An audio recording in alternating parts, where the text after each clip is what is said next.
Karen Reed is accused of hitting her boyfriend, John O'Keefe, a Boston police officer, with her car in the early morning hours of January 29th, 2022, leaving him to die alone in the snow. Now, the defense believes this was a cover up, a frame job, but the Massachusetts Commonwealth has charged her with second-degree murder and manslaughter for driving under the influence and leaving the scene of personal injury or death. It was a spicy week in court this week for the Karen Reed trial. First, we wrapped things off on Monday with Sergeant Buchanan. Then we got into a short but very, very sweet testimony from Nicholas Barros, who was a Dighton police officer. Then we were finally graced by the one, the only, the man of the hour, the one we have all been waiting for to take the frickin' stand, Mr. Trooper Michael Proctor. And let me tell you something. When I tell you he did not disappoint, oh no, he did not disappoint. And by disappoint, I mean he did not disappoint in the amount of just sheer disappointment I felt the entire time just listening to this man talk. And I'm sure you're going to feel the same way too if you haven't seen any of his testimony yet. But first, before I dive into any of that stuff, I just want to address a couple of things. I'm not a legal expert. I don't have a police background. I am not a medical professional. I don't have a psychology degree. I'm not a psychologist, a counselor, or anything. I don't even have a college degree. So, yeah, on paper, maybe I'm not qualified to talk about this stuff, but I am someone who is deeply fascinated with how our law works, with how the judicial system works. And in me covering these trials, it's just my attempt at trying to understand that better. And if that sounds interesting to you and you're in the same boat too, because truth be told, any one of us could get pulled onto a jury box at any point in time. And the more we can understand as a community, the better and stronger we can make this entire time on earth and living in this country, the US of A, a whole lot easier. So if that sounds interesting to you, then make sure you watch till the end, hit that subscribe button, hit the notification bell so you never miss another video by me. And welcome to Alexa's room. This is the court of my public opinion. Okay, so we're going to actually start with day 22 at the very, very end. Alan Jackson's going to do a really good job of just like kind of recapping every single thing that Lally addressed. I was actually surprised, before I get into that, I was very surprised that Lally actually met things head on. But at the same time, I felt like there was really no way around it. I mean, all this stuff has already come out, not only in the news and the media outlets, but also too, I think in the grand jury hearing, which I didn't actually hear any of that. So I can't directly speak to that. But all of this stuff has pretty much, I mean, not the actual text threads, but hints of things and rumors of this have been spinning around since Karen Reed was essentially indicted. So I was half shocked, but also not shocked at the same time, if that makes sense, that Lally just hit the nail right on the head. And props to him too, because again, it's a hard case to prosecute. I don't know if it was his decision or somebody else's decision to push this trial along. I would hope it's not. If you're really in the game of fighting for truth and justice, something smells fishy, and something smelled fishy right from day one. So I have a hard time believing that, but who knows how high up in the hierarchy this corruption really travels through. So if you didn't already know, I definitely sway towards one side of the camp, but at the end of the day, I'm just really here learning as I'm going. I really only started following this case from the actual trial itself. So there will be stuff that I might have questions about throughout while I'm going over some of these highlights that you might have the answers to. And if you do, feel free to leave a comment because I want to continue learning as well too. So let's pick things up with Cross at the very end of day 22, just to kind of kick things off. So this is the first day that Trooper Michael Proctor takes the stand. Alan Jackson's going to do Cross for, I think, like no more than like 5 or 10 minutes. So it's going to be a quick video. Then we're going to hop into the next video. I do have some timestamps. I'm going to do my best to rock and roll through this stuff because these are long court days. These are like 5-6 hours plus. So buckle up, get your favorite drinking device. I'm not drinking wine, though this is technically a wine cup. I am drinking iced coffee, and my God, if you have not tried the Chobani cookie dough creamer, it is absolutely delish. So that being said, I'm going to take a sip of this. Let's get right into it. What do you guys say? All right, pull this up. Start then, so we'll finish at 4. We're trying to figure out We're gonna just skip through that we'll be able, and we'll that's specific this. Trooper Proctor in the summer of 2022. all right, here we go. Trooper Proctor in the summer of 2022, August 17th specifically, you were sitting at your desk, presumably alone at your office, at about 10 p.m. at night, going through my client's personal cell phone, correct? Yes, sir. As a matter of fact, you were sitting there texting with your friends and colleagues at Massachusetts State Police about you going through her personal cell phone. Is that right? Correct, sir. And that included Trooper DeChico. Is that right? DeChico, I yes, just sir. love how Alan Jackson Trooper Fanning, pronounced. Trooper Butnick, Trooper Moore, and Trooper Kutzkowski. Kakowski.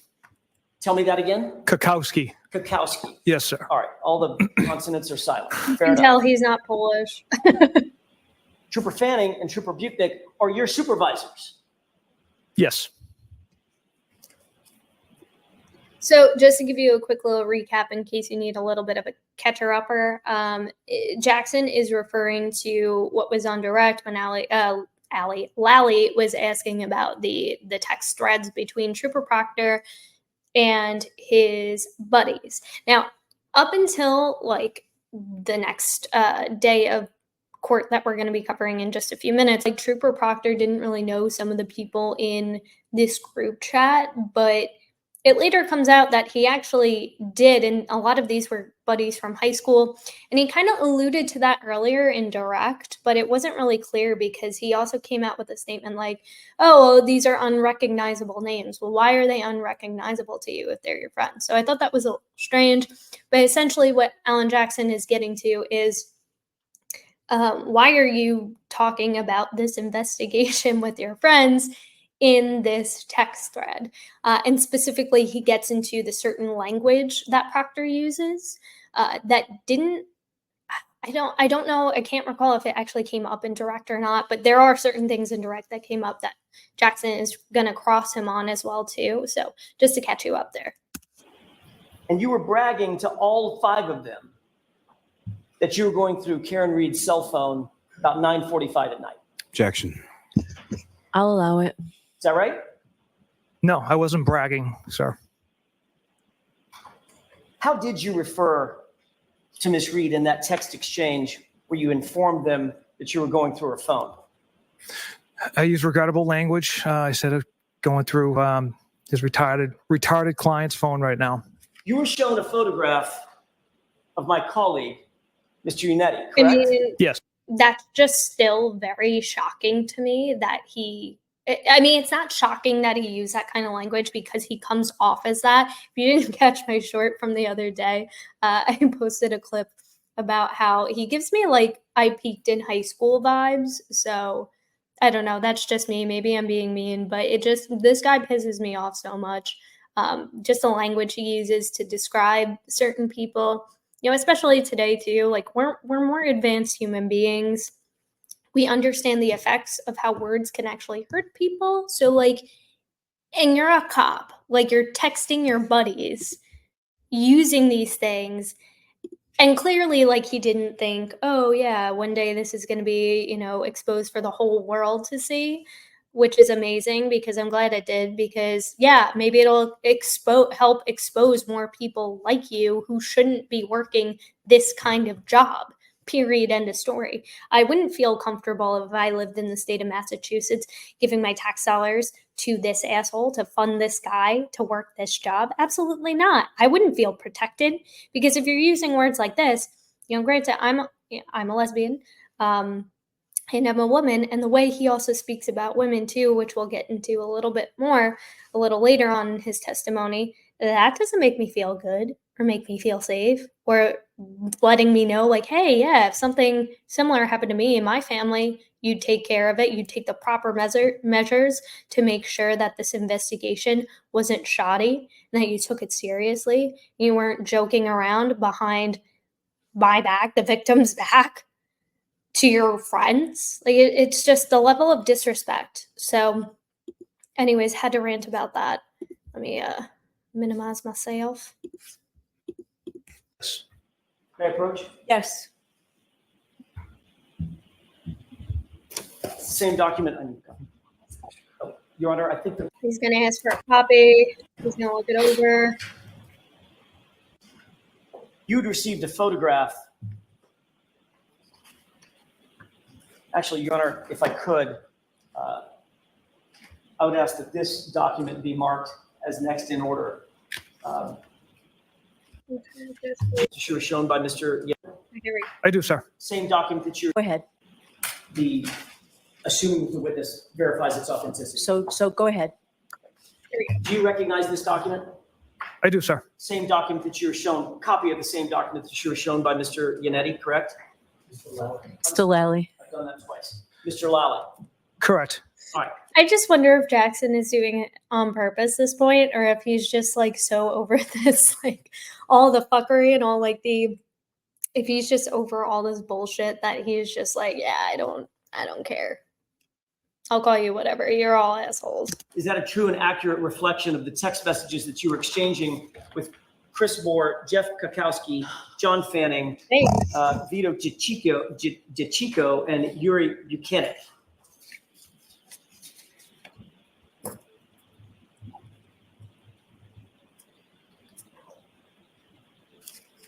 He's gonna read through every. Yes. I'd ask that this be marked. Okay, any objection? Yes, Your Honor. All right, I'll see you at sidebar. May I have that, please? Oh boy. Sidebar, skipping through. So what happens next essentially is Proctor and his buddies, like one of his friends, I'm going to show you a way to potentially make money. a video, not a video, excuse me, a picture of Karen Reed's defense lawyer, lead defense lawyer, Mr. Yannetti, and I forget his first name. I can't think of it at the moment. Mr. Yannetti, and it kind of essentially like mocking him a little bit, like throwing a little bit of shade, whatever. It's very high school. Like you can tell that they've been friends since high school, because it gives me, again, like I peaked in high school vibes. So they're going to talk about that, which was shocking. I didn't actually know that was something that was going to come up. And then Proctor essentially talks about why not why, but he talks about how he truly hates David Yannetti, excuse me. David Yannetti, Karen Reed's defense lawyer, which is, again, Alan Jackson brings up a good point of, hate is a very visceral word. Like you have to have a very strong emotional response to that. And as somebody who's supposed to be an unbiased investigator in this investigation, you shouldn't, just in the same way that a therapist is supposed to be, kind of on neutral ground when you start going to therapy. They're not supposed to share certain biases. Of course, over time, as you're working more and more with your clients, you're going to always tend to naturally, as a human being, empathize with your client. But for the most part, you're supposed to keep things a neutral ground. And it's the same thing for leading an investigation, which again just calls out the point of why wasn't he pulled from this investigation? You are unmuted. Here we go. Here we go. Okay. And then I would ask you to give it back to the witness, please. Thanks.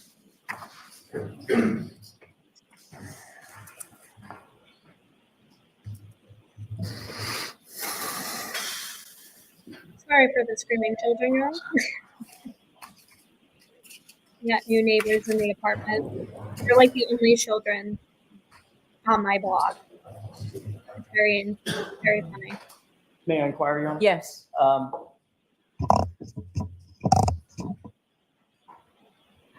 Trooper Proctor, Trooper DeChico had sent you a photograph of my colleague, Mr. Yannetti, correct? Yes. Your Honor, because of the technical issue, I'm not going to display on the Oh, I totally missed that. television. May I Great display time this to talk. hard copy briefly? Sure. Thank you. You see that, gentlemen? I do, sir. Is that the photograph that you received? Yes. Oh, wait, let me go back just so we can kind of see him holding it up. Skip to Television, may I display this hard copy? The photograph that Okay, so this is Mr. Yannetti, Karen Reed's lawyer. This guy right over here. Good looking guy.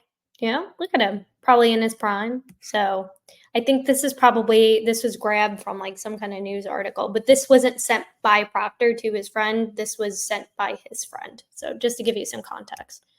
you received. Yes. Is that what you referred to on direct examination with Mr. Lally about receiving a photograph from of Mr. Yannetti? Correct. And then your response was what? I hate that man. I truly hate that man. Actually, your response was, I'm going through his retarded client's phone right now, correct? Yes. After the picture, sir. Yes. Who's the retarded client? Just to quickly pause and kind of trigger warning, if this use of language, like feel free to skip over. I'm going to timestamp everything for you, but Alan Jackson is going to use a lot of the words that Proctor has said in these text messages, which is a brilliant move strategically, over and over again, just to, again, further emphasize the level of unprofessionalism that this man has displayed throughout the entirety of this investigation. I was referring to Miss Reed again, unprofessional language. I'm asking who you were referring to. Miss I know Reed. You got an explanation. Who was it you were referring to as retarded? Miss Reed. Karen Reed, the woman sitting to my left. Yes, sir. The This subject of your woman investigation who as a graduated, professional, I think, correct? like college. Yes, sir. As an unbiased, objective investigator. Financial investment. The person that you were investigating, you referred to your bosses as retarded. Clearly not dumb. Correct? Again, poor language on my part. Poor language is one way to put it. Completely offensive is another way to put it, right? Objection. Raise your hand if you're I've offended. got to sustain that, Mr. Jackson. After you referred to my client as retarded, then you decided to make a comment about Mr. Yannetti, her lawyer, correct? Correct. And what did you say about Mr. Yannetti again? I hate that man. I truly hate that man. I hate that man. I truly hate him, Mhm. correct? Correct. You didn't say I dislike him, disagree with him. You said I hate him, correct? Correct, sir. That's a visceral response to someone who's just doing a job, correct? Objection. Sustained. You can ask it differently. I wonder Sure. how Let me he ask it feels this about way. Alan Were Jackson. you upset or annoyed or pissed off that Karen Reed had gotten representation, legal representation, to represent her? No, not at all. That's her right. I actually believe that. I believe that, but I think he's more upset that it was Well, let me ask you this. a good legal In defense team. August And he was pissed that she's actually of 2022, you said you absolutely hate it, correct? I don't know if I use absolutely. to get the funding for this. Yeah, I didn't use absolutely, sir. You used truly, correct? Truly, yes. Now he's mincing. How do you feel about him now? He's sitting right there. I still don't care for him now. I'll let it stand. At this point, I really thought that Bev was like super on the pulse, and like really, by Bev I mean the judge. Sorry, I've been watching a lot of Turtle Boy coverage, but he calls her Auntie Bev. But Judge Bev, I think like throughout her whole his whole testimony, she was like gripped to her seats because just the way that she injects little things, like, yeah, no, did you say that? Yeah, can can you admit to that? Like, just little things here and there. And whereas with other testimony, you could tell she was like, "Ugh, I'm so over this. I'm so bored." You could just tell like the life draining out of her. But with him, she was a lot more sharper, in my opinion, and a lot more, I think, invested and interested in to hear what he had to say. And in some ways, again, I know there's a lot of like stuff going around about like her background, her potential connection to the people in this case as well. I can't speak to it. I have not done that research, so I'm not going to share an opinion on that.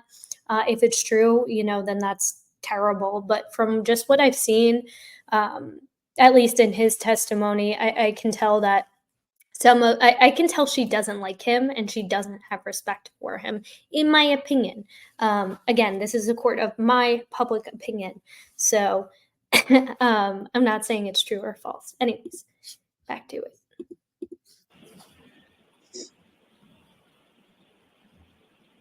What did you tell your colleagues that you were looking for as you sat at almost 10 p.m. at night on a Wednesday night, August 17th, 2022, looking through Karen Reed's phone? I didn't tell them I was looking through anything. They knew I was going through Miss Reed's phone. I provided a inappropriate joke as an update. They knew I was going through location data, text messages, Google searches. But like I had mentioned earlier, I had stopped. Except for Proctor, none of that really professional sounding stuff ended up in your comments to your bosses, did it? Again, it was a poor joke. Is that yes or no? They did not know. It did not. No, As a matter of fact, what did you write after you talked about going through the quote retarded client's phone? Objection. See, again, Allow he it. keeps bringing it up because he wants the No jury news to so leave far. court today. No nudes thinking about so that. far, Mhm. correct? Correct. And you said that to your bosses. Yes, sir. So sorry, I Well, was sorry correct. for it. No news so far. After you talked about going through the quote retarded client's phone. Objection. I'll allow it. No news so far. So in case you couldn't heard it, he said no nudes so far. So now Alan Jackson's going to dig into that more, pretty much ask him, like, were you looking for nudes of my client? Do you do this for every investigation when you're searching through a cell phone? And what was interesting too, when I was watching some other coverage of this, Emily D. Baker she does daily live streams of this.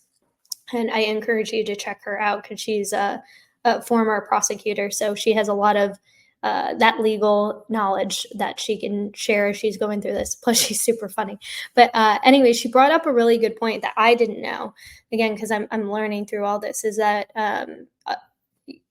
you're not supposed to actually go through the actual cell phone itself. You're supposed to, as an investigator, and I mean, I'm trusting her word because she's a legal professional. I don't know if this changes from jurisdiction to jurisdiction, but I imagine it's the same for everybody. You're supposed to like get a mirrored version of the phone, so like you're not actually going through the cell phone itself in case, again, and you'll find out why later, if there's anything that's not necessarily relevant to the case, etc. So I actually didn't know that going into this, so just want to call that out. No nudes so far, Mhm. correct? Correct. And you said that to your bosses. Yes, sir. You were looking for naked photographs of Miss Reed on a Wednesday night as you sat in your office at 9:44 p.m. He's pretty much calling him like a friggin' neck-bearded incel. It's very funny. That's what I got out of that. Correct? No, not correct. Let me ask you a question. Have you ever looked for naked photos of a male suspect that you were investigating? I don't look for naked photos on anyone's phones. But you said you were looking for nudes of Miss Reed. Like I correct? said, Mr. Jackson, it was an inappropriate joke. Sir, this is a citizen. She's a woman. You were supposed to be objectively investigating. Does your text message to your colleagues at Massachusetts State Police reflect an objective investigation of a citizen? Objection. You can get part of that question and ask it again. Do you believe that your text messages were reflective of an objective investigator? Objection. I'll allow that. Do you believe that, Trooper Proctor? That's what I mean. I believe poor jokes in unprofessional language have no bearing on the integrity and the facts and physical evidence of this case. How? It's not that they don't have any bearing on the facts and How? integrity. And It's how that they can you have say no that? place in a professional investigation because it shows bias, right? Objection. So I have to sustain that as asked. Go ahead and ask it differently, Mr. Jackson. You weren't so much as objectively investigating Karen Reed as objectifying her, correct? Objection. I'll allow that. Isn't that right? Rephrase the question, please. You weren't so much as objectively Look at him. investigating. He's like, I have a wife. I don't know if he has a daughter, but I hope to God he does not have a daughter, because I can't even imagine. It's like, sir, would you want, if your daughter, God forbid, was in a similar situation, would you want the lead investigator that's potentially going to prosecute her, or not prosecute her, potentially charge her with a crime, be looking through her phone looking for nudes, allegedly? Like, I hope to God he doesn't have a daughter. But like, I just hate like this little smirk and like the sip of the water. You can just tell he's like, I have a wife. I know how to treat women respectfully. Like, what are you saying? And it's like, no, clearly you have no respect for women. Period. End of story. And neither do any of your little Boston police friends. God, my New York just came out. Neither do any of your Boston police friends or colleagues either. So, no, sir. Investigating Karen Reed as objectifying her, I hope correct? you go back to Objection. water. I'll allow that. Isn't that right? Rephrase the question, please. Yeah, You weren't so much as objectively investigating her as objectifying her in those moments, correct? yes. Again, Mr. Jackson, it was a poor choice of words and a joke that I should not have texted out. But from the start of the investigation, we didn't know what we had. And your Trooper I think Proctor, he's like trying to your dehumanize point her, but in saying no nudes he's so not far convicted of to your anything. colleagues in Massachusetts State Police was to suggest that you were looking for nudes and you'd update them when you found them, correct? Incorrect. Well, let me ask you a question. Did you find any nudes of Again. Karen Reed? I didn't go through the photo, sir. Did you find any nudes of Karen Reed? I didn't go through the photo, sir. You weren't successful in your quest. I came across text messages from Miss Reed to another attorney on January 29th, so I had to stop looking through her phone. So you got sidetracked before you could get to the naked pictures of Miss Reed. Is that what you're saying? Objection. Sustained. Judge Bev wants to know. To be clear, when you sent those text messages on that group chat, those text messages included, as we said, or as you said, not one, but two of your supervisors, correct? Correct. Were you ever reprimanded for your conduct in sending that text message? Objection. So that's sustained. Do we need to go to sidebar based on what you told me earlier? We do not. Okay, so, I'll ask it a different way. okay. Did either Trooper Fanning or Trooper Buchanan dress you down in a responsive text message in that text thread for doing something so abhorrent as looking for nudes or referring to nudes of a female suspect or subject of your investigation? Did that ever happen? Not that I can recall. Here's how Karen As a matter of Reed, fact, like, she looks at Alan Jackson. In reference to one of the text messages in the same string. Kind your of boss, like, your yeah. lieutenant, actually responded to What do you say, the buddy? photo Yeah. of Mr. Unetti, didn't he? Objection. I'll allow it.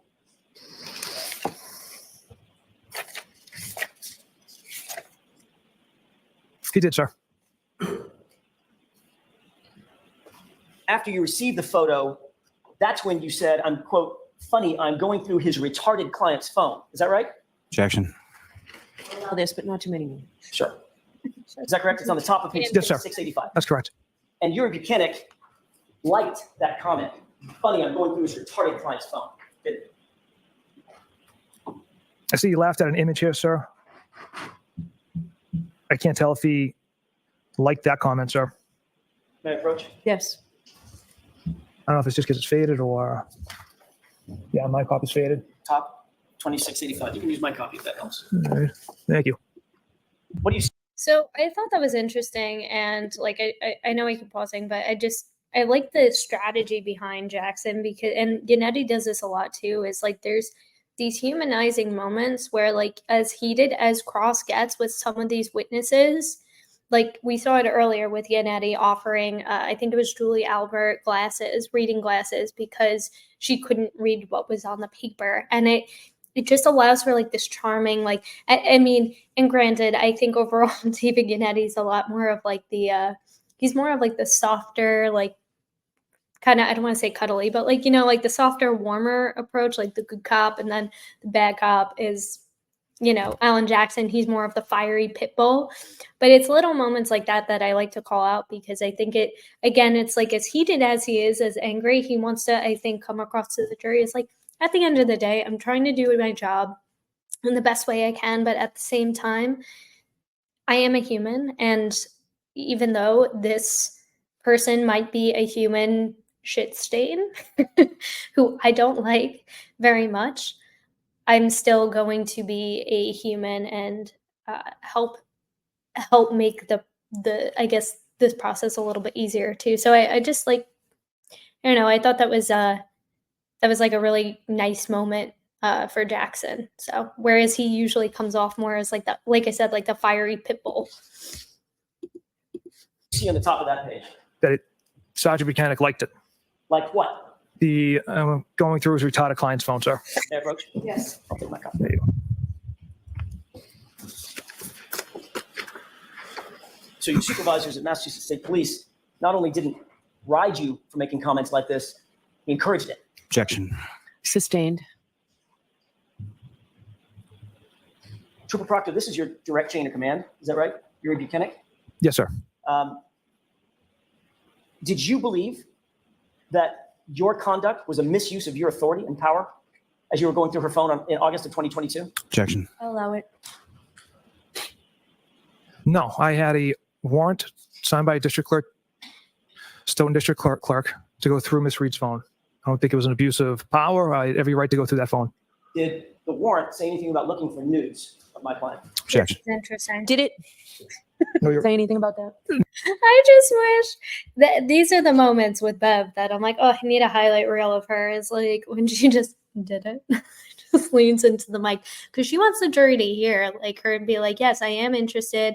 Yes, I am paying attention. And like, what the fuck? Like I really don't think she respects him very much. Again, that's just my opinion, but I just thought like those moments, they're extra funny.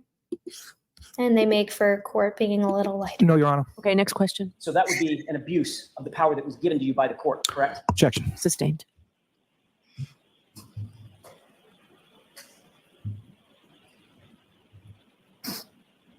Trooper Proctor, you'd agree that the hallmark of any good investigation, as you've been taught and others in Massachusetts State Police have been taught, is that the investigation and the investigator have to be fair. They have to be impartial. Would you agree with that? Yes, sir. Meaning that the investigation has to be free of conflicts, right? Yes, sir. The investigator has to be free of conflicts, right? Yes, The investigation has to be free of bias. Is that right? correct. You can't be biased against the person that you're investigating. That would compromise the entire thing, wouldn't it? Yes,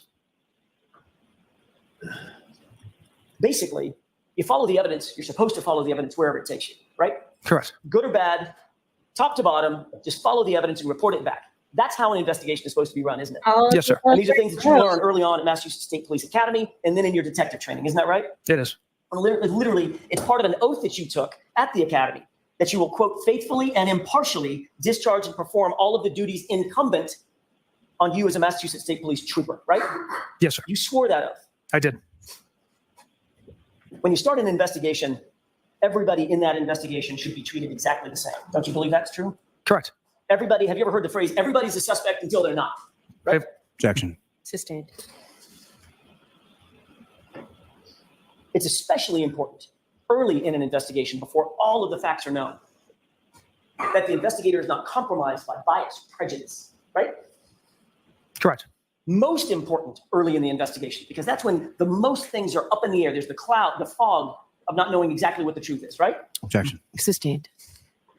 In other words, Trooper Proctor, you don't get to pick a suspect and then try to find evidence to support your choice, right?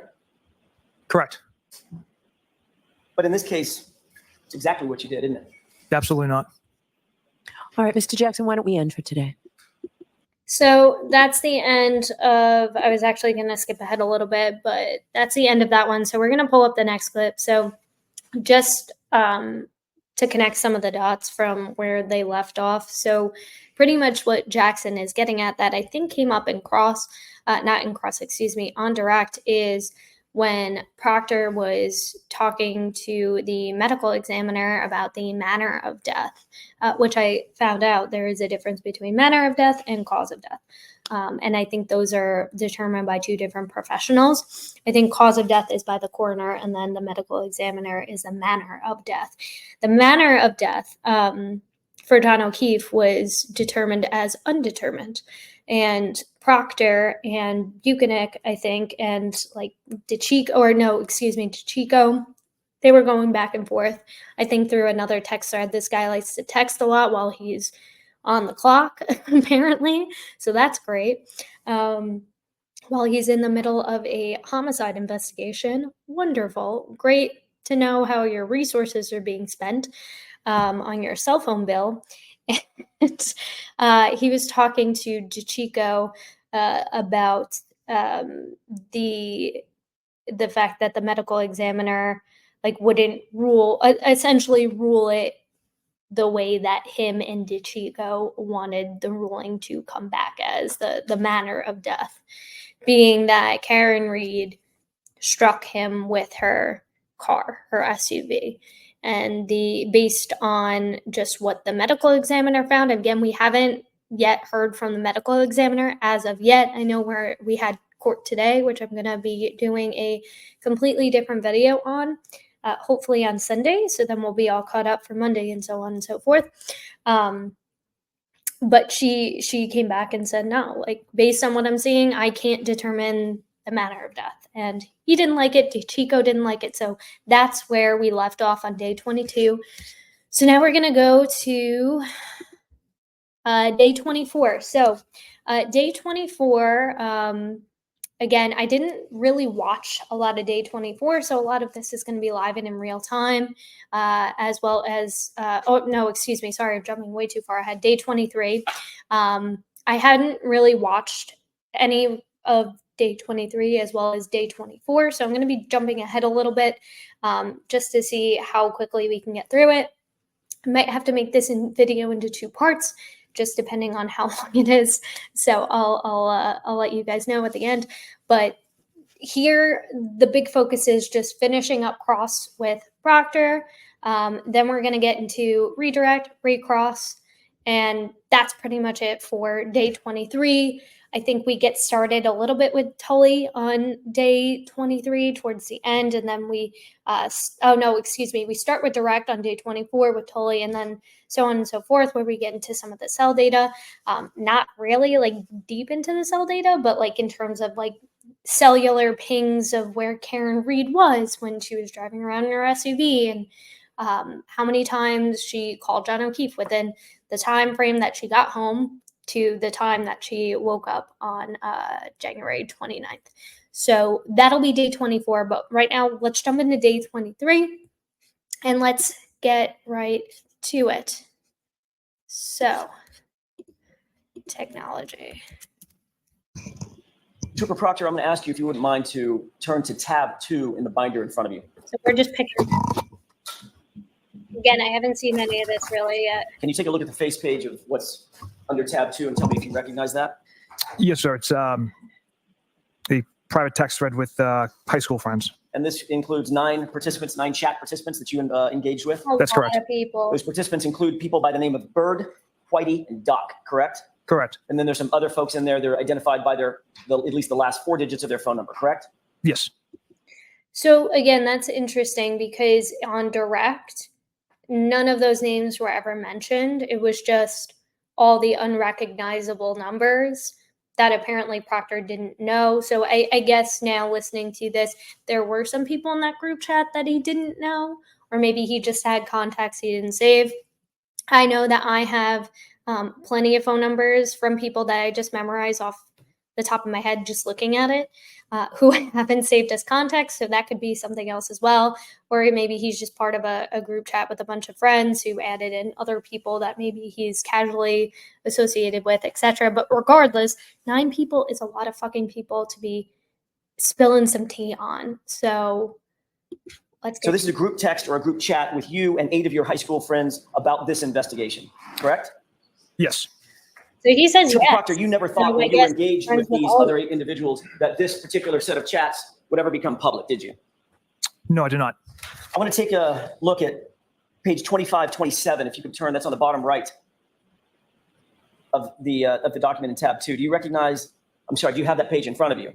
Yes, sir. You recognize that this group chat was taking place on January 29th at about 10:52 p.m., correct? Correct. And The person that I'll identify as 5051, that's the last 4 digits of that phone number, indicates Chip, name of that BPD cop, correct? Correct. First of all, you indicated on Monday that you're Chip. Is that right? Yes, sir. You responded at 10:53 p.m., John O'Keefe. Is that right? Yes, sir. So you were willing to tell, just a few hours into an investigation of the death of a Boston police officer, you were willing to tell a bunch of high school buddies details about the investigation, including the name of the victim, correct?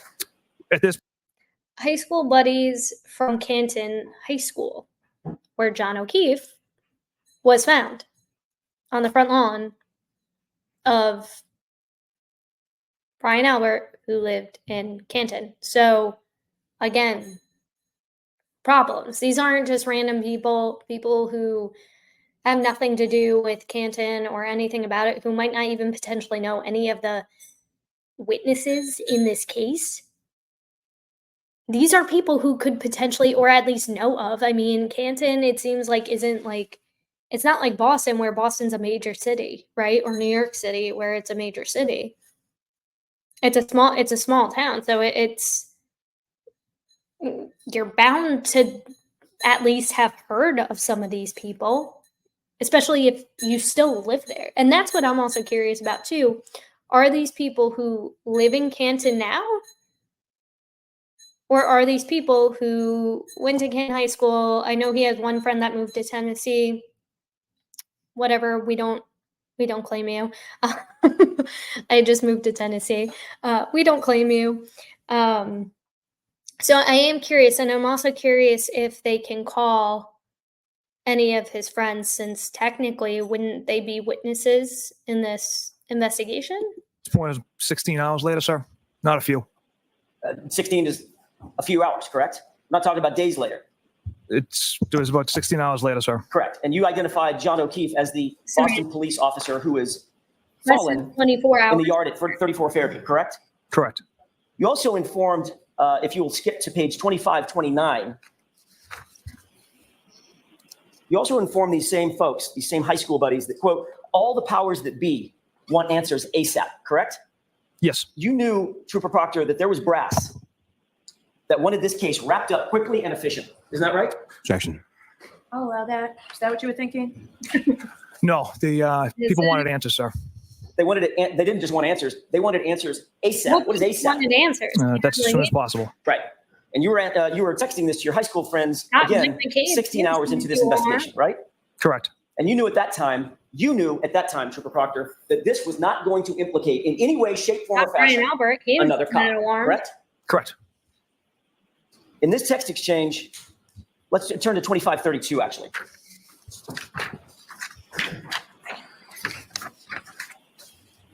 Do you have that in front of you? I do. In this text exchange at 10:56 p.m., your buddy Bird writes, I'm sure the owners of the house will receive some shit, correct? Yes. Correct. How did you take that to mean? Did you take that to mean that he could get in trouble? Yeah, I'm not sure exactly what my friend was getting at. Well, you had some idea. Yeah, maybe The owners of the house isn't going to get any shit for this, right? that's how I interpreted it. Yeah, you interpreted it like he's not going to get in any trouble. He's not going to be a suspect, correct? Correct. And he's not going to be implicated in any way. Is that right? Correct. And your answer was one word, correct? Yes. What was that word? Nope. And then you followed that up with an explanation as to why you said no. And like, before he goes into his explanation, like, why do you guys think, like, what that means, right? Because I interpreted it exactly how Alan Jackson interpreted it, and I'm sure a lot of the jury members interpreted that as, no, Brian Albert's not going to get in trouble. The homeowner, 34 Fairview, isn't going to get in trouble for this, which is kind of like, hey, you're less than 24 hours into this investigation, and the only place you interviewed him at was at Jen McCabe's house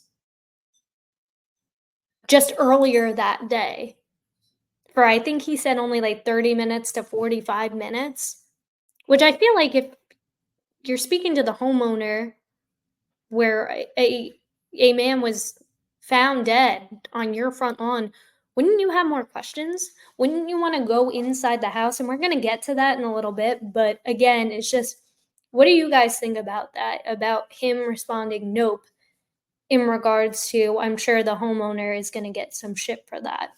Because that's the way I interpreted that. Didn't you? That wasn't the explanation why I No, said no. we're gonna I simply read it. said homeowner's a Boston cop too, meaning Well, Mr. Allie O'Keefe didn't was a wanna Boston pull cop. this The stuff homeowner up. was a Boston cop as well. The question that preceded Allie your just had him answer, read nope, everything. the homeowner's a Boston cop too, was the homeowner's going to get some shit for this, correct? That's not what I meant with that text. That's what you wrote. Not what I meant, sir. All right, let's take it in order. Question. Oh goodness, the homeowner's going to get some shit for this. Answer, nope. Next text. He's a Boston cop too. That doesn't sound like an explanation for your nope. No, that's just saying he's a Boston cop as well. Mr. O'Keefe is a And that's Boston cop. why he's not going to get any shit. Correct, Trooper That's the Proctor? way I heard it. Well, he's not going to I receive any understood it. shit, sir, because Mr. Albert, the homeowner, had nothing to do with Mr. O'Keefe's death. And you knew this 16 hours into your investigation. Yes. Less than a day. Yes. To your satisfaction. To my satisfaction, And you to the hadn't members been of my to the unit. crime scene? So let him finish. We didn't get finish Some- your answer. To my satisfaction, and to all the members of my unit who investigated that day. Objection. Call to speculation. So I'm going to let it stand. Trooper Proctor, you have to keep your voice up. I didn't know that you could object to your own question. I just thought that was funny. He was like, objection to the witness. I didn't know. That sounds like something I would say to like my wife at like dinner time, like objection to this television choice. I do not want to watch Vikings again. I want to watch Schitt's Creek. Objection. Okay. Jurors need to hear you way back Usually- there. Yes, ma'am. The fact of the matter is, you hadn't been to the crime scene by the time you wrote this text, correct? Correct. You hadn't been inside the home, correct? No. You had questioned why? a grand total For me, that'd be of like 3 recipient witnesses Whoa. at this point, correct? Yes. And 2 of the 3 were named McCabe, right? Correct. And 1 of the 3 was named Albert, correct? Yes. And it's against that backdrop that you wrote, nope, the homeowner's not going to get any shit because he's a cop, right? That's not what I meant by that. At 10:57, Bird goes on to write that the homeowner must have been so drunk, so wasted to have killed him, correct? Objection. Do you know what that means? Do you know what that text means? Just the puddle part, Your Honor. That term. All right. So he can answer that. And the puddle part means drunk or wasted, right? Yes. And what Bird actually wrote was, he must have been a puddle to accomplish that, correct? That's what he wrote. And then you write back, quote, she waffled him. I looked at his body at the hospital, right? Correct. You used the phrase waffled about a Boston police officer, That term. All right. So he can answer that.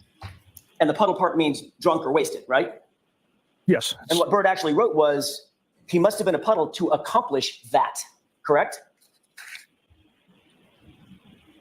That's what he wrote. And then you write back, quote, she waffled him. So notice how he skips over, Michael Proctor skips over answering his friend, where his friend Bird is like, wow, like the homeowner must have done this. He must have been the one. He must have been so drunk he didn't even realize like he assaulted this guy and killed him. That's what I'm gathering from. That's how I'm interpreting that specific part of the text thread and what his friend Bird said. And I hope that the defense has called him as a witness. I don't know if that's possible, if they can do that, but I think that would be really interesting to see. Like, hey, you're on the other end of this text thread. Like, what did you think about all this? Like, as this was going down. So specifically this part too, but he glazes over it. And I think this was, again, I bring up Emily D. Baker because she brought up a good point of, you had no problem bringing up Karen Reed and John O'Keefe, people who were likely unbeknownst to them. I'm not sure exactly where John O'Keefe grew up, if he's from Canton. I feel like he's not, just the way that it feels like a lot of these people treated him kind of like an outsider. Karen Reed is definitely not from there. They said Fall River accent, so I'm assuming she's from Fall River. So again, it's like interesting. Oh, you won't tell them who the sorry, my wifey. So you won't talk about the people who were potentially witnesses, in a case you're already discussing openly with your friends, but you have no problem sending pictures or sharing links to Facebook profiles of the victim and talking poorly about the defendant now. But you won't mention Brian Albert's name because they know who it is. And I wonder if he did mention Brian Albert's name, because if you really were an unbiased party who's just talking about the facts of the case and you're like, oh yeah, Brian Albert owned the house, which regardless you shouldn't be doing anyways, you shouldn't be telling them any of this. But nevertheless, I mean, that would come off a little bit better because again, you're not just focused on the on Karen Reed and how and the defendant. You're actually talking about everybody who is potentially involved, and these are people that they likely again have heard about or maybe even went to high school with as well, or maybe their relatives went to high school with. So again, it's like, wouldn't they like, I don't know, it would give them, wouldn't that give them like more fuel to like continue the conversation about it? Like right now it just feels very gossipy. So very I looked at his body at the hospital, right? Correct. You used the phrase waffled about a Boston police officer who had fallen in the snow and died in someone's yard.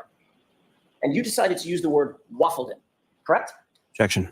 So sustained. Ask it differently, Mr. Jackson. Did you answer, she waffled him? I looked at his body at the hospital. I did answer that, yes. actually, I'm gonna go back and like do that little 16 hours into your investigation. That day. Objection. Calls for speculation. Jury. By the time you investigated, you had questioned a grand total of 3 recipient witnesses. Correct. And one of the 3 was name owner's not going to get any shit because he's a cop, right? That's not what I meant by that. At 10:57, Bird goes on to write, he, the homeowner, must have been a puddle to accomplish that. And then he writes, who's the homeowner? And then he writes, I hope not, but I can see it. Correct? Yes. A puddle. which is so interesting because his friend is literally calling out like, I hope it's not blank. Like, I wonder too, because we're not seeing it up on the screen, like, did he actually say Brian Albert, his friend, in the text? Because again, remember, these are all people who went to high school in Canton with Michael Proctor. Brian Albert of the Albert family all went to Canton, born and raised there. So again, these are people that his friends likely know, or at least have heard of, or their siblings were potentially friends or in the same class, graduating class, etc. So again, if you're so willing to hop on the train of talking about everything about the investigation and you're allegedly not biased in any way, then why is it okay for you to literally share, and this was so shameful and disrespectful, Facebook profile of John O'Keefe, the victim in all of this? Less than 24 hours, like pretty much immediately after starting this investigation, and then totally outing Karen Reed before 24 hours after you started this investigation. You have no problem doing that, but you have a problem naming Brian Albert? Yeah, that smells fishy, dude. It does. And you blatantly ignored your friend who asked. I don't think just once. I think he asked him twice. Sketch means drunk, correct? That's a term for it, yes. In other words, Bird wrote that the homeowner must have been so drunk, so wasted to have killed him. And I wonder, Correct? is he an Objection. alcoholic? Like, is he? Do you know what that Brian means? Do Albert? you know what that text means? Is he known Just for the puddle part, drinking Your a lot, Honor. getting into The fights? term, that term. No, I All haven't right, done so that. he can answer that. Any background research. And the puddle part means drunk or wasted, right? It seems like his friend Yes. knows. And what Bird actually He wrote knows was, him. he must have been a puddle to accomplish that, correct? That's what he wrote. And then you write back, quote, she waffled him. I looked at his body at the hospital, right? Correct. You used the phrase waffled about a Boston police officer who Disrespect. had fallen in the snow and died in someone's yard. And you decided to use the word waffled him, correct? Objection. So sustained. Ask it differently, Mr. Jackson. Did you answer, she waffled him? I looked at his body at the hospital. I did answer that, yes. And then Bird questioned, she waffled him, correct? Yeah, because what the fuck does that mean? Yes. And then you responded, he was banged up. Is that right? Yes. Then a person with the phone number 0095 wrote, I thought he was drunk. Did he get beat up? You see that? I do. And you wrote, And how would no. he know? Is that right? Correct. Did Yet he again, say that this is earlier? before 11 o'clock at night on January 29th, 2022, some 16 hours into your investigation. Is that right? Yes. Same So day. before you ever went to the crime scene, before you ever went into the house, only having interviewed 3 folks, you had this case nice and wrapped up, didn't you? Yes. Based on the evidence. What evidence could you possibly have, my guy? Like, I'm sorry I keep stopping, but it just makes me so angry because I had actually pre-recorded another video, decided to scrap it. But, like throughout this whole thing, I couldn't understand the timeline of when he started the investigation. So he was on call. I think he was at his house at say like 8:20 something in the morning, and then he started like shuffling or whatever. He met up with Buchanan at I think 10 a.m. Then from there, I think he called Good Samaritan, or no, sorry, he called the like one of the paramedics or one of the firefighters, excuse me, Flamenti, who was on the scene. Never went to the scene at all, I think, until days later. I think until February 3rd. That was the first time he went to the scene of the crime, I believe. Then they went to, I think, straight to Good Samaritan. Then they went to Jen McCabe's house, which, like, how would they have known to go to Jen McCabe's house? Obviously, I'm sure, like, they were informed by different people, of where the McCabe's are. But Brian Albert was there for some reason. Like, why was nobody holding you at the scene? Like, don't you have to stay there like, as a witness and the homeowner of where the event took place? And isn't the lead prosecutor supposed to go right there? But then I think they went from Jen McCabe's house, like back to Canton to do a debrief. Canton allegedly recused themselves from the investigation. Then him and Buki Pukey went to Dighton to get Karen Reed's car, gave Nicholas Barros a heads up that they were coming into town. Nicholas Barros met up with them there, and then from there, they seized the car, went back to the Sally Port in Canton, and I'm not remembering really what happened after that. But I mean, like at no point during the day you didn't think it'd be a good idea to maybe stop by the scene of the crime. Like, is that normal for lead investigators? Do I watch too much TV? Because I would just assume. I mean, I know Tully was on the scene, but you're the lead investigator, so shouldn't you also go to the scene at least once, if not first? Just so you can get all the appropriate information you need before you start deciding where you need to go next. That would just make sense to me chronologically. I don't know. You guys tell me. Am I wrong? My office uncovered that day the one shoe discovered at the scene, the one shoe at the hospital, Mr. O'Keefe's injuries, the broken taillight pieces underneath the snow. Super Proctor, I didn't ask for information. I asked, did you, in your mind, have this case wrapped up? Was it cut and dry in your mind? Yes. Bird then writes, so the owner of the house was a woman. Sorry, was a woman cop that beat him? Question mark. Right? Yes. And then you wrote, Like, and that's what I initially thought after talking to Canton paramedics. I just wonder, what did Is that you right? Yes. told them prior to that? And then you said, then I saw the guy. Correct? Correct. So what you meant by that, Trooper Proctor, was according to you, based on your conversations, your initial conversations with the paramedics, the first responders, you were under the impression that this was a beating death. He'd been beaten to death, correct? The way it was given to me, sir, was That's yes for or no? medical. That's yes No, or no? he's going to answer the question. If you want Go to ahead. withdraw the question, you can. No, go ahead. We entered this investigation with an open mind. It was given to me as a medical situation. Yeah, you did. And when we saw Mr. O'Keefe's body at the hospital with Sergeant Buchanan and I, we saw his injuries and we were kind of working through how these injuries occurred. As a matter of fact, both you and Sergeant Buchanan believed that he had suffered the injuries as a result of a physical altercation based on information you received from the paramedics initially, correct? Initially, we didn't know what we had. We knew there was some significant injuries to Mr. O'Keefe. And we're still figuring out how those injuries occurred. Well, you just testified. It would help Initially, we didn't know what we had.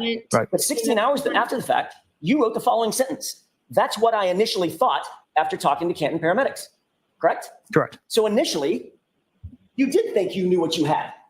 a physical altercation leading to a death, correct? Correct. So So you when you just said, lied. initially we didn't know what we had, that wasn't quite true. You did at least have an idea of what you thought you had, correct? Objection. Sustained. All right. How is that sustained? Like he just caught him in a You straight were up aware lie. That's what you initially say. that John O'Keefe had suffered a 2-inch laceration to the back of his head, correct? Yes. That resulted in a skull fracture, correct? Correct. He had a laceration over his right eye, small laceration just under the eyebrow, correct? Yes. Had a laceration on his nose. Is that right? Correct. He had patterned scratches on his right arm, abrasions, scratches, correct? Yes. And he had no injuries below the neck. Not that I observed, sir. Not a single broken bone, correct? Not that I was aware of. Not a single fracture, correct? Not that I was aware of. Not a single bruise below the neck, right?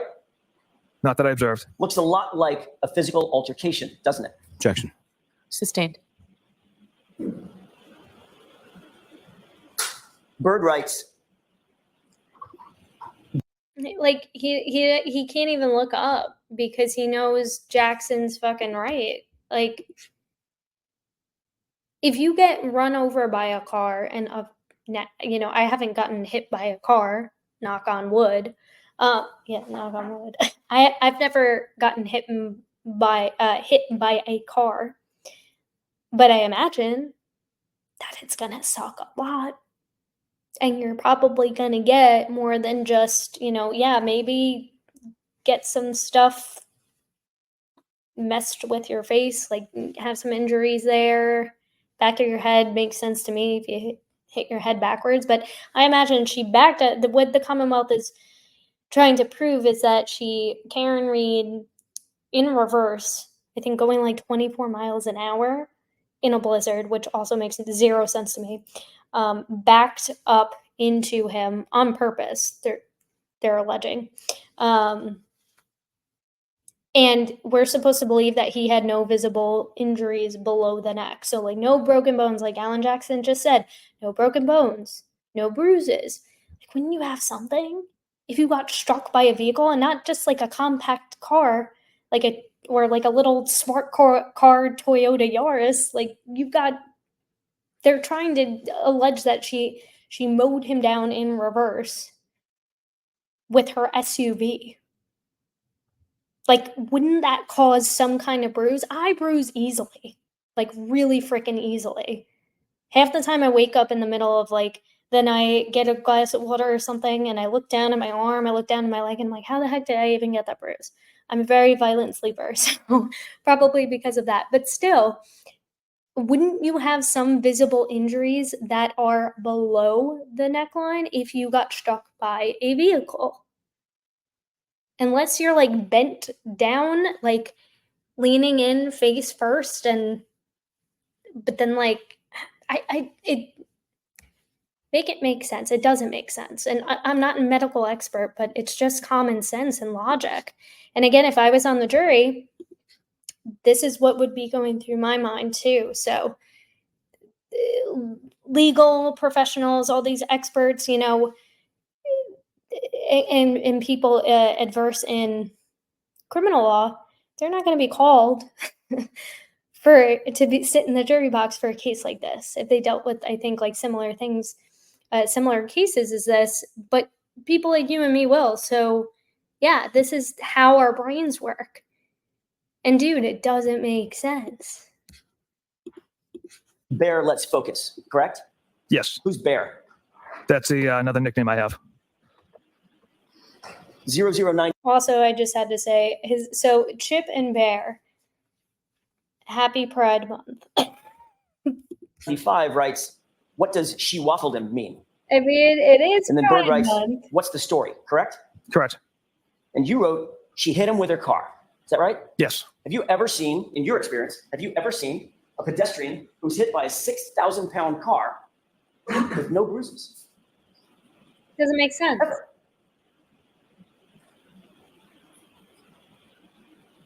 You can't answer that. The pedestrian strikes I've seen have been at high speeds, And that's 60 enough plus. for a person out to shoot, right? 60 plus miles per hour.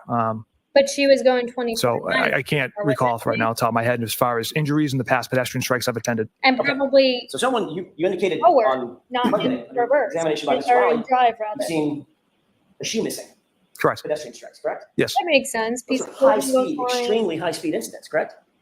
Yeah. Yes. 60 plus miles an hour, right? I can't recall all the pedestrian strikes I've been to as far as the miles per hour the vehicle is traveling. Didn't you say that was Proctor, let me like ask you only a a question few? Have you ever, yes or no, have you ever in You your don't experience remember? seen a vehicle pedestrian incident in which the pedestrian has no bruises? Objection. Have you seen that? Have you? I can't recall. Next question. No, you can recall. You just know that After you wrote, she hit him with her car, you're 5051 right now. writes, oh Jesus, and Bird writes, okay, that's fucked up, correct? Correct.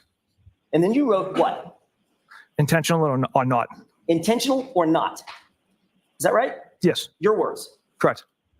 0095 then chimes in, gotcha. He was frozen in the driveway and she didn't see him? Question mark, correct? Correct. And you wrote what? That's another animal we won't be able to prove. That's another animal we won't be able to prove, correct? Correct. Trooper Proctor, you knew that there were going to be things in this case, even 16 hours into this, that you just admitted you would have zero proof of, correct? Objection. Sustained. You can ask it differently. Did you mean by that statement that this was one of several things that you knew we would not be able to prove? That statement, that's another animal we won't be able to prove, references the intentional or not part. You didn't knew- care at that point when you wrote that, you didn't care what you could or could not prove, did you? Objection. I'll allow it. Isn't that what you meant? No. You had a narrative that you had developed and you would pursue it no matter what the proof was. That's what you meant by that statement, correct? Objection. Sustained. You You can ask said it that differently. the other Did you day. mean by that, thank you, Your Honor, I didn't mean to step on your words. Did you mean by that statement that you were going to pursue this case no matter what the proof might be? What I meant by that statement was if Miss Reed backed into Mr. O'Keefe intentionally or not. Interestingly, though, that statement came on the heels of he was frozen in the driveway and she didn't see him. And you wrote in response to that question, that's another animal we won't be able to prove. Correct? That's not what I was responding to. I was responding to the intentional or not part. So you were responding to your own statement. according to you. Correct. Okay. 0095 then writes, what's the name of the Canton cop living in Canton? The other one Yes, involved, again. correct? Again. Yes. In other words, Now, that is that person the was same asking, friend or is that tell me the for- name of the homeowner. Isn't that right? Yes. The guy that's the cop, right? Correct. And you ignored that question for a second time. Is that right? Yes. As a matter of fact, not one time, not once in this entire group chat did you disclose the name Brian Albert, did you? I don't believe so. No. You were actively trying to hide Brian Albert's name, at least from this conversation. Objection. I'll allow it. Is that what you were trying to do? Absolutely not. But you had no problem sharing John O'Keefe's name with your buddies from high school, right? Correct. And you had no problem sharing Karen Reed's name with your buddies from high school, I was correct? saying earlier. You got no problem doing that. I don't believe I named the defendant. Not yet, you didn't. Later in the chat. And it's like you have to think, why else would these people want to know who was the homeowner where the incident took place? Because they all grew up there and they probably know who Brian Albert is, and maybe this is a repeated pattern. Maybe he is known for, again, this is my opinion, this is speculation. I'm not saying this is true. Maybe he is known for being the guy who gets a little rowdy when he drinks too much.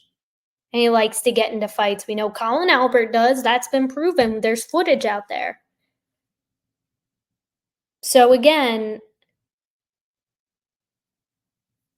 why do you not have a problem disclosing if you're going to go all in and talk about an investigation allegedly unbiasedly, then why not just go ahead and name Brian Albert?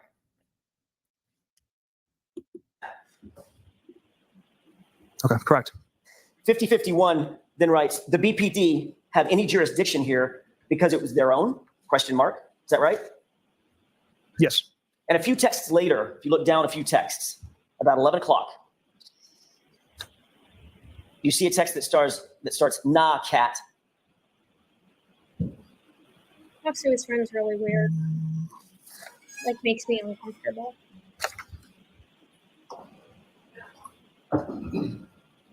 I do so. Yes. You responded, quote, nah, N-A-H, nah, cat, K-A-T-T. It's the total opposite. They have to recuse themselves. Same with Canton, correct? Which is interesting. That text ends as they have to recuse themselves. You then text back, I'm sorry, can I have a moment? Yes. What did I say? I see where you're at, sir. How did you end that text? Same with Canton. Meaning Canton has to recuse itself also, correct? That was my understanding. So by 11 p.m. on January 29th, 2022, there was no question in your mind, Trooper Proctor, that the Canton Police Department was accused from this investigation in all particulars, correct? That they had taken a step back from participating, yes. Right. Well, there's one way to put it. They've taken a step back from participating. Another way to put it is they recused themselves completely, correct? Yes. Correct. They were not going to be, at least in your mind, they were not to be involved in any way, just like Boston PD was not to be involved in any way. Is that right? Objection. Is that what you were thinking? It was my understanding they were not going to be involved. Yeah. Now, That's my. if we could turn to page 2537. You're not involved in any way, shape, or form. 5051 writes, but I assume you guys are out to make it cut and dry since it involves cops, correct? Wow. Yes. And Bird writes, something stinks, correct? Correct. That does burn. And then Trooper Proctor, Can we please, is there a way to call him? Because I just want to know who this Bird guy is. And it feels like he's the only one who knows there's something fishy going on out of this group chat that is concerning. Because, yeah, Bird, it does smell fishy. you responded, yeah, but there will be some serious charges brought on the girl. Isn't that right? That's right. So in that text Which- exchange, you were saying, Again, last week when we had heard, last week, it feels like this whole trial has been on a week to week, I don't even know what day it is now. From the other day when he was going through these text messages with Lally on direct,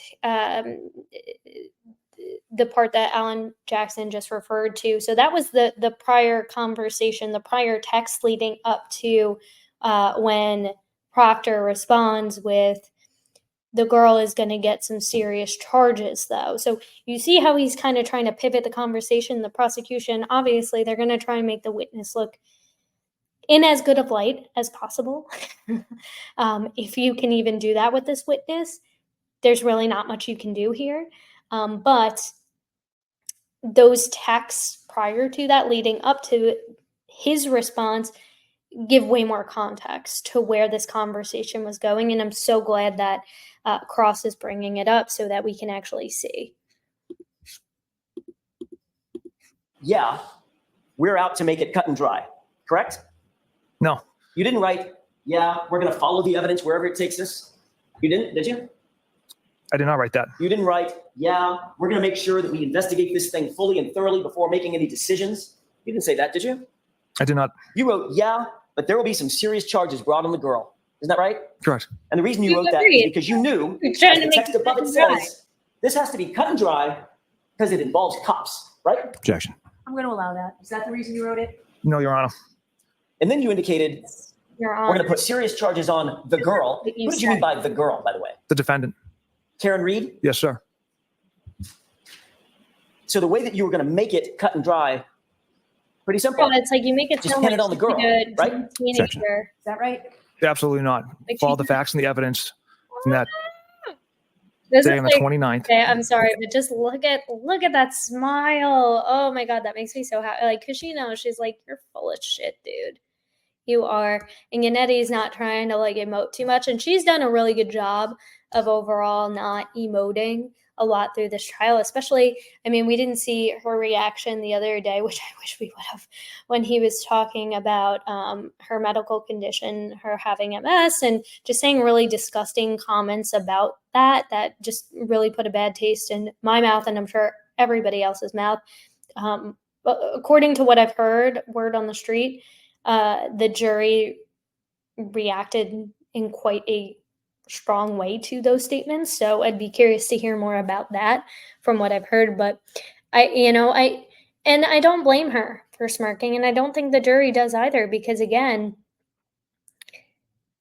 it's just further proving it's like everything you're saying is a walking contradiction, dude. There's no way around it. It's not like hearsay. It's not like you just said these things in conversation. These are texts. They're recorded documentation. You can't. You can try and twist them this way and the third, but again, if I'm sitting in the jury box and I'm hearing this for the first time, that's where my brain's going to. Everything led to Miss Reed hitting Mr. O'Keefe with her vehicle. Yeah, she's But that not- wasn't the she's like question that this. you were answering, was it? We're going to follow the evidence and make sure we do this thoroughly. The question you were answering Okay, was, let's be in the I Irish. assume you guys, you, Trooper Proctor, and your team are going to, quote, make it cut and dry Mhm. since it involved cops, meaning Brian Albert, correct? Incorrect. I think she's looking. Doesn't matter to me Yeah, I if the wonder. homeowner's a cop, if the victim's a police officer.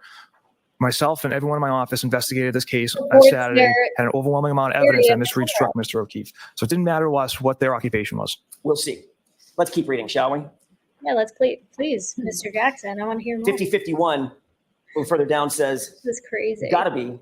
I could only imagine what internal affairs at BPD are trying to get out there, correct? Correct. Meaning this person, 5051, was opining, at least in your mind, you interpreted that as being Boston police are going to have a lot to answer for, given the fact that another Boston police officer was found dead on that officer's lawn, correct? That's Objection. what we all interpreted it as. What were you I thinking? can't speak to the mindset to that comment. I wasn't sure how to interpret that one. All right, next question, Mr. Jackson. Then 5051 changes gears and he writes, she hot at least, correct? Then we get into those Yes. comments. And what was your response to that? From all accounts, he didn't do a thing wrong. She's a whack job cunt. From all accounts, We heard that he one. didn't do a thing wrong. She's a whack job cunt. That's what you wrote, correct? Correct. Jackson 16 hours away. into this investigation, Yes. into your objective and unbiased, thorough investigation, correct? Correct. But sir, you didn't have all accounts, did you?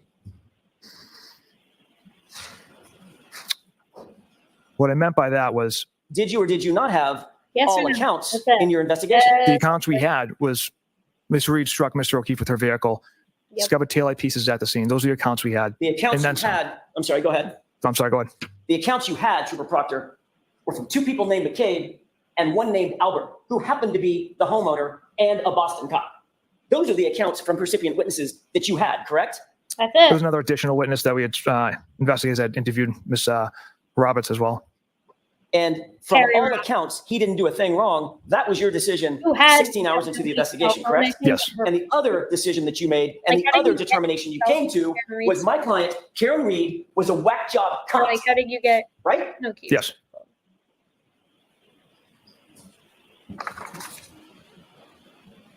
What else did you say in response to she's hot at least? Or she hot at least, question mark. So Yeah. following that text, I responded, yeah, she's a babe. Weird Fall River accent, though. No ass. Yeah, she's a babe. Who's the she? Miss Reed. Weird Fall River accent, though. You talking about her, the way she talks? The accent. And no ass. Now you're talking about her body or physique, correct? Yes. You think that's appropriate? Absolutely not. Then Bird chimes in with a little comedy. How do you Not look at newsworthy yourself, then, like in the eye? correct? Correct. In other words, well, if she didn't have an ass, nothing to see here, correct? Objection. Sustained. Like, what if somebody talks about your daughter? Like, And then 5051 says, I'm just saying, oh, she's or your skating. wife like that. right? Correct. And what did you write after that? My response was zero chance she skated. And then what did you write? She's fucked. Zero chance she skates. She's fucked, right? Correct. Oh, like she skates away. Gets You decided on the 29th of January, 17 It's hours into this very investigation, you decided individually, Trooper Proctor, you're not only going to put it on the girl, you decided you're going to make sure this is cut and dry, and the way you're going to do it is to make sure that she's fucked. That's what you were saying. Objection. All right, so that's sustained. The content's fine. You have to ask it differently. 17 hours into this investigation, Trooper Proctor, Oh, you boy. made the decision that you were going to put it on Miss Reed, didn't you? Put the case on Miss Reed. She was going to catch the case, correct? No, absolutely not. What did you mean then when you said she's fucked? You love After the day's investigation with multiple troopers conducting multiple tasks, debriefing at Canton PD amongst Love the detectives in my office. on the We concept. went through the overwhelming amount of evidence against Miss Reed that she struck Mr. O'Keefe with her vehicle. That's what I meant by that comment. Ton of evidence, sir. What you meant by that comment, Trooper Proctor, was you were going to make sure because 5051 had said she's going to skate. She's skating. When you said zero chance she skates, she's fucked. What you meant was I am going to make sure Ms. Reed doesn't skate. She's fucked. That's what you meant. Objection. Sustained. And then Bird decides to chime in. Good. No ass bitch. Right? Ugh, now Yes, I that's what he wrote. don't it anymore. And how did you respond to Bird saying, good, no ass bitch? Like, you don't I even laughed. know this woman. Thought that was funny, did you? Trooper Proctor? Thought that was funny? It was unprofessional of me. That's something I shouldn't have done. Well, I think we all know it was unprofessional. It was a lot of things. I'm asking Yep. you, did you think it was funny? No, according to my response at the time, apparently. Then you sent a picture just to add to it. Oh, Pile on boy. of Miss Reed being arrested, correct? Oh, yeah, I remember. I Yeah. don't. Did he send this or a friend? I can't remember. Are they going to show the I'm picture? not sure if that came from me, sir. Let's skip to 2543.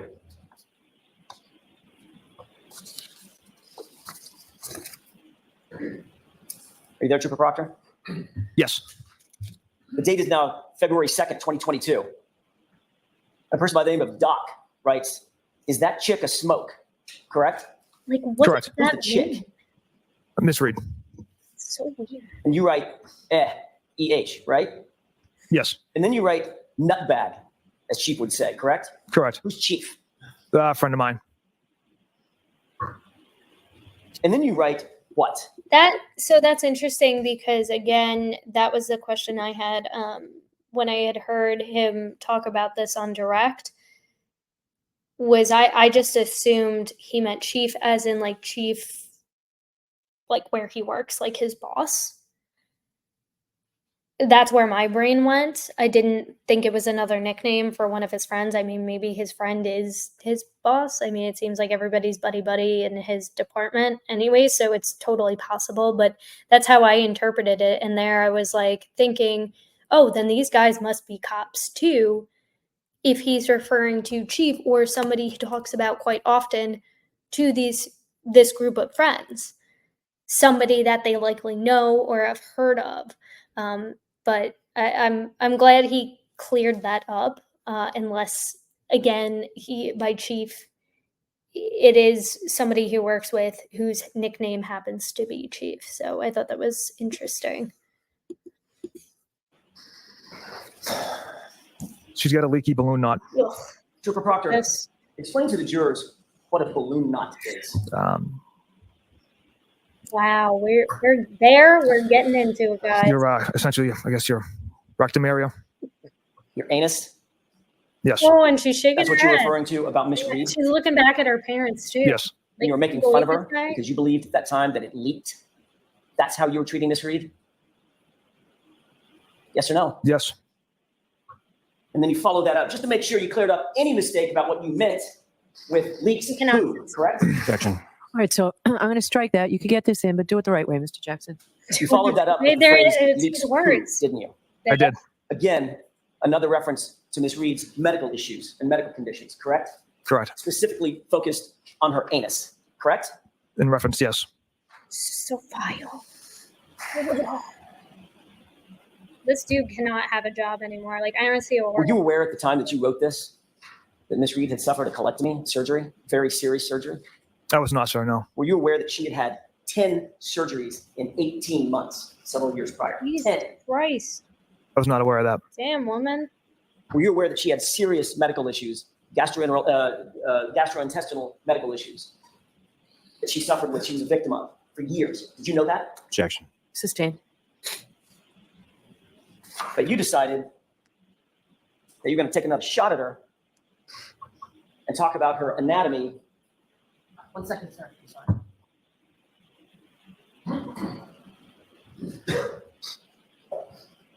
What is happening? Are they going to the sidebar or what's going Outside. I'm sorry. Christine. Oh. You decided that you were going to take another shot at her and talk about her anatomy as a balloon knot, correct? Objection. Sustained. At this point, Trooper Proctor, Miss Reed was just reduced to a punchline to you, wasn't she? Objection. Sustained. Well, you weren't done yet. This chat doesn't end yet, does it? No, sir. He's like, God damn it. I wish it Let's skip to did. 2543. That's just like disgusting. When I heard that, because again, I had really only heard about the nudes and like him allegedly looking for or not looking for, but the comment he made about the nudes, the way that everybody portrayed that in the media was that he was actively looking for nudes. That's obviously left up for interpretation. I mean, like, I feel like you don't make a comment like that unless you're, maybe you're not looking, but you're like, hey, like, if I come across one, I have no doubt in my mind if he did come across one, he'd probably send one over to his buddies. But again, my speculation, my opinion, my theory. But yeah, when I first heard that about the leaky balloon knot, I mean, like, it's just so disgusting, so disrespectful to talk about anybody in that light. And again, when you're the lead investigator of a active investigation where you again, and this is like to remind you guys, I think this is on February 2nd. So like not even a few days after this all happened. And regardless of how you feel about somebody, I mean, I'm not saying because again, and I was actually at CrimeCon a couple weeks ago, and I forget the name of the prosecutor, Matt something, but he was talking about he was the prosecutor in the Rodney Akala case, the dating game murderer, and he was talking about how much he hated this man, and now he's since passed on, not the prosecutor Rodney Akala, and how much it boiled his skin, but like he. I'm quite certain he wasn't going around like actively texting his friends about how much he hated this guy or talking, crap about any kind of potential medical condition he might have had or just anything inappropriate. I guarantee that because again, that's not professional. It's not professional. And it makes you look like a douchebag. And that's different because it was proven that Rodney Akala was a killer, was a serial killer. It's like Karen Reed hasn't even been convicted of anything. So like how can you and proven in a court of law that she is guilty of this crime? So like right now, this hate, this deep visceral hate can only be a reflection of how you feel about yourself, dude. Like that's what it comes off to me. So let's continue. On the same day, February 2nd, 2022, about 4:15 p.m., a person by the name of Whitey wrote, "What are you guzzling on?" Correct? That's just Yes. disgusting. And you wrote, "Nothing, writing a warrant." Is that right? Correct. Whitey then shares some sort of a video, correct? Yes. You remember that video being of the 1980s band Warrant? I don't recall the video he sent. 0095 laughed and then wrote, "Wait, why does her asshole leak?" Correct? Yes, that's what he What's wrote. wrong with these And people? then what did Doc write in response to that? Objection, Your Honor. The objection sustained. I'll see you at sidebar. Take that down, please. Oh boy. Okay, so we're at sidebar. Again, I didn't watch. Let's see. Okay, so it seems like sidebar was pretty quick. We'll just Trooper Proctor. here we go. We're already back. And then yeah, so this is All gonna right, be Trooper Proctor, without getting to the It's great. specifics of the words used Then in we're the gonna following, pick back up. in the next exchange that you're looking at, it's fair to say that your high school buddies then continue to discuss Miss Reed's medical issues, correct? Objection. That's sustained. Come on, Mr. Jackson. That isn't what you said you'd ask. Go ahead and ask the question you said you'd ask. Was there a continued discussion that finished on this subject matter? Yes.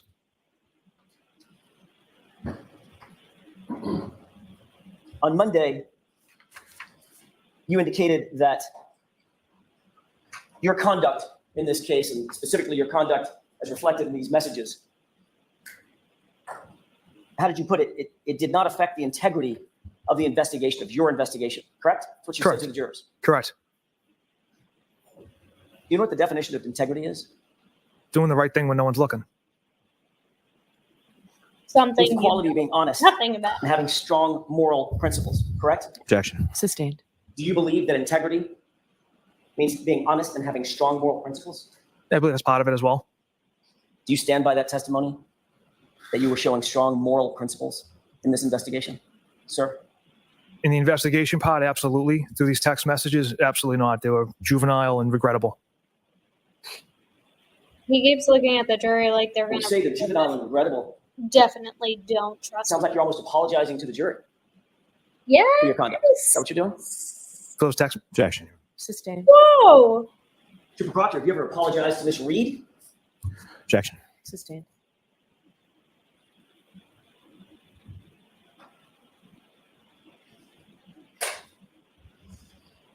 As a lead investigator Arrogant and in this regretted. case, you were tasked with the responsibility of making sure that the investigation remained free of any conflicts of interest. That's part of your job, correct? correct. Throughout the pendency of this investigation, in this case, you've denied having any conflict of interest in this case. Isn't that right? Correct.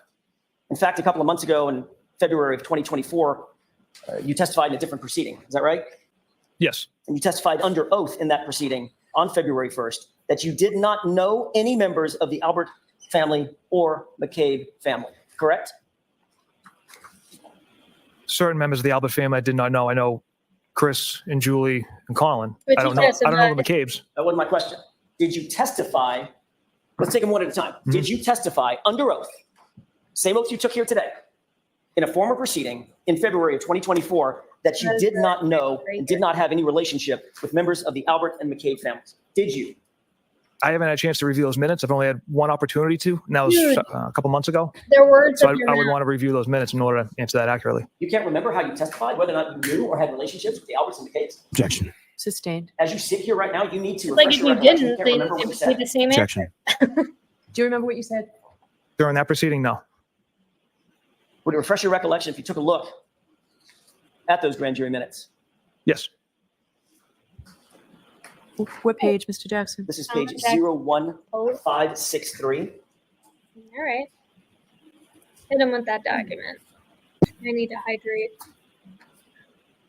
May I approach? Yes.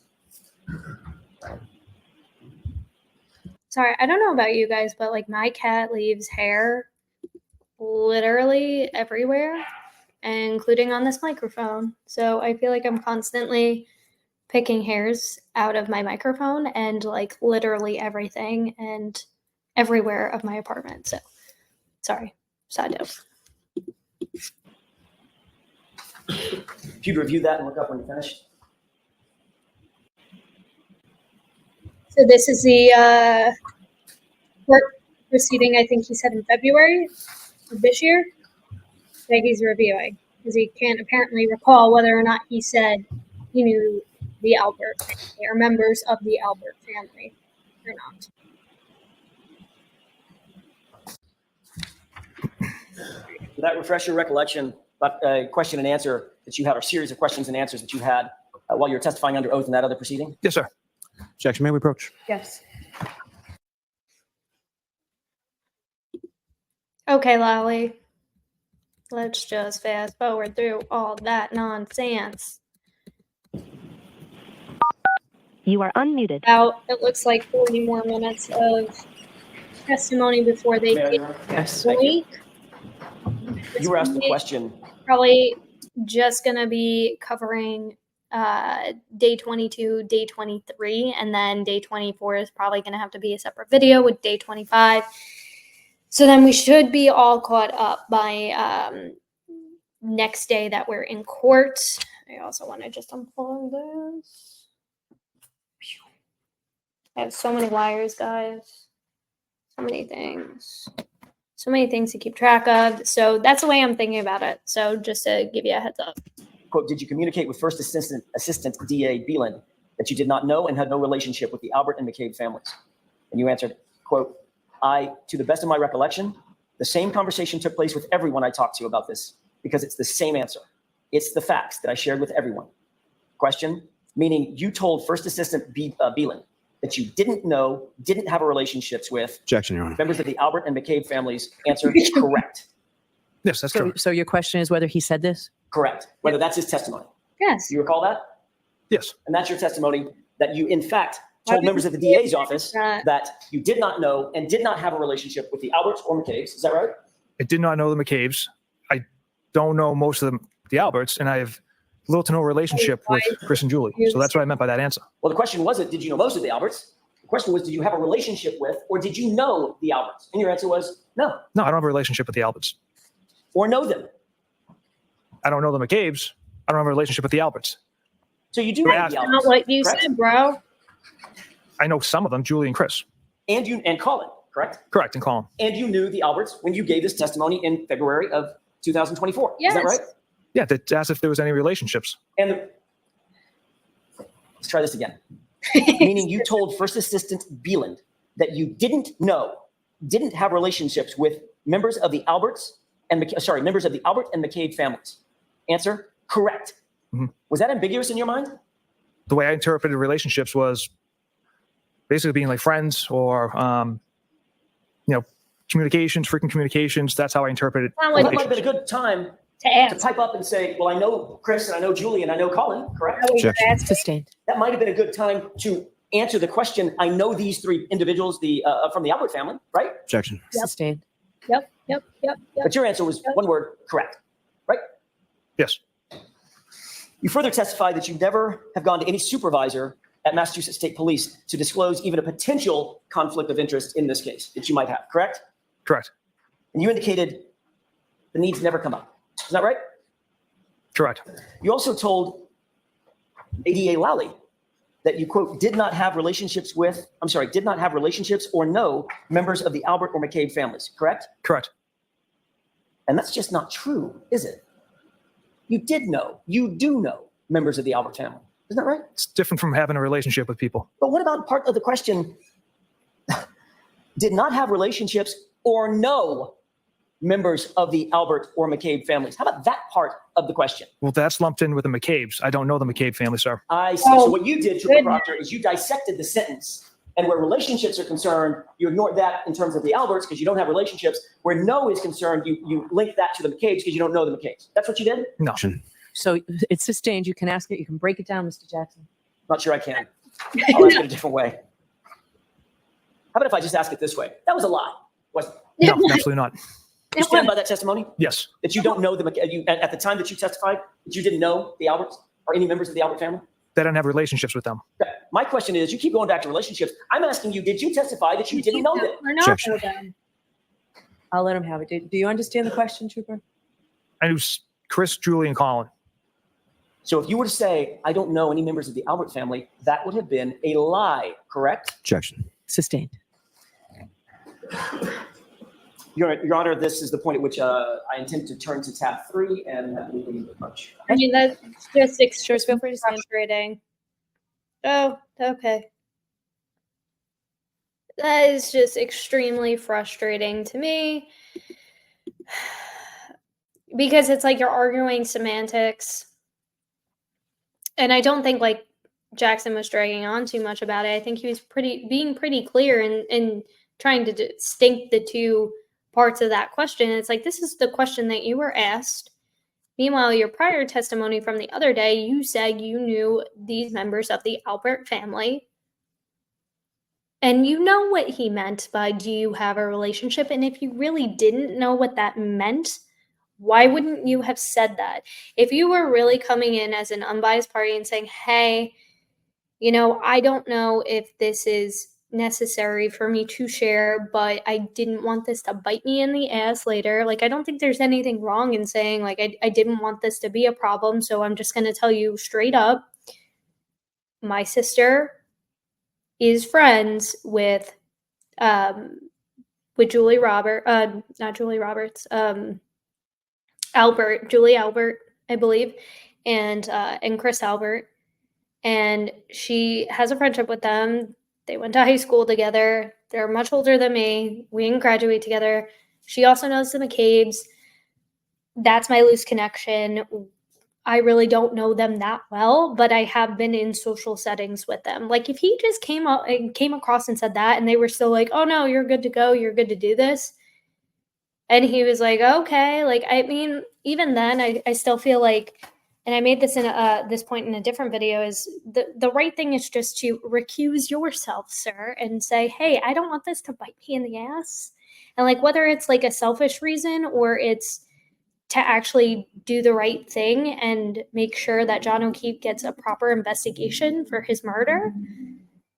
Either way, I think that would have been a much more acceptable response than all of this nonsense. So we are still, I had this going the whole time. Wow. Okay. We are, wow. This is a long sidebar. Here we go. Just a moment, Your Honor. Yes.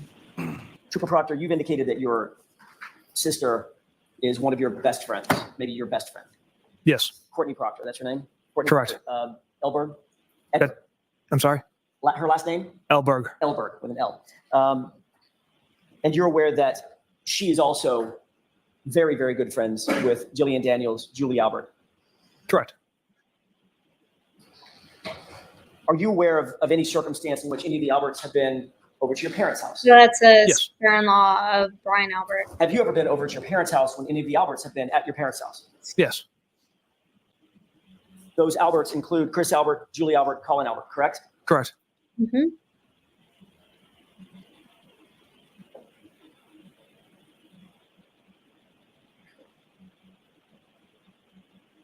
As a matter of fact, you were on or around January 29th, 2022, you were close enough friends with Julie Albert that she had your personal cell phone in her cell phone, correct? And vice versa. I wouldn't classify us as close friends at all. Okay, let me get back to my question. Did you have her cell phone in your phone and did she have yours? I can't recall if I believe I had her stored in my phone. Okay. Tab 4. All right. If you would turn to tab 4, And what was this marked for ID? this was, Or tell me the numbers at the bottom. oh, I've got the sheet right here. I've got a cheat sheet. Tab 4 is triple B, Okay. as in Bravo. And Your Honor, for the court, As in I'm Bravo, looking at page do you have 26, 25. You have that in front of you, sir? Yes, sir. Do you recognize the participants in this chat? I do. The number ending in 5374, you recognize it as being from Julie Albert? Based off the content of the message, yeah, I recognize this text message from Julie. And she texts, "This is the weekend I've been waiting for. Michael, please send ski videos if CP doesn't share with me," with a laughing face, correct? Correct. That text was sent on February 24th, 2022, wasn't it? Yes. That was less than a month after Mr. O'Keefe's death, isn't that right? Correct. And less than a month after you had been assigned to the investigation in which Julie Albert was a witness, correct? Correct. And her husband, Chris Albert, was a witness, correct? Correct. And her son, you knew, Colin, was involved as well, correct? Yes. He just wanted to say yes. He was like, In oh, that text message. It's a nickname I have for my sister. Courtney Proctor, correct? Correct. was that nickname? Was it Your Honor, Chicken? if I may have just a moment. The bear? It is Pride Month, y'all. It's only fitting. Soon time.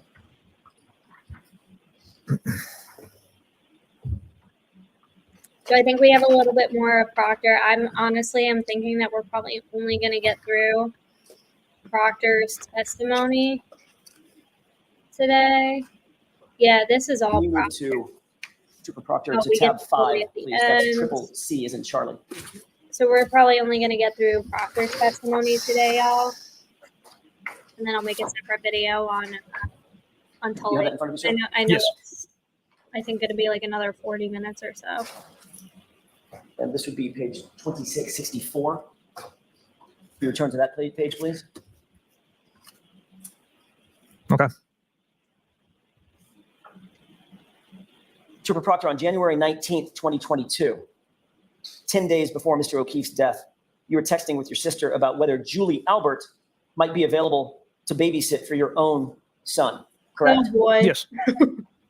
So in fact, your relationship with the Alberts was close enough that you would consider leaving your own child in the hands of Julie Albert as a babysitter, as a caregiver for your toddler, correct? Yes.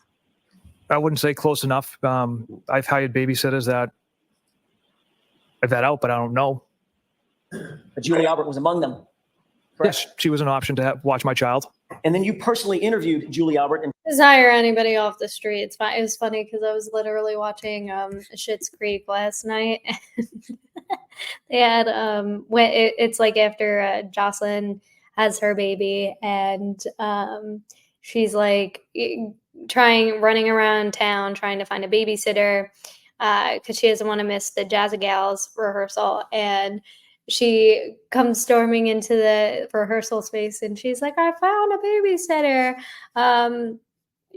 She's not like a usual babysitter, but she's like a pet sitter. And she said she would make this one exception. So that's what I think of when he just said, it's like, you would really consider just anybody? Like, okay, like that just goes to show, like, you sound like a great dad, buddy. Just leaving your kid with whoever. Chris Albert in this case on February 10th, 2022. Sergeant Buchanan and I did, yes. And you didn't mention a thing about your relationship with Julie Albert, Chris Albert, or Colin Albert in any report that you ever drafted in this case, did you? Whoa. Mention a thing, 22. Sergeant, You personally interviewed Julie Albert and Chris Albert in this case on February 10th, 2022. Sergeant Buchanan and I did, yes. And you didn't mention a thing about your relationship with Julie Albert, Chris Albert, in this case. She was an option to watch my child. And then you personally interviewed Julie Albert and Chris Albert in this case on February 10th, 2022. Sergeant Buchanan and I did, yes. And you didn't mention a thing about your relationship with Julie Albert, Chris Albert, or Colin Albert in any report that you ever drafted in this case, did you? I did not. Not one word. Oh, correct? boy. No, sir. Oh, boy.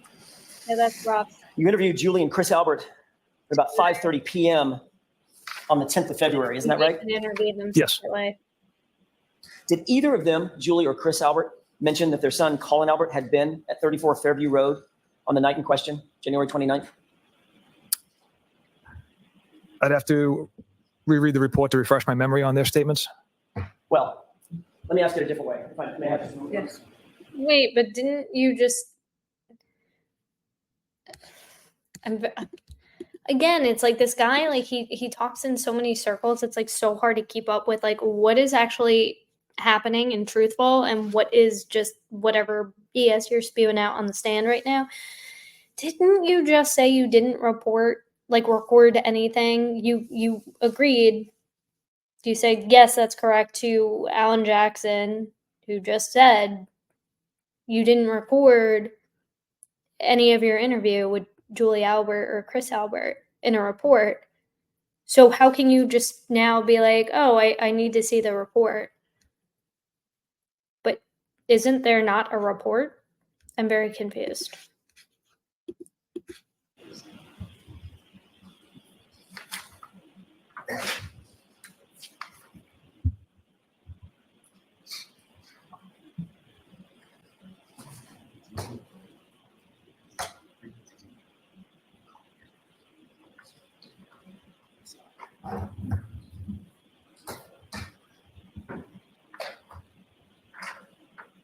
You wrote a report on October 12th, 2022, correct?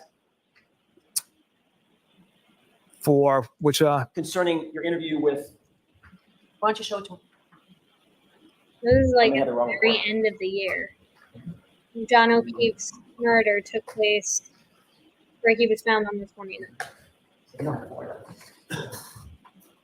Do you recall, Trooper Proctor, ever mentioning that whether or not Julie and Chris mentioned to you that their son had been at 34 Fairview on January 29th? Do you recall that as you sit here? to the best of my recollection, no. It was a very short interview with Julie and Chris, was it not? Typical length for the information they had to offer. So you started the interview about 5:30 p.m. It must have been relatively short because you received a phone call by 6:17 from Julie Albert herself, correct?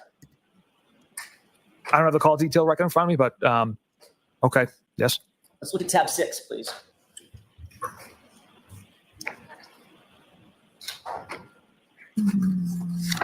Oh, it may not be in your book. It's not, sir. Okay, fair enough. Which, that was on the 12th? Again, these timelines, I'm so confused because where you at? Oh no, not on this house. Sorry, I'm mixing the dates. You indicated that you might need to look at a phone record or a phone log to determine whether or not that call was made and what time it was made, correct? If you have that, May I please. approach, Your Honor? Yes.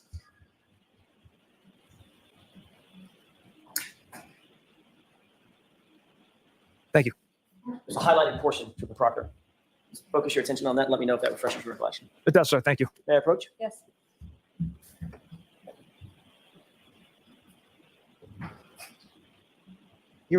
After your interview, you received a phone call from Julie Albert about 6:17, about 45 minutes after you began the interview and then left, correct? Yes. 6:21, you called her back and you spoke for 3 minutes and 58 seconds. Is that right? Yes. Did you discuss the interview? I don't recall the contents of that conversation. And of course, you never memorialized that in any report, did you? The fact that you had a subsequent phone call with Julie Albert on your personal cell phone. I did not. Let's turn to tab 5 one more time. And if you could turn to page 2677. It's so hard to keep track, y'all. I'm trying. Trooper Proctor, after your interview with Julie Albert, your sister, Courtney, texted you, "How did it go at Julie's? She was so nervous." You recall that? Yes. In fact, you responded to that with a ha, ha, ha, ha, ha. 4 ha's, right? And then why, question mark, correct? Correct. Then you responded, "It was fine, just a quick convo," correct? Yes. You were literally reporting back to your sister about the progress of your investigation in a homicide investigation, weren't you? Objection. Sustained. You can ask it differently. Were you reporting your progress to your sister about your investigation? Objection. Sustained. Your Honor, may we approach Okay. All right, we're going to sidebar again. your investigation? Quick one. Okay. It's going to skip ahead a little bit because I think he's probably going to have. May I? Yes. Thank you. Were you reporting your progress of your investigation back to your sister, Courtney Proctor? No, absolutely not. But you did say that the conversation, the formal interview went fine. It was just a quick convo, correct? In response to my sister indicating Julie was nervous, that's why I told her it was fine. Trooper Proctor, Julie and Chris Albert were not actually treated like witnesses in a murder investigation. They were treated more like friends. Wouldn't you agree? Objection. Yeah. Is that true? Absolutely not.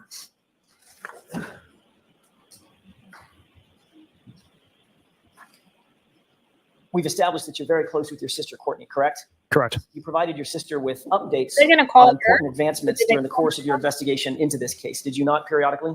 I made her aware of newsworthy stuff. That started as early as January 29th, 2022. Is that right? Newsworthy stuff.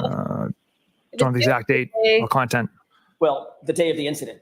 Yo, newsworthy is like OJ died, or like the whole like Miley Cyrus, not Miley Cyrus, Billy Ray Cyrus. There's so many Cyruses. Billy Ray Cyrus getting a divorce from his like 19-year-old wife or something like that, and like her allegedly having an affair with, I think, Noah Cyrus's ex / Brandy Cyrus's current boyfriend. That's newsworthy. Or the P. Diddy case. That's also newsworthy. If it's not in the news, it's not newsworthy. Therefore, you shouldn't be reporting on it. Again, You're not- letting her know that you were involved, that you had been assigned, what the status was, Yes. the nature of the case, the fact Correct. that it was a homicide, correct? Yes.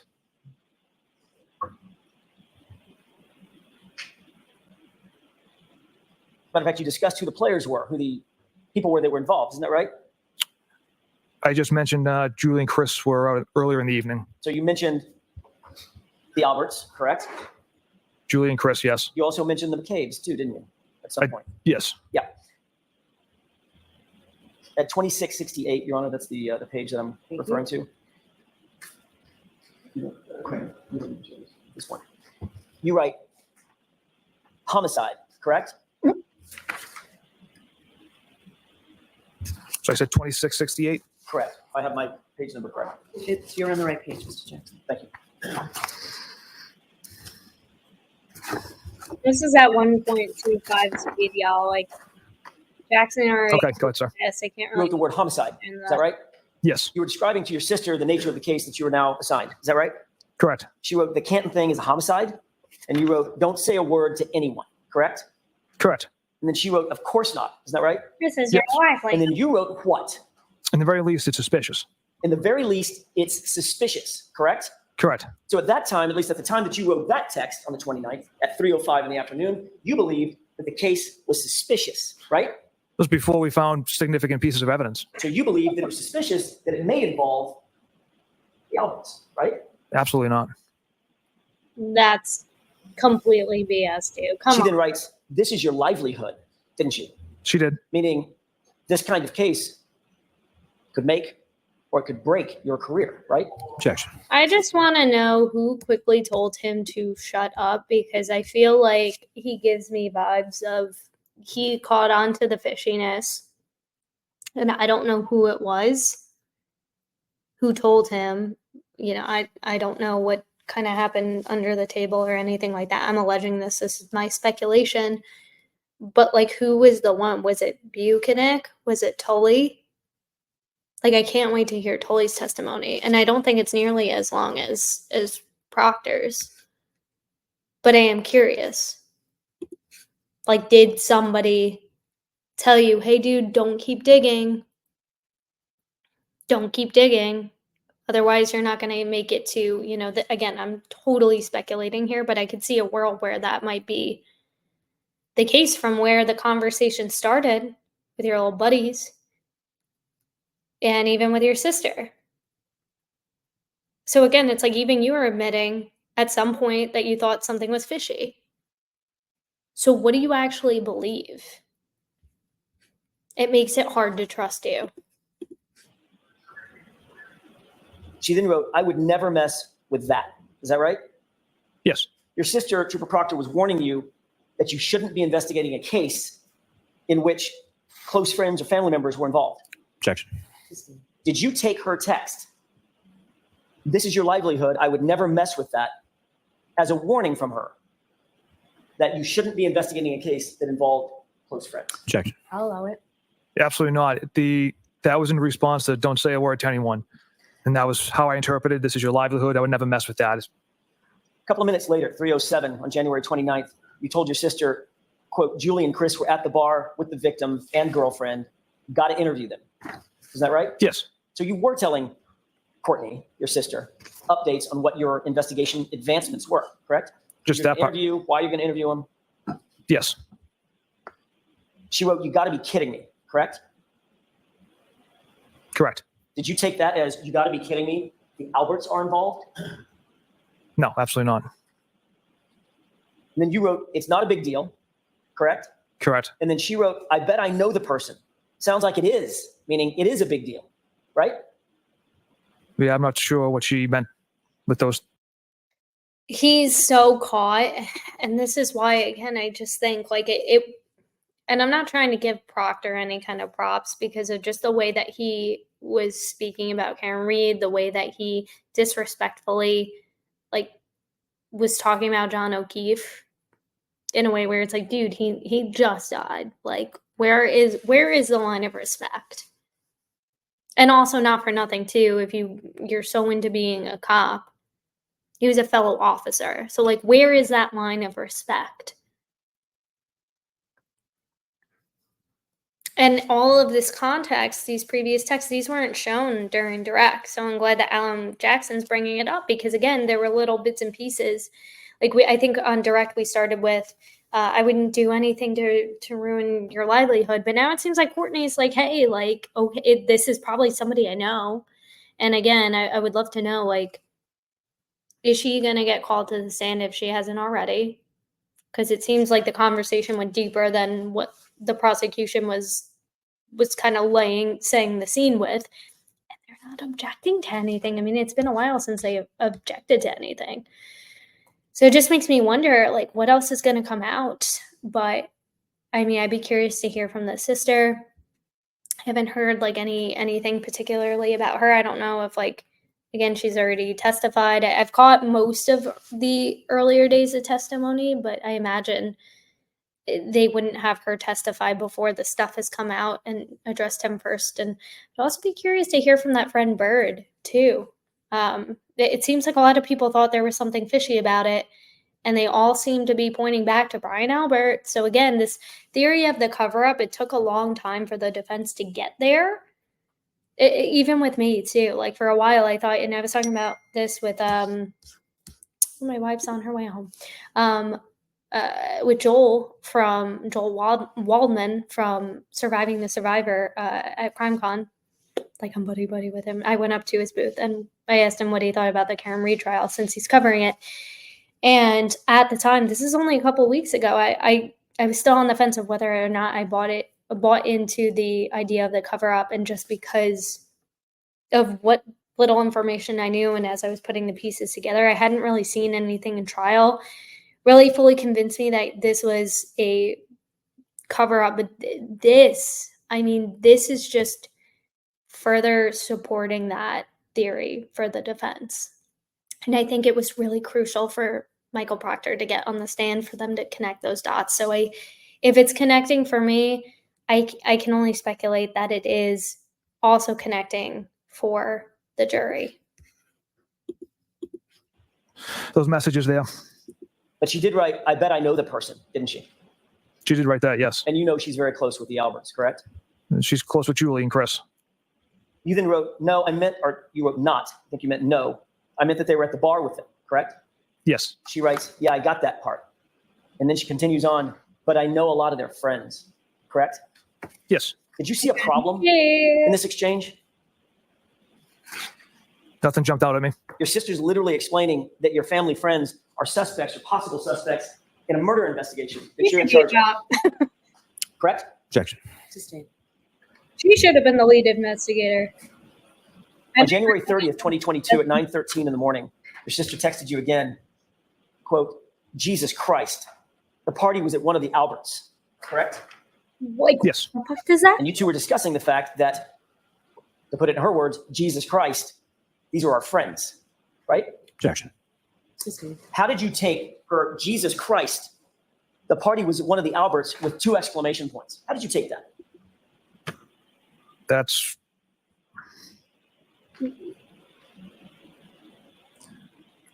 her. The way I'm interpreting my sister's text messages was that surprised, shocked that this is where Mr. O'Keefe was found on the front lawn of that residence. Could it be Jesus Christ? We know these people. Again, that's how I read that message. Yes. Or at least your sister does. You don't deny, Mr. Those Proctor, that you're wrong with routinely that. disclosing to your sister pretty intimate details about the investigation, correct? I wouldn't say intimate. I'd say newsworthy stuff, or just generic, nothing Well, too specific. newsworthy, would you have gone to the news at this point in the investigation? Would you have gone to the news and said, Said earlier. Julie and Chris were at the bar. I got to go interview them. Objection. Allow that. Is that what you do? I actually didn't No, I would not do that, sir. So it's not newsworthy. These were details, internal details about the investigation, weren't they? Yes, And you were sharing them with your sister, Courtney Proctor, correct? correct. And Courtney Proctor's best friend is Jillian Daniels, and one of her closest friends is Julie Albert, right? Correct. So, Then on just February, to clarify, so Jillian Daniels is Julie Albert's sister. Julie Daniels is her maiden name. Just a 1st, 2022, your sister texts you the family makes sense. that she's actually meeting with Julie Albert, didn't she? Oh boy. Yes, And that was before you ever interviewed Julie, correct? yes, So it appears that Courtney was providing information to Julie of some sort before you were able to actually interview her. Is that right? Objection. She was, well, let me ask it this way. You don't deny that Courtney was meeting with Julie before you interviewed her, correct? correct. And you don't deny that you had been providing information about the case with Courtney before you interviewed Julie, correct? Provided information that Julie and Chris were at the waterfall and I needed to interview them. Yes, that's the information I shared. And who knows what you shared verbally, Read them not up. in text messages, correct? Objection. Did you, we have text I'm gonna messages, back that Mr. up. Proctor. Did you text messages? Needed to interview them. Yes, that's the information I shared. And who knows what you shared verbally, not in text messages, correct? Objection. Did you, we have text messages, Trooper Proctor. Did you share other information on phone calls with Courtney? No. So the only information we're to believe, you talk to her 5 to 6 times a day. The only information that you claimed you shared with Courtney about the details of the investigation are contained in these texts, which we have. Objection. I'll let you answer that. Can you answer that? The information that I share with my sister contained within these texts, yes. You never discussed this case verbally, over the phone or in person with Courtney. On the phone, I'm sure there's been conversations that's things that have been newsworthy items that have gone to the news. There's definitely been conversations in that regard. What a buzzword. Then before you ever interviewed Julie, your sister informed you that Julie actually wanted to get you a gift for your participation on this case, correct? Yeah, we heard this, and I'm curious to Yes. see more. In tab I was gonna 5, let's turn to skip page ahead. 2672, Super Proctor.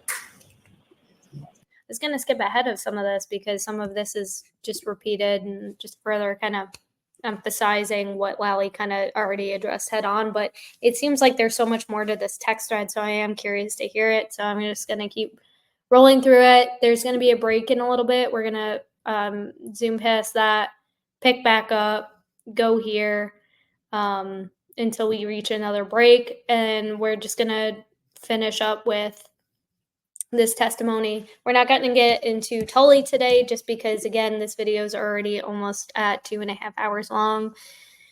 So I want to make sure that we get through just all of Proctor's testimony. I think that's really important to go through it, dissect each part of it, try and connect the dots as best we can, because there are things that might miss, and then it's going to be a lot drier testimony with the DNA experts. So we will go through that, probably not as extensively as this, just because, again, it's more foundational stuff. It's very important to go through, but I'll defer more to the experts in going through that. So we will go through that, but it probably won't be as long as going through some of this witness testimony.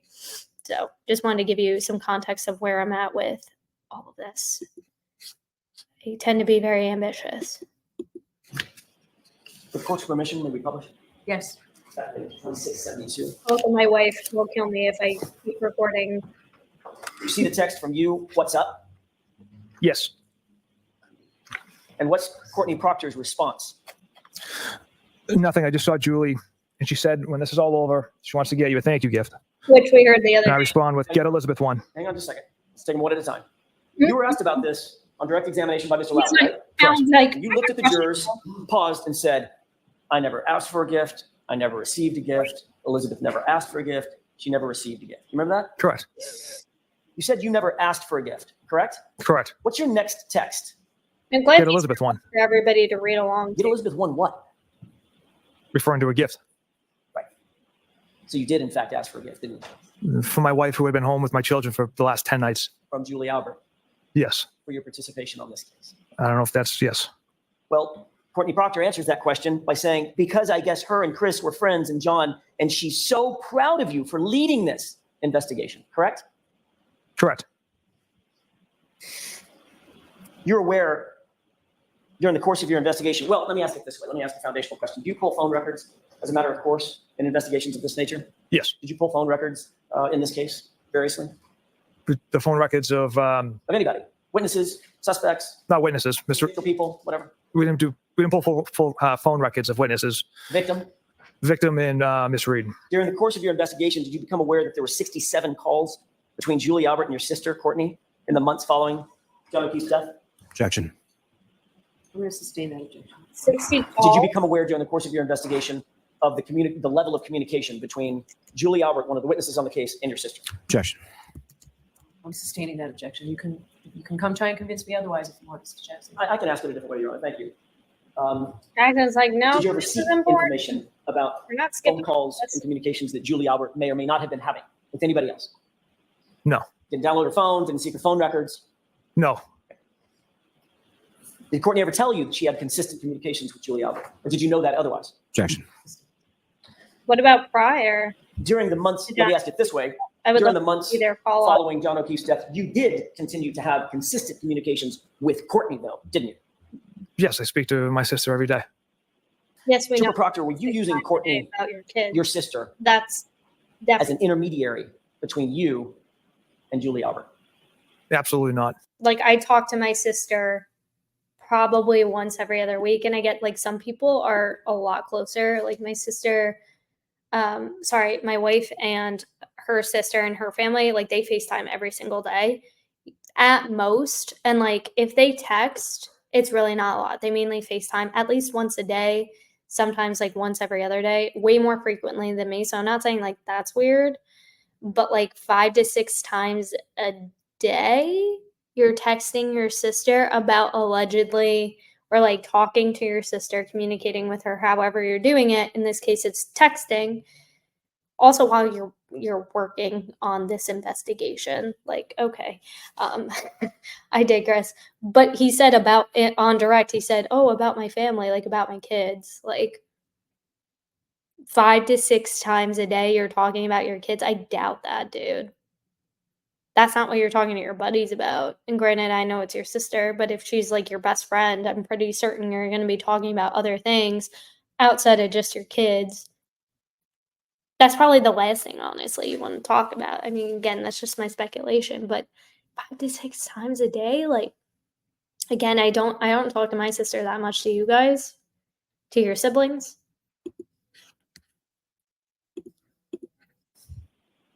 You were well aware from the very beginning of your investigation that Colin Albert was, in fact, at 34 Fairview Who's gonna on the night in question, right?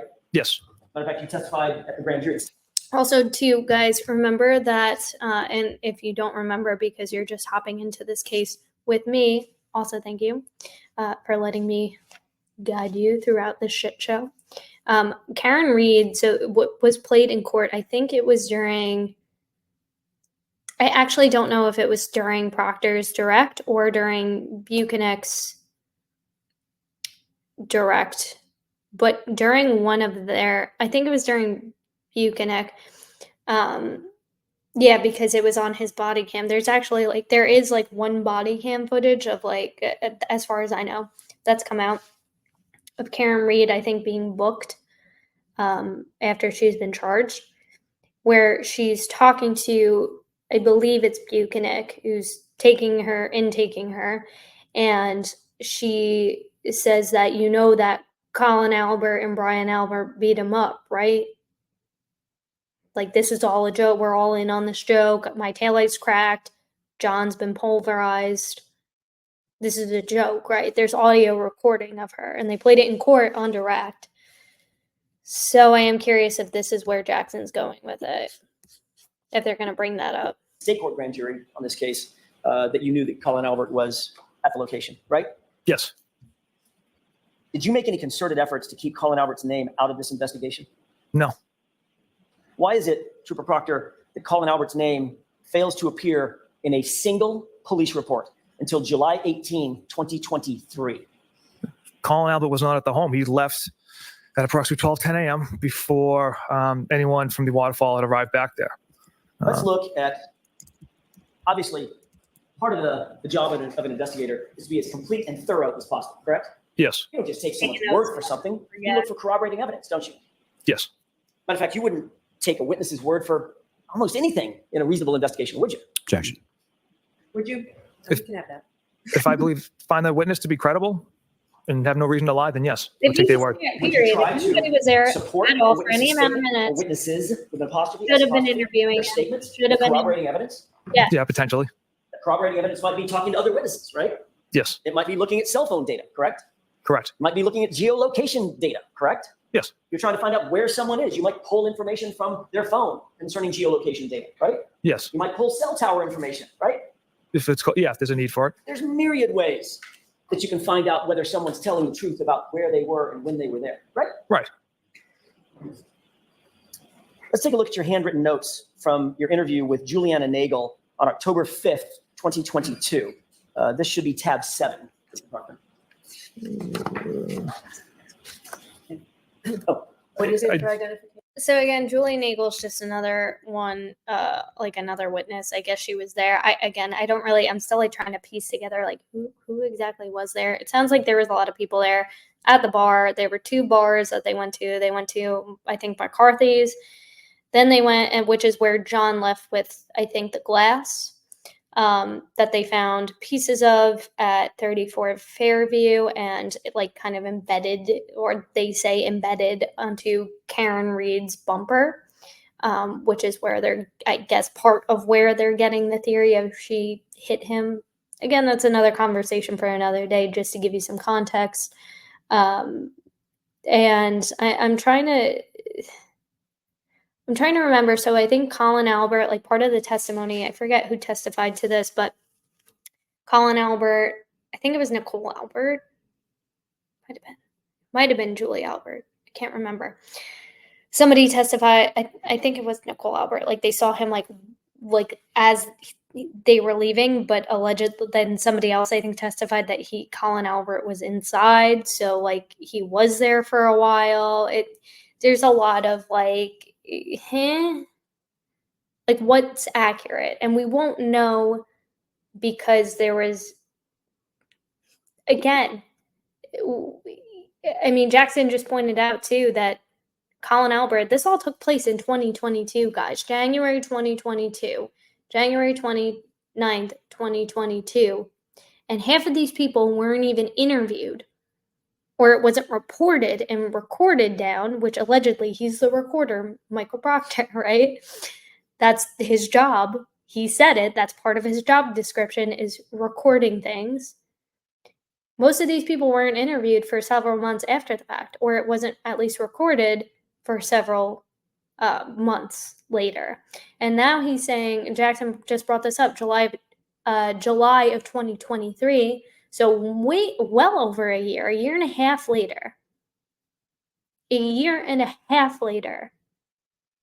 he was mentioned in a police report for the first time, Colin Albert. Just remember that. My mistake. I thought it was in the tab. It's not. This is a 3-page document. I'll just refresh his recollection with this. Okay, show Mr. Lally and then go ahead. Of course. Let me ask a foundational question to Proctor. Do you remember exactly what's in your notes from a conversation that you had on October 5th, 2022? I don't know. Do you think it would refresh your recollection to take a look at your handwritten notes? Yes, sir. Thank you.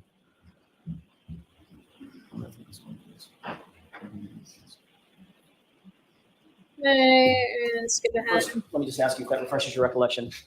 We're gonna hit break. It does, sir. Are those Skip your ahead. notes, your handwritten notes from this? Yeah, a little bit more of his investigation? testimony. Yes. Does that reflect your handwritten notes based on the conversation that you had with Juliana Nagel on or about October 5th, 2022?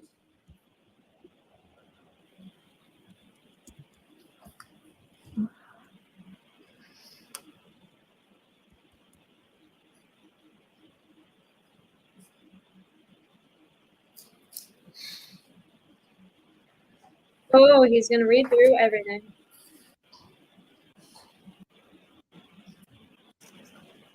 Still reading. Is this going to be an accurate representation or an accurate copy of your notes from your interview with Juliana Nagel? Yes. Your Honor, with court's permission, I changed my mind. I would like to have this marked as next. Introduced into evidence? Correct. Is there an objection? Yes, sir. Okay, the objection sustained. Is it true that in your handwritten notes, you list the following individuals based on Juliana Nagel's conversation with you as being at 34 Fairview?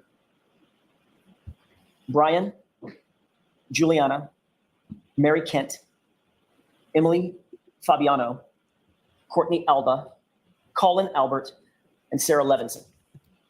Correct? Correct.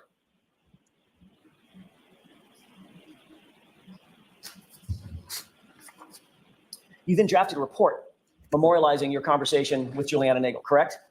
Yes. And that report is a formal memorialization of your interview based on your investigation, correct? Yes, a summary of the conversation for the interview. And that report is the thing that's turned over to the Commonwealth, correct? Yes. And the report is the thing that's entered into discovery and provided to the defense. Correct. And isn't it true that in that report, you list the individuals that were at 34 Fairview as Brian, Mary Kent, Emily Fabiano, Sarah Levinson. Is that correct? Yes.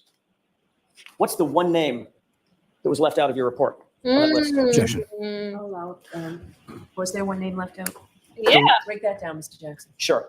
Isn't it true that in your report, you excluded the one name, Colin Albert, from the list of individuals that were in your notes? Yes, because he arrived later in the evening. The other females were there from the start. At the time that you wrote your report, the formal report, this one, You did not believe that your handwritten notes were also going to be disclosed, did you? I knew that was a possibility. When you finally did get around to interviewing Colin Albert, you personally conducted that interview, did you not? Yes, Colin along with Albert Trooper told Zach you- Clark. One at a time. I'm sorry. Finish your answer, Trooper. Please go ahead. Yes, along with Trooper Zach Clark in my office. Colin Albert told you that he was picked up by Allie McCabe from his uncle's house at 12:10 a.m., correct? Correct. Allie McCabe also told you that she picked up Colin Albert at 34 Fairview at 12:10 a.m. and then dropped him off at his house, correct? Correct. And then she indicated that she went straight home after that, right? Yes. Did you conduct any further investigation to determine whether Colin Albert and Allie McCabe were actually telling the truth about that time? We did not. You just took them at their word, correct? Yes. Trooper Proctor, you realize that you had a forensic image at the time. You had a forensic image of Jennifer McCabe's cell phone in your possession, right? Correct. You're also aware that she has a Life 360 app on her phone that tracks the location of Allie McCabe, correct? I was not aware that. So again, giving you context because it's important and it's again spicy. So Allie McCabe, I forgot her kid's name, is Jen McCabe's daughter, and the Life 360 app is kind of like one of those like GPS trackers to kind of like share your location with Apple. It's that. I don't know if that's the same thing, but it's like when you share your location with Apple, so that way you can keep track of your loved ones and make sure they're going where they say they're going, or just if they don't tell you where they're going, you can see where they're going. So again, just to give you some context about the whereabouts of where Allie McCabe was, her testimony was a lot earlier. So I'm curious to see where this goes. App tracked her daughter. I knew of the Life 360 app, but I wasn't aware of the capability of tracking her daughter. Did you bother to look at Jennifer McCabe's Life 360 app to determine whether Colin Albert and Allie McCabe were telling the truth about the time that they supposedly left 34 Fairview? Objection. Did you do that online? I did not. Let me take a look at tab 8. But you had no problem seizing Karen Reed's phone. Do you recall looking at all at the Life 360 app or its data from Celebrate? What we're doing? Objection. Did you or did you not look at That any was data from Jennifer Life 360 McCabe's phone. from Jennifer McCabe's phone? The Google Objection. searches. So this is a good time to take morning recess, and I'll see Oh, okay. 15, 20 minutes. So now we're at morning recess. We're gonna skip ahead, piss that fan. We're getting back. Yeah, y'all.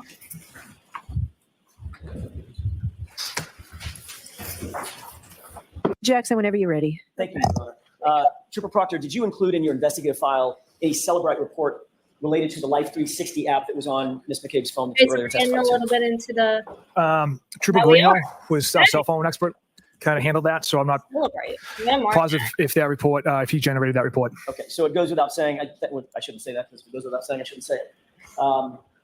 Did you review a Life 360 report in an effort to determine whether or not Colin and Allie were telling the truth? No. You grew up in Canton, did you not? Yes. I don't want an address, but just generally as a crow flies, how close would you say you live from the Albert residence at the former Albert residence at 34 Fairview in Canton? 2-3 miles, How about from the McCabe residence? Again, don't give me any addresses. maybe a mile. You know, given the fact that you That's grew up in Canton, far. that it's about a mile walk through some woods to get to Canton High School from 34 Fairview, correct? Yes. Did you have any Canton police officers canvass the area around the high school or filling stations around the high school, gas stations That's around the a high school question, Jack. for video surveillance footage? No. What Did you have about- any conversations with anybody from Canton about video surveillance concerning the high school and or surrounding gas stations? Yes. Who is that? It was Officer Galanis. Can you turn to tab 9, please? Because that's another issue, and Turtle Boy, who's been doing extensive coverage on this, I'm gonna keep the screen up. He also brought up too, because he has a video where he actually goes up to one of the neighbors, not directly across the street, but I think like right down the block too, and asked if they were asked by any police for ring camera footage any time between the start of the investigation till now, and they said no, they were not asked for Ring camera footage, which is just like, again, upon like, how easy would this crime have been solved if the proper steps were taken? And I wonder if that's going to come up as well, because now he's asking for different footage, different CCTV. I didn't realize that, again, because I don't know like how big or small Canton is. I just imagine it's a small town. It's clearly not a big city like Boston is. So I imagine that, just like the town I grew up in, I mean, it was a very large town, and as I got older, I didn't know everybody around there because I wasn't in high school anymore and everybody moved away. So I can imagine that. But if you're born and raised there and you're working for the police department, I imagine you have a pretty good hang of things. And it sounds like Canton's a lot more close knit, a lot more small, very much a boys' town, a cops' town. So I am very curious, like, where else he goes with this, because that is a good question. I remember being a teenager too, which seems like it wasn't that long ago, but it was. I just had my 10-year reunion. I did not go though. But I remember being the teenager, and sometimes like the cool thing or dirtbag thing to do would be to go to different, go to your school after hours in the middle of the night. You smoke a little bit, you drink. It's the dirtbag kid thing to do. You walk around because you have no money and you don't know how to drive, or if you do know how to drive, there's only the one kid that has the car, has their parents' car. So again, it's just that was a good question. I am curious to see what other kind of footage stuff he brings up. Like, why wasn't it? First, let me ask you if you recognize these texts with any individual. Yes, I do. How do you recognize those texts? That was a text communication between Officer Galanis and myself. Taking a look at those text communications, do you Is see want the to get yelled inclusive at dates judge of again? those on the face sheet Yes, document? I do. What are those inclusive dates? First message sent, date and time, February 18th, 2022, 1:02 p.m. Last message sent, date and time, February 18th, 2022, 2:05 p.m. These are texts on a single day, correct? That's correct. Gotta back it up, y'all. It was Officer Galanis. Can you turn to tab? Communication between Officer Galanis. Yes, I do. How do you recognize those texts? That was a text communication between Officer Galanis and myself. Taking a look at those text communications, do you see the inclusive dates of those on the face sheet Yes, document? I do. What are those inclusive dates? First message sent, date and time, February 18th, 2022, 1:02 p.m. Last message sent, date and time, February 18th, 2022, 2:05 p.m. These are texts on a single day, correct? That's correct. If you would look at page 2623. Your Honor, may I publish? Is there any objection? Same one, but I'll let you publish it. Thank you. Yes, you can. Sorry, In Lavely. this text, you're asking a member of the Canton Police Department to look around the surrounding area of 34 Fairview Road for camera equipment, correct? I was asking if they had any knowledge of cameras in the area. Okay. And of course, that was to That's an officer who was employed by which department? Canton Police Department. Which you knew at the time that you asked for assistance in February of 2022 had been recused from the case, correct? Correct. And should have no investigative involvement in the case, correct? I did not request for them to pull video. I just simply asked, what are some good cameras in the area? Which is an assistance for you in your investigation, correct? Yes. They have more knowledge in the area as far as useful cameras. So yes, I reached out regarding cameras in the area. Or assistance from Canton PD officers, correct? Yes. Whom you knew to be recused. Yes. Correct? Yes. You specifically asked Officer Galanis whether, quote, the high school had cameras facing the street, correct? Also, like, I just want to say, sir, like, you're a literal police investigator. Like, you can't find out. And you grew up there. You grew up in Canton. You already said that. And, like, also, too, you're already texting your buddies about this whole investigation anyways. Why not just ask one of them? Who apparently also appear to be in law enforcement. Like, you can't tell me, like, come on now. Come on. Come on, you're making this way too easy for the defense. You just, at this point, it's sad. Correct. And Officer Galanis writes back, the Canton Mutual gas station has unreal cameras. That's how I picked up that kid, and it had him walking into the woods by the new street Larkin Court, correct? Correct. You responded, good to know, I'll add that to the list, correct? Yes. Did any of the reports you turned over in discovery ever mention the Canton Mutual gas station cameras or the cameras from Canton High School? No, because we did not retrieve any video from those locations. And you didn't mention in your report that you even sought the footage from those locations, correct? I don't believe so. You did say that you would add it to the quote list. Is that right? Yes. And you're aware, obviously, as one of your responsibilities to maintain and keep your handwritten notes from all communications, all investigative activities involved in the case, correct? Yes. And you have no notes on this conversation, correct? Correct. But you have a text and an Alan Jackson sat in the seat. So, and it's like, I wonder As the what, lead investigator, we all know what you found on those videos because you probably did pull. And again, I would love to know, like, did we call the gas station? Can they call them? Did they try to call them? I wonder. I'm so curious to see who's on the defense list. I don't know if that's like open to the public to know, but I would love to know, like, can they call him as a witness, like somebody from the gas station, and say, hey, did they ever ask for this video footage? Because if so, then it's like, okay, like, then where is it? Hi, baby. Hi. And you have to go $70, but you have auto pay, so it's just gonna pull. 70? 70. Go us. Why are you hand clapping yourself? Because that's fucking awesome. That's me, like, always being like, turn off the lights. Also, that light keeps flickering now. Now it's steady, but it kept flickering before. So, how's work? It was good? Yeah, it's a good day. Got a lot of mail? I have an Easy Pass bill, and that's from the IRS. Very good, very good. I have probably another, like, hour or so.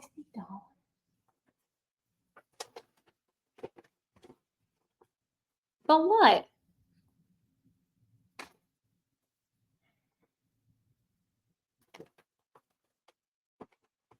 The fucking Lincoln Tunnel in the South there. Why is it 60? Because it wasn't paid on time, so the balance went up. I don't know why we didn't just fucking add the Easy Pass to the truck. I don't know why either. We'll get it paid, okay? Yeah, no, You okay? You have a good day? yeah, I had a good day. Good. Good day. I got into work. I had a 2-hour training. I only took 30 calls today. What? Sorry, y'all. I had to, like, say hi to my wife. Now I have, like, chip crumbs all over my mouth, so sorry about that. Continuing. Super Proctor, you are responsible ultimately for deciding which witnesses will be interviewed and which witnesses will not be interviewed, correct? Like I mentioned yesterday or Monday, it's a collaborative effort within the office. So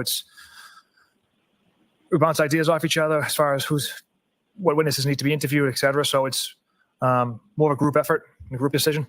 But as the case officer, you make some of the final decisions on who's going to be investigated, who's going to be interviewed, things of that nature, right? I facilitate certain areas, yes.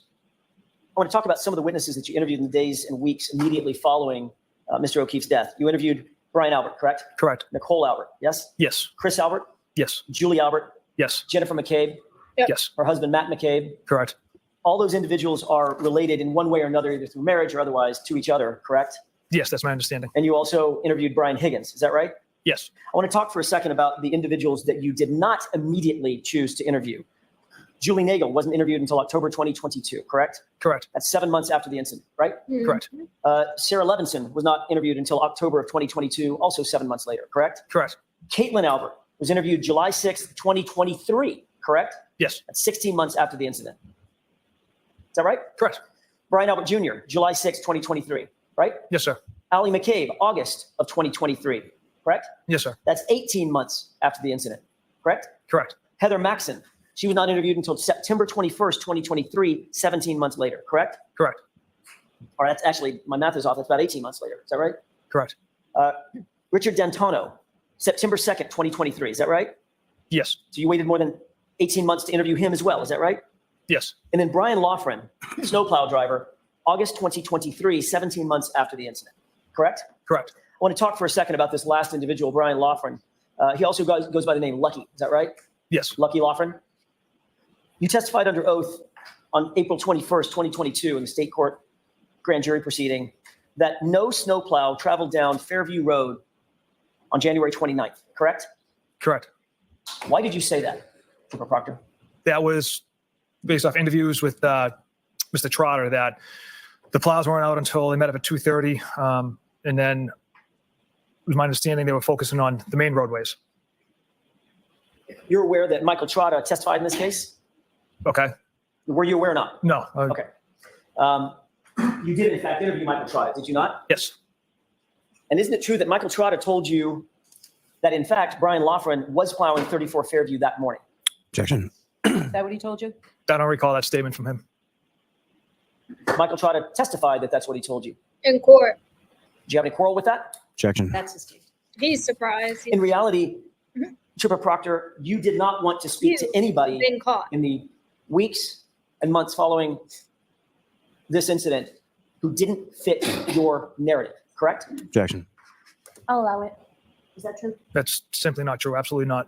Certainly you didn't want to talk to anybody who could say that there was no body on the lawn at 2:30 in the morning. Is that right? No, it's not true. Are you aware that Lucky Loughran, in fact, did report that there was no body on Objection, the Your lawn? Honor. So the objection sustained. I'm going to strike that. Did you include anything in your investigative report throughout the entire time you've been in charge of this investigation? But like, why? If that's what he testified to, am I wrong? Like, if he testified to that in this case, in during this trial, why? That's already, the jury already has that information, unless I like totally blew past that in my brain. But isn't that what he just said? Let me back it up. There was no body on Objection, the Your lawn. Honor. You say that there was no body on the lawn fit your narrative, correct? Objection. I'll allow it. Is that true? That's simply not true. Absolutely not. Certainly you didn't want to talk to anybody who could say that there was no body on the lawn at 2:30 in the morning. Is that right? No, it's not true. Are you aware that Lucky Loughran, in fact, did report that there was no body on Objection, the Your lawn? Honor. So the objection sustained. I'm going to strike. Okay, he didn't say. Did you include anything in your investigative report throughout the entire time you've been in charge of this investigation about Lucky Loughran and his observations? Not until Sergeant Mechanic and I interviewed him. And that was when? I can't recall the exact date. And that was after the defense brought him to your attention, correct? Objection. I'll allow it. He's like, True. Correct. that face says, Are you still the case agent you got in me. charge of this case? Yes. As the lead investigator and the case agent, you're aware it's also your responsibility and your obligation to investigate all potential individuals, right? All potential suspects. Yes. Yes. You're obligated to investigate anybody who would have a motive, a means, and an opportunity to commit the crime or the offense, correct? Correct. Motive includes anything from financial gain to could just be revenge, right? Yes. Could be a lover's quarrel, correct? Yes. Or it could be someone who's interested in someone romantically. Oh, Could be Brian, an argument inside of a vehicle. this is where Brian Higgins comes. Sorry, I didn't Read hear that.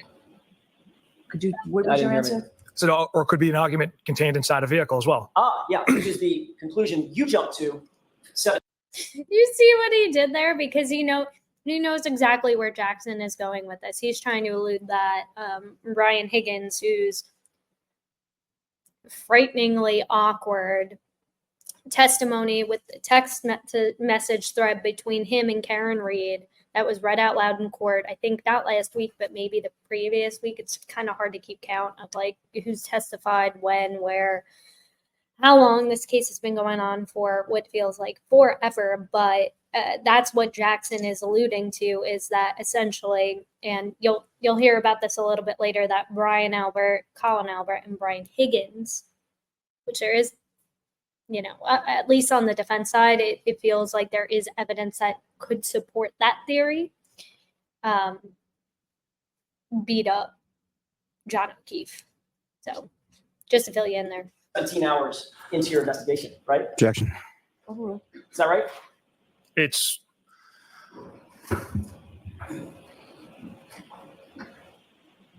Ooh, he has something, to think about it. evidence we have contained within cell phones reiterates that fact. When you decided that you were going to make sure I think that's like his go-to answer for certain things because you got to know he's been watching what people are saying about him. He's been studying. He's been like following this to a T, and he is being very careful because there is a federal investigation currently going on at the same time of this trial into the legitimacy of this investigation, how it was conducted.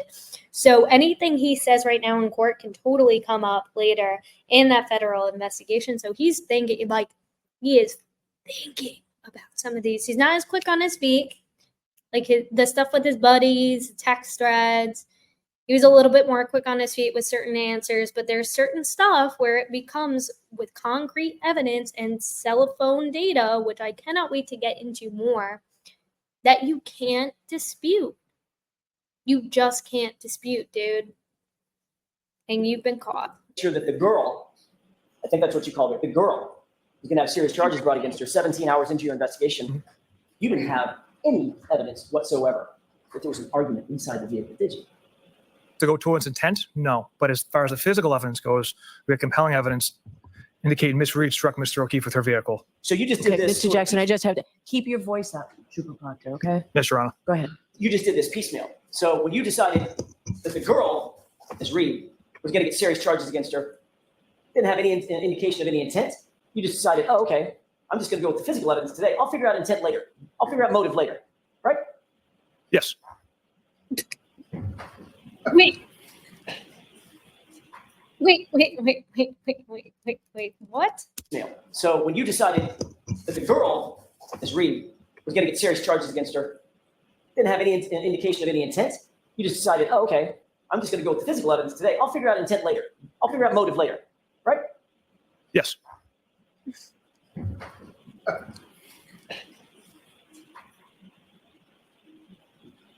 I can't believe he just admitted that. I mean, like, you don't need to prove motive in to get a conviction beyond a reasonable doubt. This I know from the amount of trials I have watched and studied. So I do know that.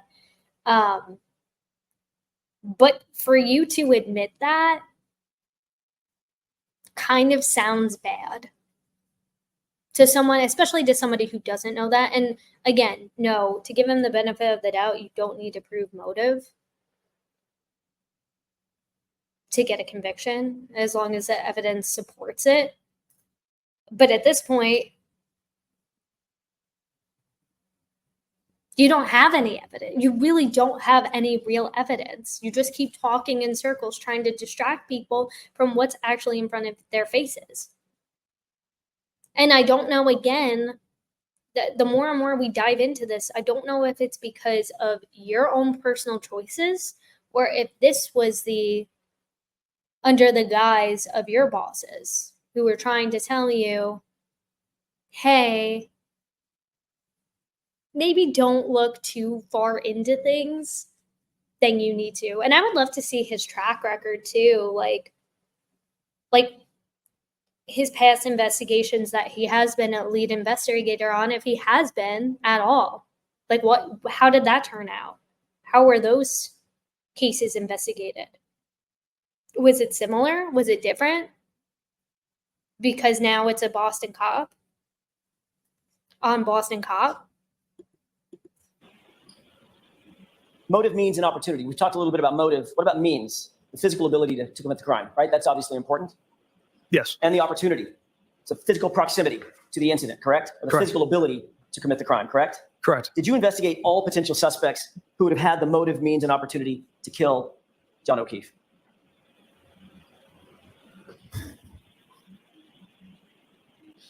Yes. And that I would have just said I plead the motive, means, factored in with the physical evidence pointed directly at Miss Reed.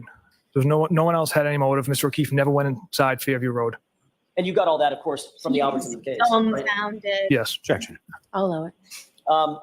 You don't see that confident kind of slick canter back at Jackson that you did the first day of cross or even earlier in cross too. Again, when it comes with the text messages, he's a little bit snappier, but when it comes to the concrete physical evidence, he gets tripped up and he has to think very, very methodically about how he's going to answer. Let's talk about Brian Higgins for a second. You know that name? I do, sir. He's You like, personally interviewed Mr. Higgins, correct? can we not? Sergeant Buchanan and I did, yes. You keep adding other people into the interviews. I'm asking what you did, not what you and somebody else did. Did you personally interview Brian Higgins? Now it feels like he's throwing Buchanan under the bus, which makes me think, was this Buchanan's call? Or is this the direction he's going to go in? Especially, I feel, and I think Turtle Boy actually brought this up in one of his past live streams, is I think when this is all over and the truth actually does come out, because there's no doubt in my mind this was a shoddy investigation. This was not handled properly. And more it is feeling like a cover-up job. More and more every single day, especially with his testimony really sealed the deal for me. And Turtle Boy brought up a good point, is I think that a lot of people are going to start turning on each other. And I have to agree. I feel like him constantly saying, well, hey, it wasn't just me. Sergeant Buchanan was also there as well, too. It wasn't just me. Now, pull me because I'm ranting. It was Sergeant Buchanan as well. So I do think it's really interesting that like now he's starting to get on defensive mode, it feels like, and start reacting rather as anticipating what Jackson's going to say. Whereas earlier testimony felt like he was kind of prepared. He knew how to navigate the conversation. And now it's like, oh, you bring up Brian Higgins and he's like, yeah, I don't really want to talk about him too much. Well, why is that? Why don't you want to talk about Brian Higgins? Objection. I'll allow it. Yes, I did. He's a fellow law enforcement officer, and you knew that, right? Yes. He was a colleague of yours, correct? He worked in a different agency, yes. You waited until February 10th to conduct a pre-scheduled interview with Mr. Higgins, didn't you? Yes. And you interviewed him in the presence of his attorney, correct? Correct. He told you that he was engaged in a flirtatious relationship with Miss Reed. He did. As a matter of fact, he told you that he was engaged in a flirtatious relationship Not with Miss really. Reed over text messages, but on at least one occasion that resulted in a kiss, correct? Yes. He planned And it. then he also told you that he had taken the liberty to extract certain conversations from his own cell phone, right? Correct. And he brought you a hard copy of those text messages, right? He did. And you knew that those text messages were messages that he curated to give to you, right? Yes. He's the one that made the determination of what was important, what was not important to give to you, his interviewer, right? Objection. Is that your understanding, Trooper? It was my understanding Mr. Higgins was being very forthcoming by providing those messages. It's not uncommon for witnesses to take screenshots or send us emails or send us text messages. So he just had a different means of producing text messages. Well, you were actually asked that question in a different proceeding, under different questioning. And you were asked whether or not in your career as a law enforcement officer, has any person or witness ever brought a self-extraction of text messages to an in-person interview, correct? Objection. I'll allow it. Correct. Most And your answer was, civil. your answer was, Trooper Proctor, you had never experienced that in the history of your career, correct? Correct. So you became aware pretty early on that Mr. Higgins at least had a motive to want to visit harm on John O'Keefe, correct? Objection. I'll allow it. And let's not forget, too, with Brian Higgins, just because it's been a moment since we also talked about that neck-bearded incel, he disposed or destroyed, I think he even said destroyed, his cell phone, his personal cell phone, like via a military base. Like he had a garbage bag for the phone, I think itself, and the SIM card, which actually what I found out, and I might be speaking a little bit miss out of turn, but about a month or two ago, my wife's phone went into like SOS mode, and so like pretty much that means like you can't call, text, or receive anything. Your phone is just like in pretty much like freeze mode. And oh hi, sorry, kitty cat. What's up, baby? What's up? She wants to be part of the recording too. What's up? She's a whack job. Anyways, she's a whack job. And we took it to Verizon and we were saying like, hey, like, you know, what's like, we're having a problem weren't stuck in SOS mode. And we learned that that's like due to like the corruption of like your SIM card. So the actual SIM card is your key. This is how the guy explained it to us, Verizon, is your key to the internet, pretty much. People associate it with like memory and like having certain data, but you actually have an SIM card already built into your phone. So the physical one is just kind of like, I guess, backup. So once it like corrodes, like if you activate that eSIM, like you're still good to go. You're not going to lose internet access. Like you still have that key to the internet. So a lot of people think it's, again, like memory storage, but it's not. It's not a memory card. So I also found it interesting when he said that he destroyed his SIM card, because it's like, I mean, I don't know if there's more value to having a SIM card, but that was my understanding, at least from the Verizon guy I spoke to. So I thought it was interesting that he disposed of his SIM card when he still had, he disposed of his cell phone too, so it doesn't matter. But if he didn't, there's still the eSIM. So what are you really essentially destroying? I'm not a tech guy, but thought that would. No, absolutely not. Well, you knew he had this flirtatious relationship with Karen Reed. Is that right? Yes. You became aware that he ignored, you saw the text messages. You became aware that Karen Reed actually ignored text messages from Mr. Higgins while at the Waterfall Bar and Grill with John O'Keefe, correct? Objection. I'll allow it. Yes. And you're aware that at 12:20 a.m., Brian Higgins sent a text message to John O'Keefe, coaxing him to 34 Fairview, correct? Objection. I'll see you at sidebar on this. Well, that's news to me. Actually, no, it's not, because I did read about that, but it's just wild to hear in court. It really is. So Brian Albert, according to Jackson, Lord, and I want to see if there's any text message evidence that's going to come up. If it didn't come up, why didn't it come up during Brian Higgins' testimony? I would love to know that. But again, if Brian Albert, like, how close are him and Brian Higgins? And like, why? This kind of goes back to like my theory on this. And again, this is my total speculation. I'm not saying I'm saying this is the theory. Like, this is my personal opinion, my court public opinion. That is what this video is about. My opinions as a potential future member of the jury. Is losing my train of thought. You are unmuted. If it comes back. May I inquire? Yes. Thank you. Oh no, it goes back You're aware that to my theory. at 2:20 a.m. Sorry, Alan. Total brain fart and fog. Goes back to my theory of I could see a world where Brian Albert. It seems like if you're inviting Brian Higgins over, like, you clearly know, and I have no doubt Brian Higgins is fucking chomping at the bit, telling all his buddies, like, yeah, me and Karen Reed were talking to John O'Keefe's girl, probably bragging because that's the best looking chick he may have ever gotten in his life. Who knows? I could totally see a world where, like, Brian Albert knew, Brian Albert allegedly, again, my opinion, got drunk, made a comment at John O'Keefe. Maybe he felt threatened by John O'Keefe for some reason, even though I think according to Karen Reed, she said that John O'Keefe actually looked up to Brian Albert. So again, thought that was interesting. And I could see a world where Brian Albert says something wrong, makes a wrong comment to John O'Keefe, or maybe he wants to, I don't know, for whatever reason, like ruffle his feathers, like get under his skin, bites Brian Higgins.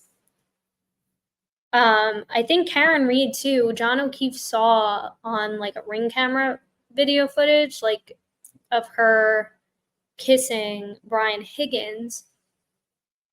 So John O'Keefe was aware of like that. And I think her talking to Brian Higgins, I don't think that was a secret. And I feel like Brian Albert probably said something, or I don't know, for whatever reason, wanted to fuck with John O'Keefe and was like, hey, Brian, like, do you want to come over? Like, I would love to know how close they are, though, as friends, Brian Albert and Brian Higgins. Brian Higgins sent a text message to John O'Keefe prompting him to go to 34 Fairview, correct? Objection. Ooh. I'll allow that one. Go ahead. I don't recall that Higgins. text. Do you Okay. recall a text from Brian Higgins Sorry, to I John was O'Keefe misunderstanding that one. after they left Waterfall? Where are you at? I don't recall that one either. You also recognized that Brian Higgins certainly had the means to commit the crime, correct? No, I don't. He's a big guy. Certainly had the physical ability to get into a physical altercation with John O'Keefe, correct? Objection. I'll allow that. Sorry. So again, just to correct my my mistake before, he was talking about Brian Higgins. There's so many Brians. Brian Higgins coaxed John O'Keefe into coming to 34 Fairview. Got it. Okay. Just because he's a big guy doesn't mean doesn't have the means or the motive to hurt Mr. O'Keefe. I wouldn't ask They you were about friends. I wasn't asking about motive. I'm asking about means. Could he do it? Could he throw a punch? Knock a guy down, knock a guy out? I can't speak to his fighting ability, sir. Well, you've met him, right? That one interview, yes. Yeah, he's huge. Do you agree? Objection. He is a large man. He's a big dude, right? Yeah, he's a big guy. Bigger than me, right? Yeah. Bigger than you. Yep, You knew that he was former military I did, yes. and is a trained ATF agent, federal I agent, didn't, right? Yes. I didn't know he was from. And you were in possession of video surveillance from the Waterfall Bar and Grill, correct? Yes, And literally in the minutes before John O'Keefe's death, you saw video surveillance of Brian Higgins and Brian Albert taking fighting stances with one another, correct? I interpreted that as horsing around. I didn't ask you how you interpreted it, Trooper Proctor. That's interesting too, because I have seen that video, but I didn't, for whatever reason, I couldn't piece together who was play fighting. I knew it was Brian Albert, but I didn't know it was Brian Higgins. So that makes way more sense. I asked you if you saw it. Objection. Sustained. Did you see it or not? I did. And what you saw was these guys taking fighting stances, correct? Yeah, Objection. right. Is that what you saw? Drunk idiots. Playful fighting stances. But you waited until February 10th to interview him, correct? Yes, And you decided not to image his phone. Is that right? correct. You didn't ask for consent to search his phone or to take his phone, correct? No. You didn't seek a search warrant to get his phone. Is that right? No, sir. Did you know that on January 29th at 2:22 a.m., there was a call between him and Brian Albert that morning? Was not aware of that. Yep. Might have been important to your investigation, don't you think? Objection. I'll allow it. Depends what I don't know what the call was Oh, about. sorry, finish that. I don't know what the call was about. I don't know if they actually connected and communicated what the length of the call was. So He's Right. so over this And you never cross. asked, did you? Like, can I just get off this? I was unaware that call took place. And you were unaware that that call took place because you didn't get his phone, Trooper Proctor, Nope. right? Typically, we don't get witnesses' phone, sir. You were unaware of that call at that time because But you isn't didn't see his everybody a phone, correct? suspect Objection. until they're not? Like, Correct.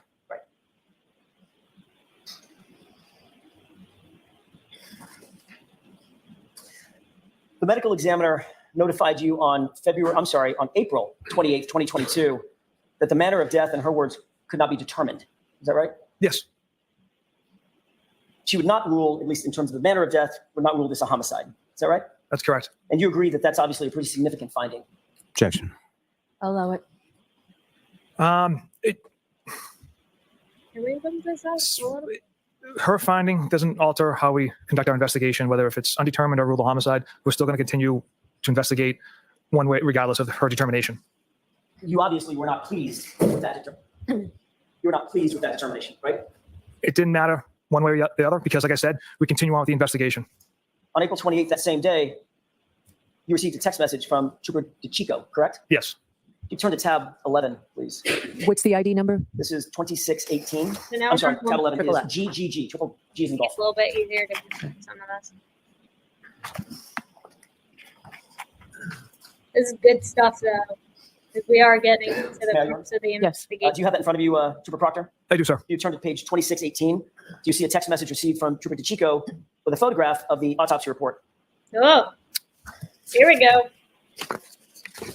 Yes. So And that autopsy this is addressing what Lally addressed on direct about, I believe it was Lally, about the conversation him and Officer DeChico had about the medical examiner's ruling of the manner of death. So report indicates undetermined. Is that right? For manner, yes. In response, you wrote a text message to DeChico, correct? Undetermined is I did. what the ME came back with. What was your response? Yeah. Of course, it's undetermined. And then what else did you write? She was a whack job. Of course, it's undetermined. She's a whack job, right? Those are your two responses, right? Yes. You were talking about Dr. Scortibello, the female medical examiner who came to the determination that this was undetermined in terms of the manner of death, correct? He loves calling women whack jobs. I'm not sure who I'm referencing as far as she was a whack job, but the of course it's undetermined is a sarcastic response from me. Have a moment, Your Honor. Sure.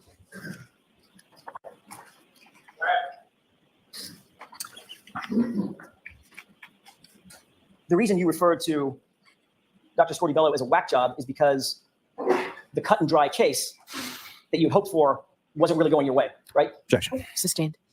When you referred to she's a whack job, were you referring to Dr. Scortibello? I don't recall. Stand. Were you displeased with the undetermined finding instead of homicide finding because that was an obstacle in your investigation?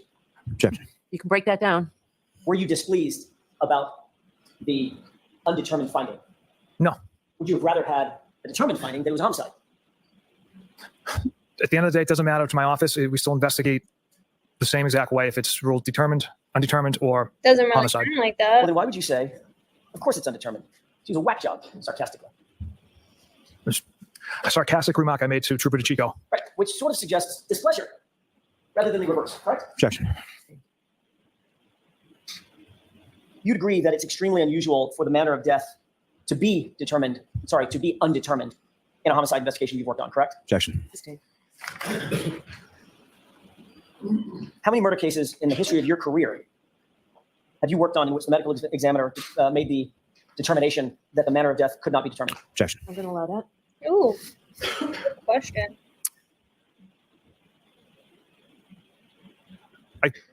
Wouldn't feel comfortable putting a number on it. It's not a lot.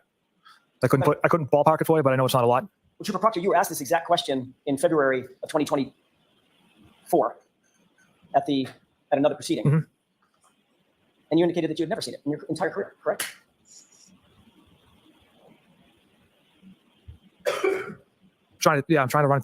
Well, you were asked the question, so first, what do you mean by, of course it's undetermined? And your answer was, I said it at the time. It was kind of like, not like figuratively, of course. It's, and of course, like I had never really seen that before in a homicide, end quote. Correct? Yes. Your statement in February of 2024, under oath, was you'd literally never seen that in any homicide you've ever worked, right? Yes. Like, how many homicides have you actually investigated and been a lead investigator on? I would love to know that. After she reached that conclusion, you discussed this with one of your colleagues about how you tried to put pressure on her to change her or alter her opinion, correct? Objection. I'll allow it. Yeah, Is that All what right. you what you did? talked about. Pressure? Absolutely not. Let's turn to tab 12. What's this for identification? Is due? This one, I'm just checking. This is HHH as in hotel. Your Honor, for this one, may I publish? Sidebar for I'm a sorry, minute, yes, please? 32. Do Oh, you remember you're Chico, one of your colleagues? Oh, no. Yes, go ahead. Thank you. To begin with, Trooper Proctor, do you recognize the face page of that series of text messages in tab 12? Yes. Is that the text messages between you and Trooper Chico, one of your colleagues? It is. Yes. Turn to page 2632, if you wouldn't mind. Tell me when you're ready. Go ahead, sir. Trooper DeChico texted you, rookie move, not going into a meeting with the ME and getting that homicide determination, Yes, correct? I love that you're Yes. putting this on fucking blast. How did you interpret that? Rookie move, not getting that homicide determination. You know, when Trooper DeChico, it's him busting my chops and joking with me. Because you see it as your job, you and Trooper DeChico, to go in and get the homicide determination. That's your job, right? Not at all, sir. You're not looking so much for her opinion as looking to give her your opinion, right? Absolutely not. You responded, Yuri and I, who's Yuri? Sergeant Mechanic. Yuri and I had 2 conference calls with her, sent her numerous photos, etc. We laid out the entire case for her. That was your response, correct? Yes. You were explaining how much effort you went to try to get her to When change her opinion to homicide, right? Objection. yeah, No, not at all. DeChico then responds, not good enough. Should have had me and Jeff do it, right? Yes, that was his response. Cows. Busting your chops that you didn't meet the standard of getting her to change her mind to make it a homicide, right? That's what he was busting your chops about. We wouldn't. Never try to change the mind of a medical examiner. The doctor who conducts the autopsy often has questions. They want to know some of the facts, kind of what had transpired leading up to a victim's death. It happens not only in homicides, but the unattended deaths we also attend to, suicide and overdose. So it's common to have these conversations with doctors. Right. But in response to getting the information that she made the determination and held on to it, that this was undetermined, your answer was, of course it's undetermined. She was just a whack job, right? With sarcasm. Ultimately, did the doctor change her opinion? No. But the determination of the medical examiner, that didn't matter to you, right? Because you had already decided you were going to charge Ms. Reed with murder anyway. Objection. I'll allow it. Yeah, the determination did not matter as we continued on with the investigation. Notwithstanding the medical findings in the case, correct? That it was not determined to be a homicide, right? Considering the matter, but And that's because even though in the words of the prior group chat that this whole thing stinks, you were going to make it cut and dry by putting it on the girl, putting serious charges on the girl, notwithstanding what the medical examiner said, right? Objection. Sustained. You were actually asked this question, whether or not it would have an impact on your decision, notwithstanding what the medical examiner's decision was, correct? Your decision to charge her. Is that right? yes. On February 1st, 2024, you were asked, so what you're telling this grand jury today, and you expect this grand jury to believe that you didn't care whether the medical examiner came back with a homicide determination? It doesn't matter to you? And your answer, quote, no, because either way, Ms. Reed was going to be charged, Mm-hmm. right? Correct. That's how you make a case cut and dry, isn't it? Objection. Sustained. I knew the judge was going to. In other words, Trooper Proctor, It's a good point. to hell with the medical evidence, Karen Reed was going to be charged because that's what you had decided to do, correct? Objection. Sustained. I want to change gears for a second and ask you about some electronic data, specifically as it pertains to Jennifer McCabe. You're aware that Jennifer Yes. McCabe deleted texts and calls from her Haas Long. What is it? Haas Long to die in cold. phone before she turned it over to you? Objection. I'll allow that. Are you aware of that? I'm not aware of that. Are you aware that there were texts and calls missing from her phone before having that phone turned over to you? I'm not aware of that. Did you look at the extraction report, the Celebrite extraction report from her phone? I have, yes. And you didn't see the columns marked deleted, deleted, deleted, deleted? Where? No, I'm not that area, no. Right. No, I'm sorry, I didn't hear you. Not that area. Not that area, meaning, No. what does that mean? I don't know what you mean by not that area. I went through the Celebrite report, but clearly I didn't review that tab. So as you sit here, you're unaware of whether or not multiple texts and multiple phone calls were deleted from her phone that you have in your possession? Objection. I'll allow it. Yeah, I'm not aware right now, sir. But it's like, I just feel like there's so much suspicious activity happening around everybody but Karen Reed. Like, she has been nothing but forthcoming with everything. But everybody else around her who was at that house, she was the only person who was not at that house, except for when she dropped John O'Keefe off. And you don't find any of that funny. That's BS. That's BS. And it makes me think again that this was more than just his, like, again, because what's his stake in the game other than like maybe to make his sister happy, because who knows how close that relationship is, but like, no words. As the case agent, as the case officer, do you believe it might be important to find out whether or not that phone appeared to have been manipulated or altered in some way before it was turned over? Would that be something that you would normally do? That'd be important. But you didn't do it with Jim McCabe's phone. I didn't personally handle that, no. Did you ever seize Nicole Albert's phone? No. Did you ever seize Brian Albert's phone? No. Colin Albert's? No. Chris Albert's? No. Julie Albert's? Nope. Were you concerned that if you seized any or all of their phones, especially Colin, Julie, and Chris, that there might be some indicators that you knew them on those phones? No, that thought never crossed my mind. But the fact remains, you never sought to seize any of those, did you? No, I don't. And you never asked, irrespective of what you saw in the Celebrite report, you never asked Jennifer McCabe whether or not that was a complete and accurate, I should say. Let me ask it a different way. Did you ever ask Jennifer McCabe whether or not she ever altered anything on her phone before turning it in? I did not. Again, I didn't handle Miss McCabe's phone. I do the cell phone extraction on it. I want to ask you about, But then it's like, why did you do Karen Reed's phone? I don't understand. And also too, so Jennifer McCabe, when she testified, she said that she deleted like phone calls, which she made out to seem like a normal thing. And I don't know about you guys, but I don't go into my phone. Yeah, maybe text threads if I like.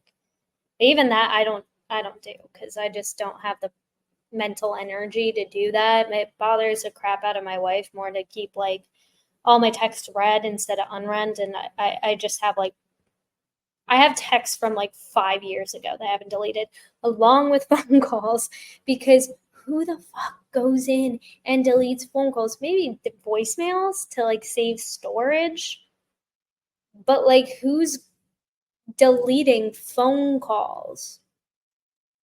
I don't know anybody who does that. And when she said that, I was like, Another issue concerning a potential conflict of interest. You were well aware that Canton PD was supposed to be, we talked about this at some length, conflicted off the case as of January 29th, 2022, right? Correct. You can put it in that text message, not Cat, it's total opposite. They have to recuse themselves, BPD. yes. Same with Canton, right? Yes. Those are your words on January 29th, right? Yes. And you knew that one of the reasons for Canton PD to recuse itself is because of the relationship between the Alberts and one of the detectives on Canton PD, Kevin Albert, right? Correct. You knew that Kevin Albert was the primary source of the conflict, correct? Yes. And you knew that he, above everybody else, should be completely removed from any contact with the investigation or the investigators, right? Correct. Yet when you wanted to coordinate witnesses for interviews in this case, who'd you turn to? I texted Kevin Albert to see if he could secure a conference room for us to conduct interviews at the station. The same Kevin Albert to help coordinate these witness interviews, who's the brother of Brian Albert, right? Yes. If you could turn to tab 13, please. So again, to repeat, in case you didn't hear that, Brian Albert and Kevin Albert are brothers. Your Honor, for the court's edification, it should be III. All right, thank you. Then India. Thank you.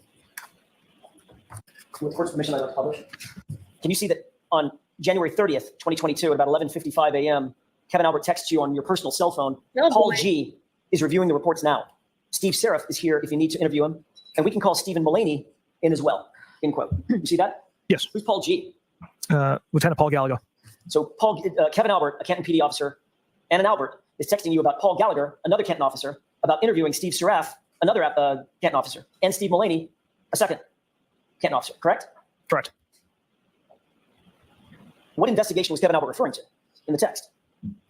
The death of John O'Keefe. This investigation. Right? Correct. Did you tell Kevin Albert it's completely inappropriate for him to be involved in this case at Yes. all? I did not. Did you tell him he shouldn't be having any contact with any of the witnesses, and he shouldn't even be having contact with you? Did you tell him that? I did not. What you did write back was, quote, okay, you and I are coming in at 1 to interview a firefighter, Katie, correct? That's right. So not only did Katie you tell him that you were McLaughlin. engaged in the process of obtaining interviews, you told him the name of the interviewee, right? Yes. And you were going to do it at Canton PD, correct? Correct. So you're sharing information about the identity of witnesses that you intend to interview with Brian. Also, not for nothing, not only did Canton say we're recusing ourselves from the investigation, but they also said they were recusing themselves from the interview process specifically. And not only has Michael Proctor testified to this, but so has Buki Pukey. He also testified to this as well too. So they didn't recuse themselves from anything at all. And this just further proves it. And that is a whole lot of horse crap. Brian Albert's brother, right? Yes. Then you asked Kevin Albert to actually contact the witnesses in order to schedule their interviews, didn't you? Yeah, I believe it was Officer Mullaney and Seraph. Look at page 2592. Jackson's like, I'm just getting started. All right. I'm gonna need a minute. Let this all sit with you guys for a hot second. And we have this on 1.5 speed, but it's really moving a lot slower than this. So I feel like this was a strategic part of the move where, I mean, yeah, he was probably thirsty, it's hot in there, etc., but he's literally screaming over the air conditioner. But I also think at the same time, it was a strategic move on Alan Jackson's part of being like, no, let that sit with you, jury, is that beforehand, we thought there was a loose tie to the investigation with Proctor's sister, knowing Julie Albert and Jillian Daniels, Julie Albert's sister, and knowing Jen McCabe because they went to high school, but she wasn't friends with her. That's what they wanted you to, especially with the Commonwealth, that's what they wanted us to believe. But really, there is a direct tie to this investigation, with Kevin Albert being the number one tie, the brother of Brian Albert, the homeowner where John O'Keefe was found dead. So if you didn't think it was a cover-up up until now, what are you thinking now? That's fishy AF. No more shoddy investigation. I'm sorry. I'm sorry, Kevin Albert texts, okay, so I'll get Mulaney in as well. You interviewing her here? And that's just not incompetency or laziness or naivety. That is sus. That is planned. And you respond, yeah, if we can line them up for 1:30 and 2, that would be great, correct? Yes. So you were leaving it up to Kevin Albert to contact and coordinate with the witnesses that you intended to interview at Ken P, correct? Objection. I'll allow it. Correct. You then answered anytime in the ballpark. I'm sorry, yes, you answered anytime in the ballpark, then you went on and said from 1:30 on, correct? Yes. Kevin Albert then says, okay, sounds good. And then he responds, if you want to interview witnesses in the recorded room here, you're more than welcome. You see that? I do. He was referring to an interview room or an interrogation room where there's surreptitious recording devices, correct? Yes. That's to help facilitate memorializing interviews that police officers want to take with any witness in a crime, right? Correct. Like you could have taken Jen McCabe or Brian Albert. That would mean that too. if you use the recorded room, Matt McCabe. those recordings would be in the hands of which agency? That's why we did not use that recorded room. But he offered, didn't he? He offered. We did not use it. Did you see that as a problem? That he offered? Yeah. Yes. No, I don't, sir. You see that as a problem because he might, I don't know, take some of those interviews and forward them to his brother? Objection. Sustained. You can ask it differently, Mr. Jackson. Were you concerned that Kevin Albert was offering to utilize Canton's recording programs facility in order to That's not get a access nice to what the judgment. witnesses were That's saying, planned and so that he could then forward that or tell his brother? No. Never crossed your mind? Never. well then, sir, you're a dumb fuck, as my mother-in-law would say. Well, if Are it never crossed your mind, A1 dumb. why didn't you go ahead and use the recording room? Typically don't record our interviews. That's not what you said a second ago. You said the reason we didn't use the recording room is because of the obvious. Well, we know you possibility don't record Kevin your Albert can't believe you interviews. have access to the recordings. Objection. We clearly know Didn't you that. say that's why we didn't use it? No. What was your answer? No. What did you say? That we didn't use it. You When I said, if you made a recording, it would be in the hands of which agency? Obviously Canton PD. And your answer was, that's why we didn't use the recorded room, right? Yes. No, I don't recall saying that's why we didn't use the room. You just said it. Proctor, it's been 10 minutes. It's been 4 minutes. No. You don't remember that? Not specifically stated like that. All right, let me ask you a different way. If you weren't concerned that the interviews could be compromised by Canton PD and Kevin Albert, why didn't you just use the room? It was offered up. Again, typically we don't record interviews. With a cooperating witness, we just sit down with them, take notes. If it's someone we deem necessary to actually have a Well, recording your of, notes are then we'll pursue that reliable, option. sir, because you like Super Proctor, after you things knew that out Canton of Police your Department was written conflicted off the case, you continue to have a very reports. close relationship with yet another Albert, Kevin Albert, correct? Yep. We worked on a cold case together. So you did have a close personal and professional relationship with Kevin Albert, didn't you? It gets worse. I'd say it was a professional relationship. Only a professional relationship? Him and I were members at a gym together, and we worked a cold case together for several months, Drinking, socializing maybe? once in a while. Right. So it went beyond professional, right? The acquaintance. So actually, so again, like little sneak peek or spoiler alert. From what I read on reports, again, I haven't seen this testimony yet, so I don't know exactly what was said. My hair is looking crazy right now. Sorry, y'all. Very naughty. Again, totally slipped my mind. So yes, the direct connection in this case, if it wasn't bad enough, Kevin Albert and Brian Albert are brothers. But not only that, Kevin Albert and Michael Proctor are buddies, and not just any kind of buddies. Yes, they worked on a cold case together, but what you're about to find out is going to actually blow your freaking mind. Take it away, Alan Jackson. This is Drinking acquaintances, right? on several occasions, yes. Socializing acquaintances, right? On several occasions. So when you told the jury a few minutes ago that you were aware of and knew of but didn't have relationships with 3 Alberts, Julie, Chris, and Colin, not quite true, is it? Nope. Objection. Sustained. There's a 4th Albert. He's like, damn. Right? Yes.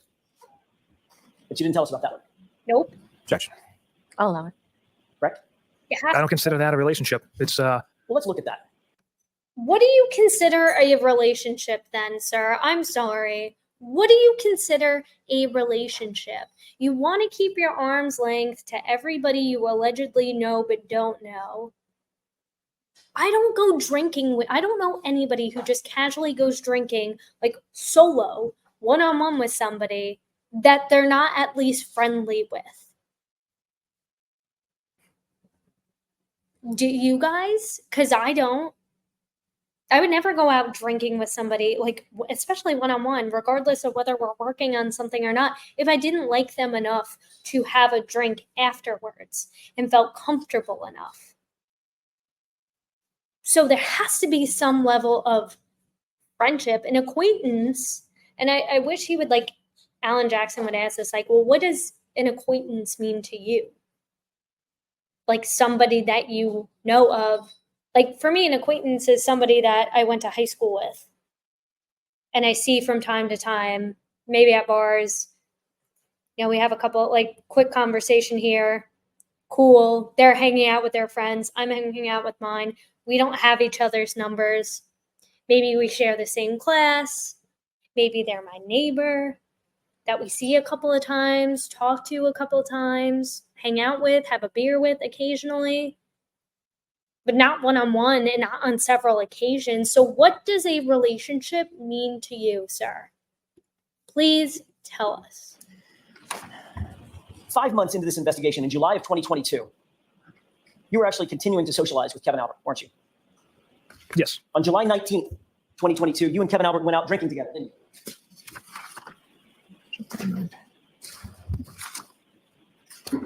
Triple Proctor, I'm not asking you to look for anything in the binder at this point. I'm asking for your memory. I don't recall that. You don't recall the date, or you don't recall? July 19th, 2022. You don't recall the He's drinking? stalling hardcore. He The doesn't want date to itself, answer sir. these Why don't we questions. turn to tab 13?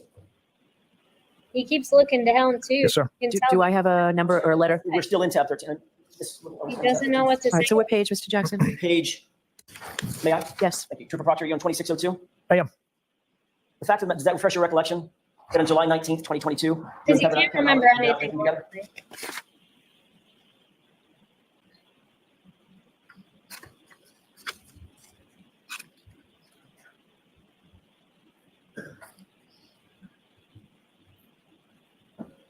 It does. In fact, the two of you got so drunk that Kevin Albert left his badge in your cruiser and couldn't find his gun the next morning, right? Objection. Overruled. Find his gun. The next, you got so drunk. Let's go back to that. It does. In fact, the two of you got so drunk that Kevin Albert left his badge in your cruiser and couldn't find his gun the next morning, right? Objection. Overruled. Also, like, what? Like, does that make you feel safe, people of Canton, to know that your tax dollars are funding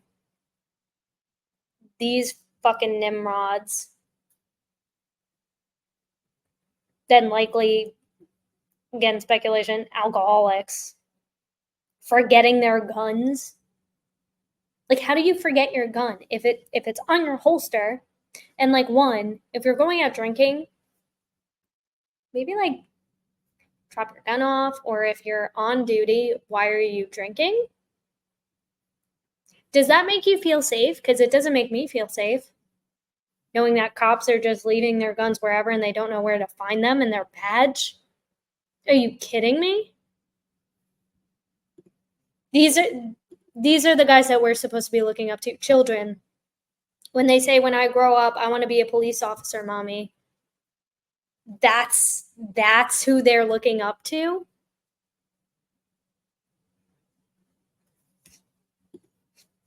Canton, they are. I can't speak to any level of intoxication, but I don't recall either of us being intoxicated. Got it. So isn't it true that at 7/20, July 20th, 2022, the day after, at 8:39 in the morning, you texted Kevin Albert, quote, found your badge in my cruiser this morning, end quote, correct? Yes. Then you texted him, I can leave it in my locker at the gym, drop it off at your station, or leave it in my mailbox, correct? Correct. Kevin Albert, I can leave it, found your badge in my cruiser this morning. Oh, his badge. End quote, I'm correct? just like, and his Yes. gun. Then you texted him, I can leave it in my locker at the gym, drop it off at your station, or leave it in my mailbox, In correct? your Correct. mailbox. Kevin Albert responds, my mailbox. Did I take my gun? And then included a wince face emoji, correct? Correct. So the fact of the matter is, you two got so drunk that he couldn't find his badge and had to ask you the next morning where his gun was, right? Again, I can't speak to any level of intoxication, whether he just forgot it. I don't I'm know. not asking you about his BAC, Trooper Proctor. I'm asking, have you seen drunk people before? Yes. You've been drunk before. Yes, I have, sir. We've all been drunk before, right? Yes. Was he drunk? Were you drunk that night? I don't recall. It was a long time ago. But he left his badge in your cruiser after a night of drinking. Isn't that right? Yes. Which means you were drinking and driving in your cruiser. Does that make you guys Right. feel safe? From what I remember, we were down the Cape working on the cold case together and stopped for dinner, had a few beers, and then dropped him off. More than a few beers. More than a few beers. You guys aren't like little scrawny pieces of nothing. You're not like little tiny Karen Reed who probably has a couple of drinks. Not even. She probably has like 2 shots of vodka and she's under the table because she's so tiny. You guys are big dudes. So like it was definitely more to get you to that point of drunkenness. It probably were throwing back more than just a couple of beers. The next morning, Kevin Albert also texted you at page 2606.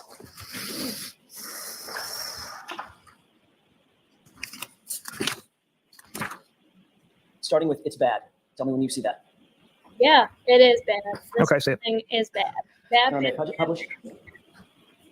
Yes. 2606. Exclamation point. Kevin Albert responded, bad. it's bad! Exclamation point, exclamation point. I was hungover for sure today! Exclamation point, exclamation point. Couple tonight to make me feel good. End quote. Correct? Correct. You can take that down. Does that refresh your recollection? The two of you had been out drinking the night before. He got so drunk that he couldn't find his badge and he couldn't even find his gun.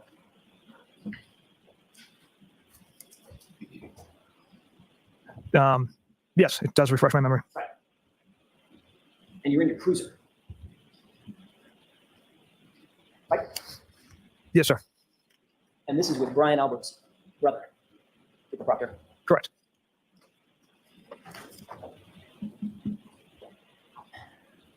I'm going to change gears, Trooper Proctor. You personally collected John O'Keefe's clothes from the hospital at Good Sam in Brockton, did you not? I did. I'd like to.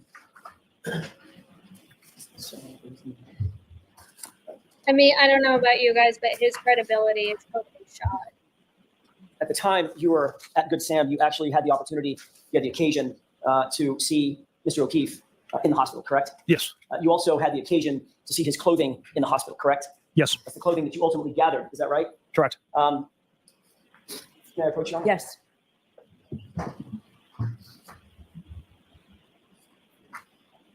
If you could take a look at that. Mhm. Tell me if you recognize it. I do. That photograph of you.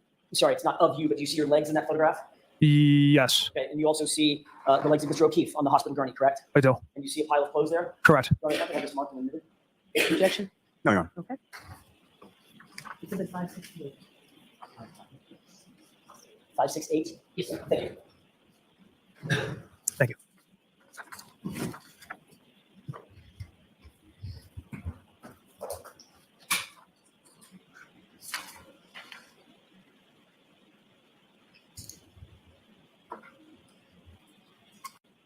May I inquire? Yes. Thank you. Request the court's permission to publish. Okay. Do you see this? Do you see the photograph in front of you? Is that the same photograph that's been published on the television screen? Yes, sir. Directing your attention to the leftmost portion of the photograph, do you see the clothes? First, the clothes on the ground. I do. Yes. Okay, that appears to be Can we see? what? What items or articles of clothing do you see? The T-shirt, possibly the I jeans. mean, we saw all this already, but Gray shirt as well. Yes, And those are your legs to the uppermost part of the screen, correct? I believe. In the blue pants. Yes, And you see to the leftmost portion of the screen, a chair. I do. You see what's on that chair? My binder. That's your portfolio. It is. That's something that you carry routinely as you're investigating during the course of your investigations. Yes. You keep your notes and things of that nature. Yes. Pens, paper. Correct. All right. Let me take that down. I also find it interesting. So, like, You indicated that you took to possession of those clothing items. Aaron Reed looked up for like a minute at the photo, and the legs were John O'Keefe. And she looked up for a quick second, and then she looked back out straight. And I thought that was really interesting, just because it's like if you did do this intentionally, wouldn't you be able to stomach seeing a photo of, I mean, of the legs enough, but like it wasn't like it was like super graphic, but again, I feel like if you did do this intentionally, you'd have more of a stomach to look at that. Not that again it was graphic or anything, but I just thought that was really interesting how she kind of quickly looked for like a second to see what it was and then looked back out straight forward, didn't look at the screen anymore. And I think that says a lot about just like how she feels about John O'Keefe. From Good Samaritan Hospital, correct? You bagged them? Bagged, B-A-G-G-E-D, bagged them? Yes. And then what did you do with them after that? We secured them in Sergeant Mechanic's pickup truck. And then what happened to them after they were secured in this pickup truck? We traveled to Dayton to Mr. Reed's house. Once you ultimately got back, I don't want to have to tell everybody knows where you went. So you get back to Canton at some point, correct? Yes. Ultimately, were the clothes transported into the your facility Yes. at the DA's office? Correct. Okay. What did you do with them after that? We brought them to the evidence I'm processing. going to ask you what you did, not what we did, what you did. Sergeant Mechanic and I brought them to the evidence processing area, laid out butcher paper so the clothes could dry, put them on the in that area. You said And then I brought 2 cell phones to Trooper Garino so we could try to attempt to extract the phones. What did you do with the clothing after it was dried It out? didn't matter if So- you extracted it or not because you just looked through The it. next Well, day, Trooper DeChico arrived and brought them into the the point of that. permanent evidence area where only him and another trooper in my office have access to. So they were secured from that at that point. So you didn't book them into evidence? I did not know. When they're booked into evidence, there's supposed to be a log of that, correct? I'm sorry? There's supposed to be a log of that when they're booked into evidence, correct? Yes. You're the case officer on the case. One of your responsibilities is to make sure the chain of custody is maintained throughout the entirety of the investigation, all the way up to a courtroom, correct? Yes. Where's the log of those items being booked into evidence? There was a chain of custody from when they entered the DA's office, and then when Trooper DeChico created a label for them, but also put them in a secure facility. Can you show me where that is? I'm not the evidence office. I don't have that. I see. So you didn't bring a log with you of any sort concerning the chain of custody of these items, correct? As No. a matter of fact, the reason you didn't bring that chain of custody log is because none exists. Isn't that right? Objection. Sustained, ask it differently. Does a physical log exist It starting does from not. January 29th, Mhm. 2022 to today? Yes. Where's that physical log, sir? I'm not an evidence officer, so I don't know how that. Yeah. So I don't know how that's generated. Right. So as a case officer, you have no idea. So you don't know. You don't know. So either you fail to do your job or you fail to do your job on purpose. Which is it? An evidence log is that has something as insignificant as, I don't know, the victim's clothing. Objection. Sustained. The fact of the matter is, the evidence log attendant to this case regarding those clothing items starts on March 14th when they were taken to the crime lab, correct? That's when the clothing was transported to the lab. And that's the only log we have of what happened to those clothes between January 29th and today. Objection. Overruled. Just Do you know that? I don't. Not off the top of my head, ma'am. is huge. I want to talk for a second about the searches in Brian Albert's front lawn that took place on and after January 29th, 2022. Yes. As a case officer, Trooper Proctor, you also took control of the taillight pieces that were ultimately claimed to have been found at that location, correct? Not in all searches. Which of the pieces that were found were you responsible for taking control of? The 8th, 11th, and 18th. So who had control over the items that were found before the 8th? You said the 8th, 11th, and 18th, right? Those are items that I had found on those days, and that I had processed and essentially bagged and tagged them and handed them over to our evidence officer. There was multiple days that troopers were out there looking for more evidence. So there would be a log of that too, right? Again, how the system works as far as the evidence comes in, I can't speak to that. So you have no idea what the chain of custody of any of these items are, the clothing or the taillight material, from January 29th until March 14th, when the evidence log starts. Is that what you're saying? Objection. I'll allow it. Mm-hmm. There is a log. I mean, it's in our system where labels are created. And It reminds me of like the hash slinging, the bash bringing, the hash slinging slasher. That's what that reminds me of. Sorry, just the way he's like stuttering. You could tell he's totally tripped up. And I don't know if he knew. And it's crazy too because Lally isn't objecting to any of this. Like I can't remember the last time he objected to anything. and it generates the time and date that a label is created, and then it shows that it's at our office in a secure facility, and then it was brought to the lab on the 14th. What happens if the label is created and says something like, I don't know, February 4th? What happens to the items before February 4th? It was stored in a secured facility, a secured room. How do you know? Where's the log? Objection. Is there a log of that? Not to my knowledge. Why didn't you just say that? I don't know if there is a log.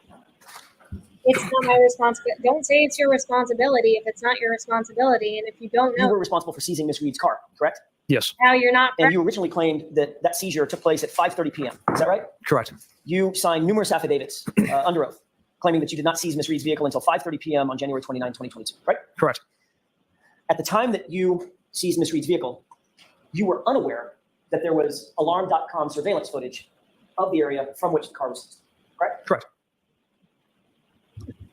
look at her smirking. She The knows fact of the matter is, that was false. what's I up. was not seized at 5:30, was it? 4:16 p.m. An hour and change, an hour and 18 minutes, an hour and 20 minutes earlier. Is that right? Big Yes. difference. Did you ever seek to change or amend the error, the false statement about the time So car received it seized in any of those documents that you filed under oath? when I incorrectly transcribed the times, it was on the first affidavit I'd written. And then as I continued to write other search warrants, I used that as a template. So I never caught it on the first one. And that's the reason those times are off on the other affidavits I This is wrote. negligent. So the first one was false, Wow. and then every single Wow. one after that was false too. There was just an incorrect transcription of time. An incorrect transcription of the time. You Yes. call that, I don't know, a Scrivener's error? Objection. She Ask it can't help differently. but smile, but it's true. It's like Is it a typo? own Yes. It was a typo. So you got the 4 wrong, you got the 1 wrong, and you got the 6 wrong. And those turned into 5 and 3 and 0, right? They were typos, sir. She's looking at her mom Okay. too, and her mom's Um, like, yeah. It's like, how many The fact of the coincidences matter is, you delivered that car to Canton PD, before it the becomes Sallyport garage, before intentional? a single piece of taillight material was ever found in this case. Trooper Proctor, is that correct? Correct. It arrives at 5:31. And you also towed it to the Canton Police Department because that was conveniently close to the location at 34 Fairview, to the crime scene, right? That was not my decision. Whose decision was it? I don't recall. I know that Well, you're the case officer. I would. Who decides? It was my decision. I did not make that call, sir. So who are we pointing the finger at? Was it Sergeant Buchanan? Objection. Ask it differently, Mr. Sure. Jackson. Was it Sergeant Buchanan who made that decision to transport it to Canton? It's a supervisor's decision. I don't know who it came from. Was it Lieutenant Tully? Again, I don't know who it came from. So you were just following orders. Yes. Which makes me believe that he's 100% totally gonna dog anybody he needs to dog to save his own ass. Thumbs up. And I mean, he said supervisor. Isn't Sergeant Buchanan his supervisor? I'm so curious to hear Tully, which we're going to get to that in the next video through his testimony. I think that's the way we're just going to have to do is break down each testimony, just because there's so many things and there's so many moving parts, so many people involved that it's just hard to get it all into one video. So I think breaking it up testimony by testimony, even if we're delayed by a couple of days, just so you guys get the full picture of everything. And if you want to actually follow the entire trial live, you can watch it obviously on Court TV. You can also follow some of the other YouTubers who are streaming live every day of them watching court. So I highly recommend checking that out if you want live coverage. But if you are, like I said, if you're interested in, a fresh take, a different perspective, I'll be here and happy to chat with you. All right, let's continue. You are aware that Massachusetts State Police, your agency, actually has not one, but 2 barracks. One in Millborough, one in Foxborough. They're both closer, as crow flies, than the Canton PD Sallyport, from where the car was towed, correct? Yes.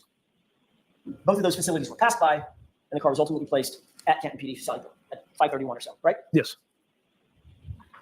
And you're aware that Sallyport is about 3 minutes from 34 Fairview? Yes.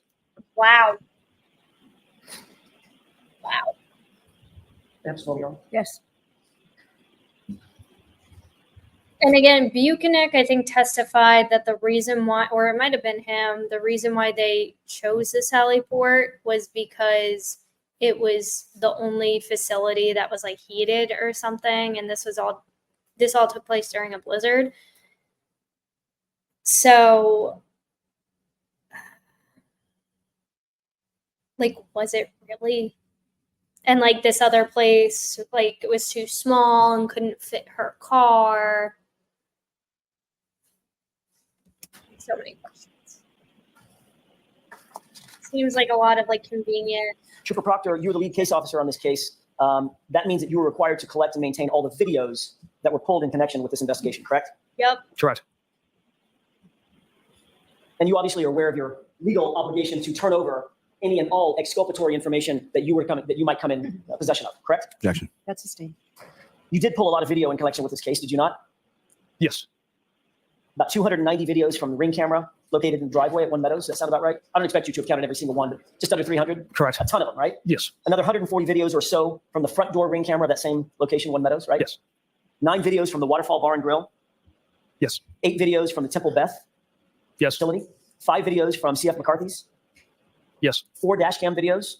Correct. 2 videos from Kenton Town Library. Correct. 2 videos from Cassie's Corner Store, right?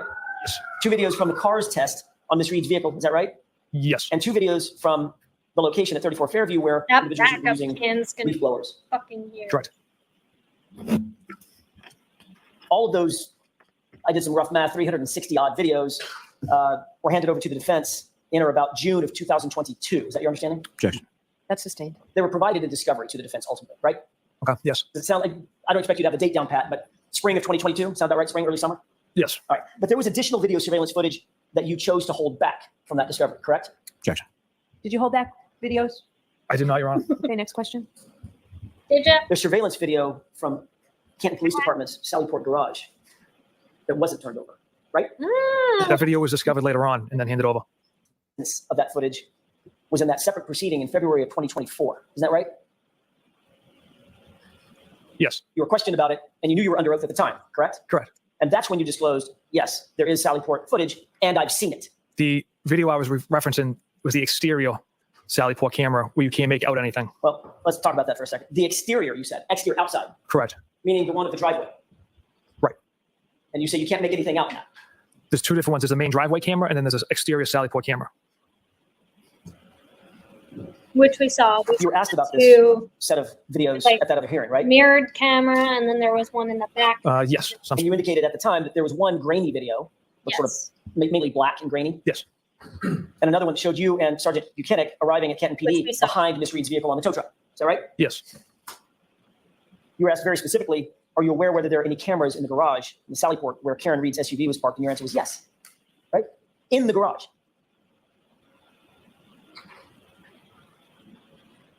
Yeah, I don't recall. Do you recall being asked that question? No. I can repeat it if you wish. Yeah, please.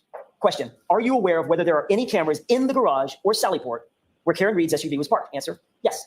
Okay. And then you answered, have you reviewed the video footage of that garage? Answer, I saw one very grainy video and then another of Sergeant Buchanan and I arriving in the main entrance around 5:30 following the vehicle, period. You remember that answer? Yes. That Which is- clearly was an answer to the question, did you see video of the interior of the garage? Objection. Sustained. Ask it differently. Were you answering a question about video inside the garage? No, I was answering the question about what video I observed, and it was exterior video that I observed. Although the answer to the question was Interior. cameras in the garage or Sallyport. That was the question. If I was aware of any. And your answer was yes.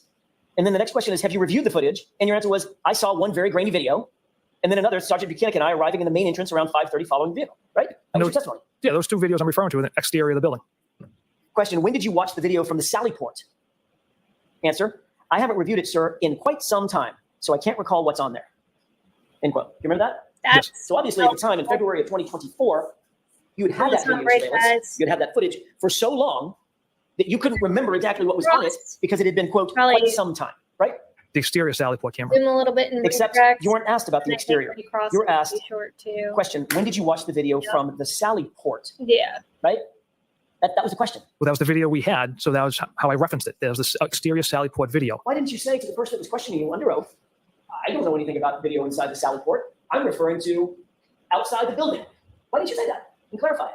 Yeah, I should have clarified it, sir. Because you'll agree, it sounds a hell of a lot like, an awful lot like, you're talking about what's inside the Sallyport, right? Objection. Sustained. The next question you were asked, why did you review the video of the Sally Port? Answer, we review every video we pull, and we pull a lot of video. End quote. Do you remember that? I do. Not one word in that testimony. Not one word says exterior, does it? No, it does not. You testified that you'd obtained and reviewed the Sally Port garage video so long ago that you literally couldn't even remember what was on it, right? Correct. You did know, however, that if you had video at the Sally Port, it would clearly show that Ms. Reed's vehicle arrived at 5:30, 5:31, right? You knew that, correct? Yes, from the driveway camera. But you withheld that video out of 360 odd videos that you turned over. You withheld that one and never mentioned it until February of 2024, correct? Objection. Is that true? I'm not aware of that, withholding that. At the hearing, when everybody was like, On hey, April 4th, 2024, what's this about? 2024, it's getting late. On April 4th, Where was this 2024, video? you turned over one video from the interior of the Sally Port garage, correct? Yes, sir. The interior, not the exterior, right? Correct. And that, remarkably enough, was a grainy video, right? Yes. And that video is missing the precise time that that vehicle was delivered to the Sally Port, correct? Objection. Was it? No, allow it. I don't recall. It's missing 42 minutes at the beginning, and it jumps from 5:08 p.m. Yep. to Yep. 5:50 p.m., correct? Objection. Sustained. Have you reviewed the video? Yes. Did you see that the timestamp jumps from 5:08 to 5:50? Objection. Sustained. He's going to argue it's Go ahead. motion sensitive. I'll see it sidebar if you want. There's a big skip like that. This might run out, actually. You are unmuted. Yeah. There's a few more minutes across here. Yes. Yeah, Thank you. then we pick back up. You reviewed the video, the grainy video, correct? Yes. And that's from a camera perspective that would show, or that does show, the right rear area of the SUV after it's pulled in, correct? Yes. Did you note that the time jumps from 5:08 to about 5:50 at the beginning of the video? Yeah, I observed a jump in video. And that was about 42 minutes, correct? Approximately, yes. You're aware that there's another video from the interior of that Sally Port as well, correct? Yes. And you're also aware that, by the way, did you secure that video, the second one? Let me ask you a predicate question, because it's a little confusing. It is confusing. The second video It's from not the you, interior it's of the Sally Port whole is inverted, madness of it all. correct? Yes. You're now aware of that. I am. Did you recover that video? I did not. Who did? I believe Detective Lieutenant Tully received that from the Canton Police Chief. Rafferty? I believe so. Who asked for it? I'm not sure, sir. Did you make the request? I did not. I wonder. How did you become aware that a request had been made? I was made aware that that video had essentially existed from the interior Sally Port area. By whom? I was probably informed by Detective Lieutenant Tully. So Lieutenant Tully tells you that a second video exists, correct? Interior Sally Port cameras, yes. When did he tell you that? I don't recall. Was it weeks ago or years ago? That was more recent than, maybe months ago, a month ago. Matter of fact, it was after the trial had already started, mid-April, correct? I don't recall. I thought it was before. If it was before, was it weeks before, days before? I don't recall. I'm just trying to pin down, are we talking about 6 months ago or are we talking about 6 weeks ago? It wasn't, yeah, it wasn't 6 months ago. Okay, so a few weeks ago, you were told about the second video from Lieutenant Tully, right? Yes. Did he tell you he had already seen it? I'm sure he watched it. Did he tell you he needed you to go get it? Objection. I'll allow that. No. Okay, so when was the first time you saw it? A few weeks ago, a month ago. What were the circumstances in which you saw that video? Just reviewing the video Where? in my desk. So you pulled it, pardon me, you had access to the video. It Yes. was on your system somehow. It was on thumb drives and a disc. You put that in your computer and just decided on your own to watch it, correct? Yes. And what did you notice? One of the SUV being brought into the garage. You're in the video, right? That's you toward the back of the truck. Yep, I'm in the video. So Canton PD members there as well. Tow truck guy drops the vehicle off. I'm glad he identified that because, again, like the only time we heard there was another Canton PD officer that was in there was when I think her name is Maureen Hartnett, the criminologist who was like doing the tests on the taillight and I think pieces of glass as well too. She had said that somebody in the Sally Port helped her remove the piece of taillight for her because they had experience like doing that, which we later found out through him, I believe, that was a Canton PD officer. So now we know all those other people because when I was watching the video at one point, I missed it the first few times, but then they showed a different, I think, clip of it. And I was like, why are there like 6 people? Like, who are these 6 people? And why are there so many people in there? Why are there so many cooks in the kitchen? And now he just said they were Canton police. But didn't they recuse themselves from the investigation? Oh, wait, no, because they're in Canton. They brought the fucking SUV into the Sally Park in Canton, which is 3 minutes away from 34 Fairview. I don't know what else to believe other than, yeah, it is a cop. He's in the front driver's seat. Exit. Sergeant Mechanic's there, I believe. Too many Chief coincidences. Berkowitz, the retired police chief. Where's he? He was kind of like mulling around the area. I feel like he was towards like the back open garage gate there. The back. Towards like the rear. Yeah. Where you were. Yes. Was he the person? Did you note that there were certain individuals that just seemed to apparate out of nowhere, just appear? Yes, there was one individual in like the top left corner of the video pushing a broom that kind of just appeared. And also toward the back of the vehicle, Yep. they just, while you were at the back of the vehicle, just sort of appeared and walked out the sidewalk, correct? Yes. What were you And was that Chief doing Berkowitz? in the vehicle? Yeah, it looks like him, yes. Okay. So you and Chief Berkowitz are both toward the rear of the vehicle. He just apparates out of thin air because the video is missing some footage, correct? It appears that way. And you're Or it holding- skips. I'm sorry, I didn't mean to interrupt you. Or it skips. I don't know that system at all. So Okay. And you're holding what appears to be that same black portfolio that we saw in the hospital. So Yes. fair. So anything else you noticed that was odd about the video? Other than the time skips?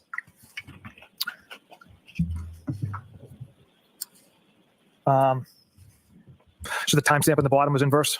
Was it reversed? I beg your pardon? Yeah, the timestamp on the bottom of it was kind of backwards. Was it blue? So instead of reading left to right, it was right to left. Okay. I Was it blue? believe it was yellow. Yellow. Which video? Yes. Which video are you? Are So they the gonna? video you saw, the timestamp that was inverted, correct? Yes. How about the video itself? Is that inverted? No, from the video I saw, the way the vehicle was brought in relation. Why was the timestamp blue? Like, is that like a normal thing? Like, I just don't understand. It was so hard to read, and then the other timestamp was white. So why is nobody asking about that? Like, is that normal? Like, is that just the way it was? All of their timestamps of every single time, any footage from that one camera is always had the timestamp of blue. Why would it be in like a dark, hard to read blue? I don't understand. There's like a piece of hair on my nose. Or on my nose. Sorry guys, I'm not picking my nose. I'm just like, there's a piece of hair on my face. Anyways, but I just thought that was interesting. And I liked how he asked that. Into the garage and the doors into the PD, it wasn't reversed or inverted. It was or was not? Was not. So as you saw the video, the portion of the vehicle that purported to be the passenger side was in fact the passenger side, and the vehicle, the side of the vehicle that purported to be the driver's side was in fact the driver's side. Yes. So I reviewed video yesterday just to rewatch it, and the one that I watched had the correct angle. It wasn't reversed. The car was brought in. Tow truck driver gets out. From the driver's side, it wasn't reversed. The only thing reversed on it was like a timestamp on the bottom. Well, were you watching video that was produced in this trial? Yes. So were you aware that the defense presented a piece of evidence? Objection. I'll Were you aware that the defense presented a piece of evidence where we inverted the video back to the correct, No, it's not. and that timestamp was inverted? I was not aware of that. When did you watch that The video? video was mirrored Just the and other day, I was reviewing it. pretty Buki Puke. Mr. Jackson, we'll take our lunch. Okay, thank you. Hi, Jers. All right, we're on break. Let's get back into it. Why don't we do 45 minutes? Oh, that's a long break. All right, we're back. Pick up across for a few more minutes. Across All right, Mr. Jackson, whenever you're ready. Thank you, Your Honor. minutes or so. Triple Proctor, before we broke, we were discussing the Sally Port video that you watched several weeks ago. I want to make sure I'm clear about this. You indicated that the video that you watched was proper in terms of orientation, but the timestamp on the bottom had been inverted, correct? Yes, that's the way it appeared. And you recall that being a yellow chyron underneath. To the best of In other words, the font color. my memory, yes. Which of the Canton Police Department videos were you responsible for retrieving, if any? I did not retrieve any of them. So what I'm trying to ask is, and maybe I'm doing it inartfully, how did those Sally Port videos end up in the possession of the Commonwealth? Yes. What was the line of succession? Detective Lieutenant Tully retrieved The Sallyport videos, I believe. And do you know from whom he retrieved those Sallyport videos? I believe it was the chief of police. Okay, Chief Rafferty specifically gave him whatever videos were From provided. Canton. Correct. That's my understanding. And then he provided those to you for your review. Yes.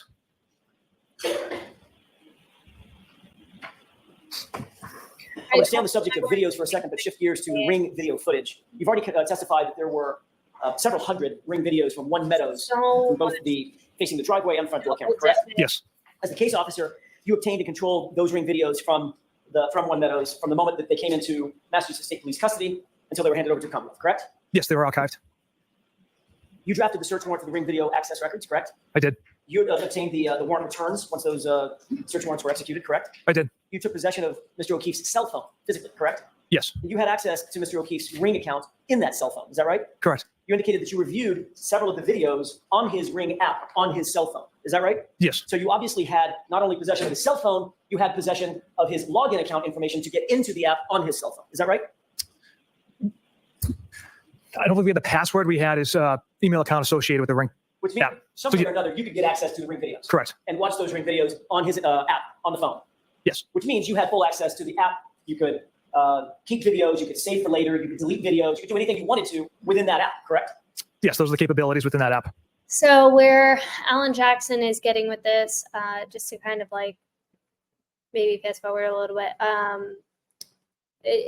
the Commonwealth has alleged, or just some of the witnesses, that Karen Reed deleted some of the footage on the Ring, on John O'Keefe's Ring camera, and that's why there's a large chunk of Ring footage missing.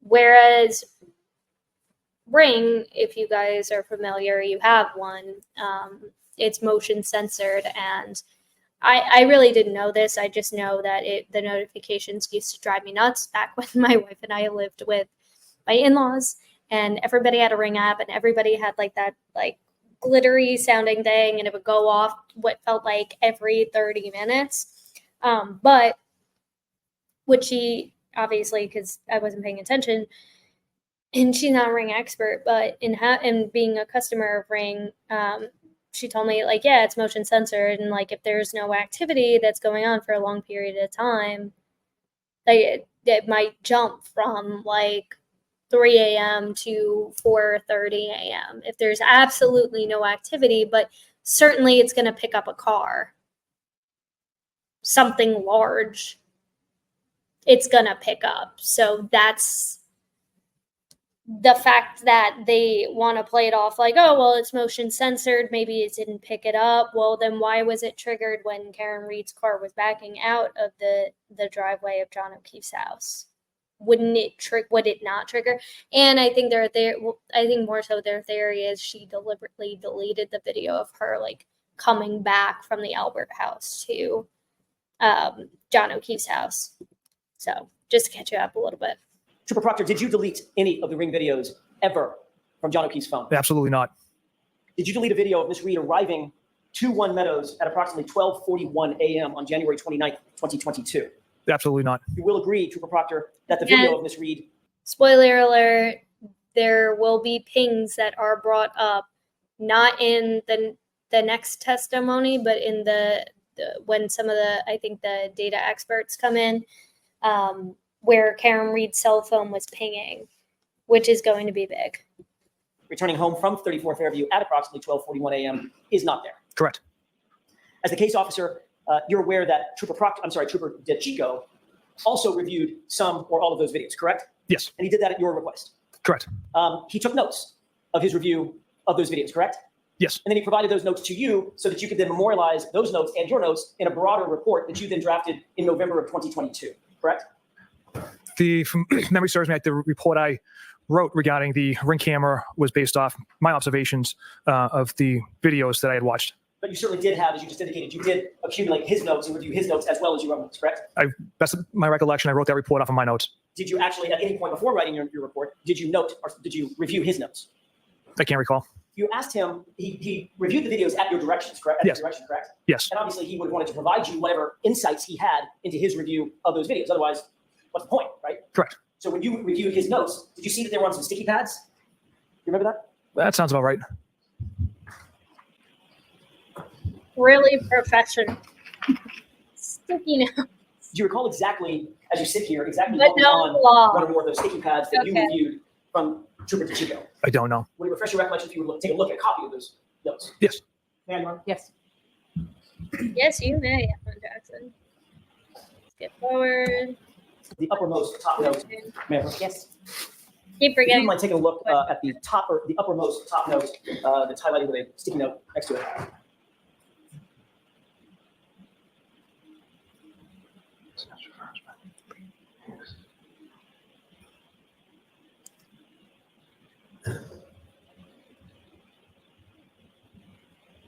Okay, sir.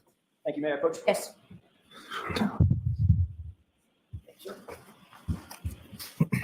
Trooper Proctor, do you have these notes in mind, specifically the uppermost note? The 0041? Correct. Yes. You reviewed this previously before you wrote your report, correct? Yes. All right. And you note that at 0041, which is a time relative to what DeChico was looking at on the green video, he indicated taillights from driveway, parentheses, I think she arrived home, in parentheses, correct? Correct. 0041 is what? Is that in reference to? Just after midnight, the approximate time where Miss Reed will be returning from Fairview Road. It's military time for 12:41 a.m., correct? Yes. So Karen Reed was, You wrote a report. and again, spoiler alert, I'm sorry, I is earlier said November. It's actually June 1, cell data, 2022, memorializing cell tower the times, prove that she was at John O'Keefe's house, or by John O'Keefe's house at that time. memorializing the times that were of note to you in that ring footage, correct? Yes. Do you recall every single entry that you made concerning the events that were of note to you that were reflected in your report? The majority of them. Every single one. Will you refresh your recollection to look at a copy of your report to determine what all you did and did not note? Yes, sir. May I approach? Sure. Do you have it with you, Trooper? Do you have your report with you? I mean, he doesn't have an activity log. He has nothing. This guy. He's gonna, and I'm so sick I'd of ask you to review that report, especially as to page 2 and hard, 3. guys. It's hard getting through this. How many coincidences? How many coincidences can there be? It's just too many at this point.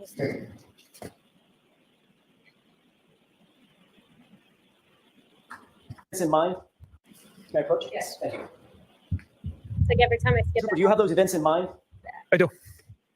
Your report is dated June 1st, 2022, correct? Correct. And reflected in this report are the bullet points of the times that you found of some note in your review of all of the ring footage from One Meadows, correct? Yes. In your report, there's no mention of the footage showing Karen Reed arriving home at 12:41 a.m., correct? Correct. And that's notwithstanding the fact that in Trooper Chico's report, in his handwritten notes, he makes note of an event at 12:41 a.m. indicating, I think she arrived home, correct? Correct. So sometime between when Trooper Chico wrote his notes and when you wrote your report, that video footage vanished, correct? There's also no date on Trooper DeChico's notes. We have many dates from Ring Video, so I don't know if he's referencing a different date. Well, you're aware that Either way, it doesn't matter. He's literally saying whether or not it was before or whenever after you're trying to say, it doesn't matter. He literally notated. And why would he? Because he seems to be like one of you boys who's trying to lock up this whack job, right? And make sure that the ME gives you the go nod, like, yeah, hey, good job, guys.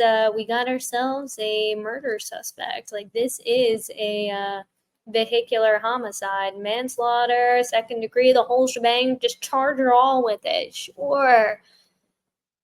But that's not what happened. That's not what happened. And it doesn't matter when he wrote the sticky note. You acknowledge he wrote it, and he wrote that it looks like she got home at this time. Period. End of story. It doesn't matter when he wrote it or not. He wrote it. the video footage from 12:41 a.m. is gone, correct? Yes, it's something I've tried to find through Ring for months, as well as the video when Miss Roberts, Miss McCabe, Miss Reed arrived back at John's and they're looking at the broken taillight. That video is gone as well. So at some point, while this footage was in Massachusetts State Police custody and being reviewed by Trooper DeChico, that video existed, didn't it? Objection. The objection is sustained. Mr. Jackson, don't waive that again, okay? Yes, Your Honor.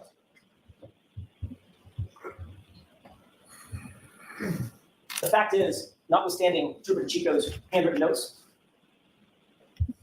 There's no video of 12:41 on January 29th, is there? No. No, there isn't. Why would Ring delete it? Trooper Proctor, would you agree that from the very beginning of your investigation, Why you would treated Ring Karen Reed delete that? very Not differently provide than you everything. treated What do they have the at Alberts stake? and the McCabe's in this case? Objection. They don't have any. Was she treated differently? Absolutely not. Like I said before, we followed the facts and the evidence. I'll allow it. Very differently. Trooper Proctor, would you agree that from the very beginning of your investigation, you treated Karen Reed Yeah. very differently than you treated the Alberts and the McCabe's in this case? Objection. I'll allow it. Was she treated differently? Absolutely not. Like I said before, we followed the facts and the evidence. An open mind. She's Would an you out. consider her to be, for want of a better phrase, an outsider? No, not at all. Not somebody from Canton, No, not at all. not family, not friends with the Alberts. Absolutely not. At some point, your view of this case caused you to turn what could be described as a bias into an out-and-out hatred. Would you agree with that? Objection. Sustained. Did you develop some sort of hatred for Ms. Reed at Objection. any point in your investigation? I'll allow it. Again, we followed the facts and evidence which showed Miss Reed hit Mr. O'Keefe with her vehicle. And yes, at times I got emotional because of that. And I said some stuff, texted some things I shouldn't have. But it was based off the evidence. As a matter of fact, you did express your feelings about Ms. Reed in yet another text message that we haven't gone over today. Is that right? On February 4th, 2022? Ooh. That's a good segue. Might as well turn to tab 10. Tab 10? Really It's either good. the bait stamp or the. This is a triple F as in Foxtrot. You see an entry from Courtney Proctor, a text starting, I didn't give my. Yes. Request permission to publish, Your Honor? Yes. 2526, Mr. Bates. And I didn't give my date, February 4th, 2022. Your sister texted in relation to some sort of donation that she had given. I didn't give my name as I didn't want anyone to link me to Michael, meaning you, correct? Objection, Your Honor. May we approach? Okay, take that down. What was that about? Oh, I want to know. Is Jackson going to win that one? Yeah, Your Honor? Yes. Are we going to continue? Probably. You see the text from Courtney Proctor. I did not give my name as I didn't want anyone to link me. So that's stricken. That's what was objected to. Just this one, or the whole page goes in. You responded to a text message from your sister, correct? And your response was, hopefully she kills herself, correct? Ugh. Who's she? The defendant. Miss Reed? Correct. You literally said that you hope that Karen Reed, the subject of your investigation, the woman sitting to my left about 7 feet from me, that she would just die, correct? The figure of speech. You wanted her, the figure of speech is you wanted her to kill herself, No. right? No, it's not. Trooper Proctor, Karen Reed, You see that reaction? You see that reaction, y'all? I'm going to play that back again because that, like, and the messed up part is that Karen Reed was taken to Good Samaritan as well too. Like she went to Good Samaritan because she did attempt.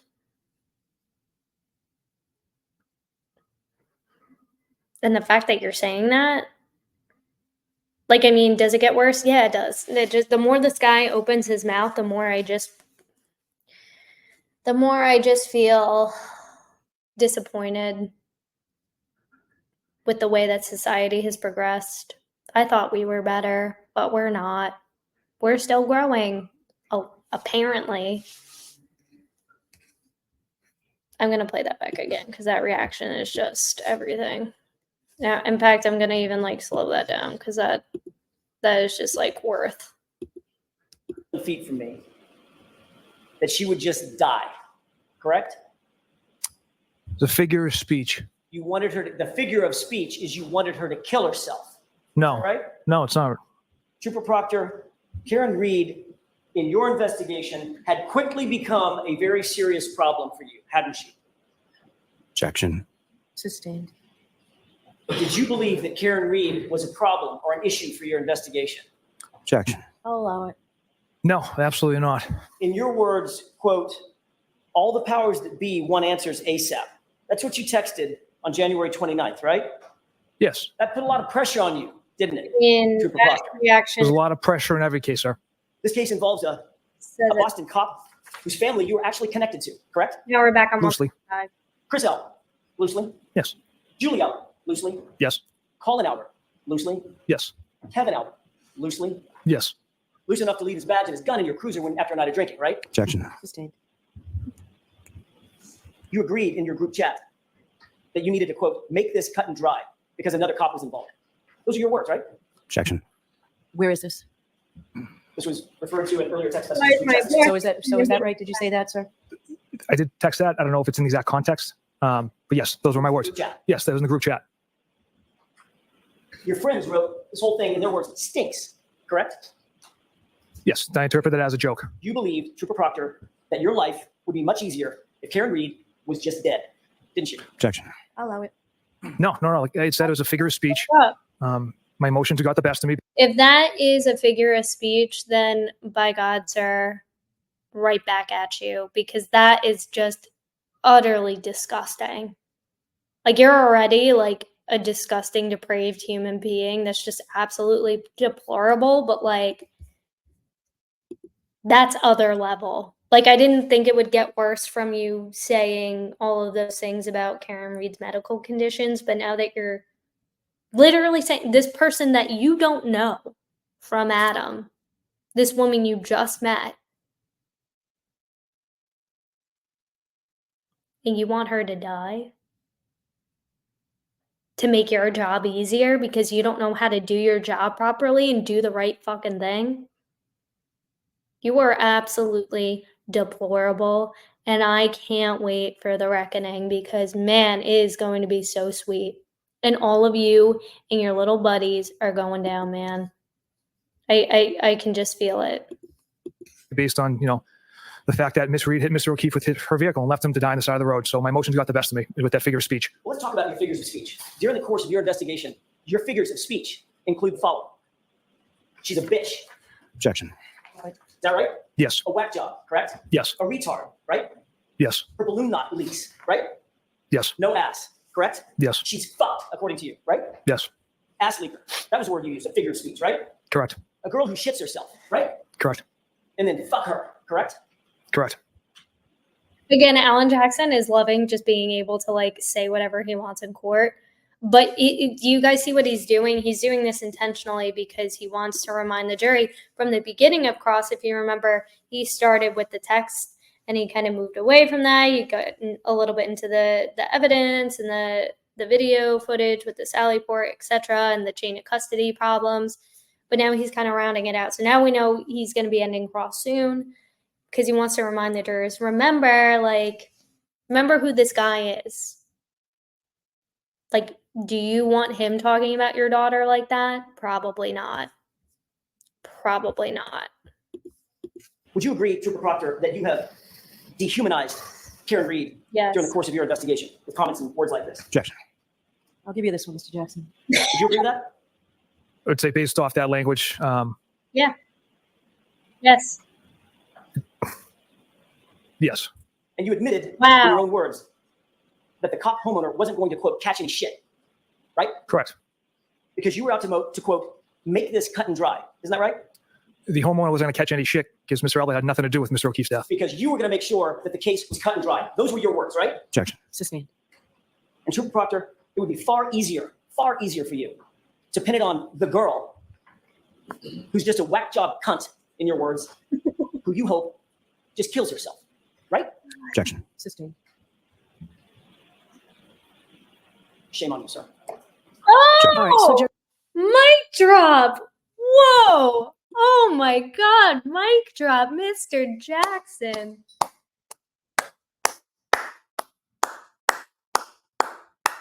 Wow. Wow. Wow. Wow. Wow. That was, what a cross. What a cross. I mean, how does that not hit? He just hit every emotion. I'm like, I'm literally, I might even cry because that was just, wow. Wow. I mean, yes, dramatic. He definitely plays to the drama, but could you have closed on a better, no, that was, wow. Wow. And now allow it. jurors disregard that. I've told you before, lawyers can't make comments. They can ask questions. And Mr. Jackson, you know better than that. That's all I have. Mr. Lally? Thank you. But he had to.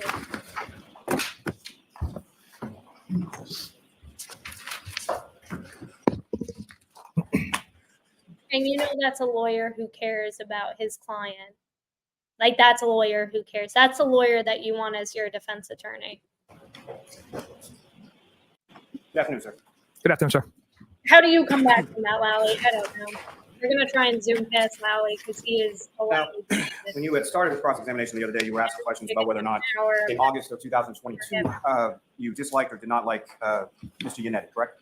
That's correct. Why was that? Who's going right with All right, so he's going to go. Well, basically, he stood up in open court and spouted lie after lie about me, called me corrupt and conflicted, dragged my name through the mud after I spent 10 plus years without a single complaint filed against me, and he had no basis or no facts for these wild accusations because there are none. This investigation was done with the utmost integrity, not just by me, but my supervisors and other troopers in my office, as well as Mr. Yannetti shows up at my sister's school yesterday in the parking lot where he's not welcomed or where people are not supposed to be, with one of their witnesses and their private investigator. And a teacher sees this, informs Mr. Yannetti that he can't be there. And instead of saying, okay, and leaving, he asks, is Corny Proctor in the building? Does she work here? She called me to see if she was being served. Objection. Can we approach? Yes. But like she legitimately could be served. We just read through her entire text thread. So yeah, she could be served. Wowza. Okay. Guys, I told you it'd be spicy. I didn't know it was going to be this spicy. Are we taking a break?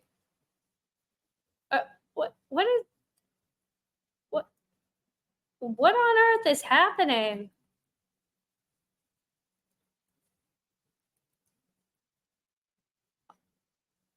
So, okay, pause. That's Turtle Boy here.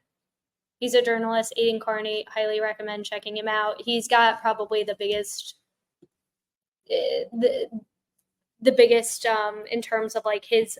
Now, I mean, like he has become like kind of part of this case. If you check out prior testimony, but also too, like he's been pretty much the #1 reporter on this case from day one. So, highly recommend checking out his coverage. What? Wowza. What a way to start direct. Redirect. Holy crap. I told you, Proctor does not disappoint in the amount of disappointment you were going to feel towards him. What now, Lally? Oh my god, what a lally-gagga. What are we doing now? Jurors, I am striking that last answer. It was probably a partial answer cut off. I'm striking it completely, disregarded. If you took notes, cross the notes out. You're not to consider it in any way. It is completely stricken from the record. And Trooper, I'd suggest you listen to the question being asked of you before you answer it. My apologies, Your Honor.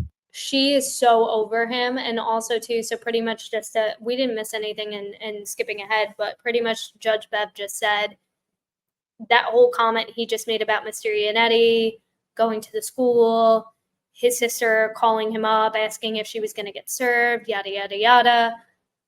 That she just said, you that's stricken completely. You can't take that into account when you're deliberating, which I can only imagine is not going to be very, very long by the end of this case.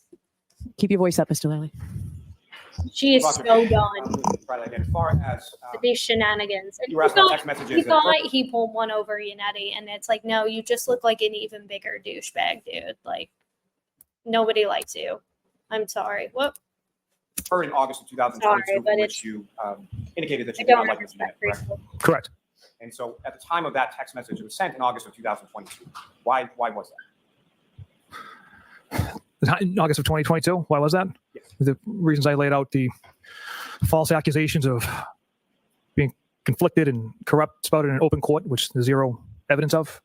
Like I said, I stand by the integrity of this There's more investigation as well as evidence of that every than trooper there and supervisor in my office. Would hit John O'Keefe Were there also motions filed by Mr. Yannetti or by counsel containing photographs of in the yourself and same Mr. Children? trial. Yes. And what, if anything, were the allegations in regard to the children that were depicted in those photographs?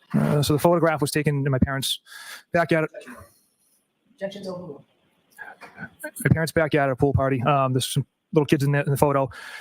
Defense counsel kept insinuating that those were the McCabe's children, when in fact they were my family, my cousins. Have you at any point in time ever met any children of the McCabe's? No, sir. In the course of this investigation, as it was sort of alleged on cross-examination, did you essentially pick a suspect and then try to have the evidence fit that? Objection. The form? Yes, sir. In that form, it's stricken. Not allowed to ask if that way, Mr. Kelly. How did you conduct this investigation, you and the other troopers in your office? From the start of this investigation with an open mind. Like I said earlier, we didn't know what we had, possible medical. So as the day went on and we collected more evidence and developed compelling evidence against Ms. Reed. Now, with reference to this investigation, it continued after January 29, 2022, when you had those text communications with your friends, correct? Yes. Was there additional information that you compiled over the course of that investigation following January 29, 2022? I'm sorry, say that again, please. Following that date of those text messages on January 29, 2022, was there additional information that was gathered over the course of your investigation by yourself or other troopers involved in the investigation? Yes. And from that additional information that was gathered, what, if any, information that was gathered throughout the course of the investigation indicated that anyone besides Ms. Reed had anything to do with Mr. O'Keefe's death? All the information gathered after that date indicated no one else was responsible for Mr. O'Keefe's death. And sir, you were asked some questions on cross-examination about testimony in a prior proceeding and shown specifically at page 01563, correct? Yes. Your Honor, may I approach? Yes.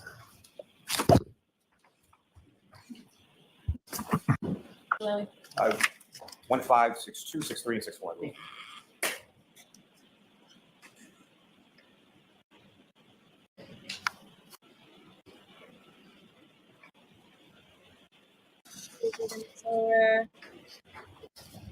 May I approach, Your Honor? Yes. Now, Trooper, after reviewing those 3 pages, is there now more context to what you were just asked about on one specific page of that testimony? Yes. And those were questions related to what you had told, what you had informed other people within the office or your supervisors in relation to relationships with both McCabe's and the office, correct? Correct. And in the course of that testimony, did you relay to that body the same testimony you just relayed to this jury in regard to photographs of children and defense counsel attributing those to being McCabe's children, which they were not? Yes. Now, you were asked some questions by Mr. Jackson in regard to what you knew or why your focus was not on Brian Alberts later on in the evening of January 29, 2022, correct? Correct. And why was that? Why was your focus not on Brian Albert at that time? There was just no evidence that Mr. L was involved anyway. Like I said before, the I'm sorry, sir, but how do you actually know that? Because you never actually went inside of his home. So how do you know that? And how long did you even interview him for? You interviewed him at Jen McCabe's house. Wouldn't he be like suspect number 1, the guy who's home, who hosted this party? Not the girl who wasn't even there when this happened?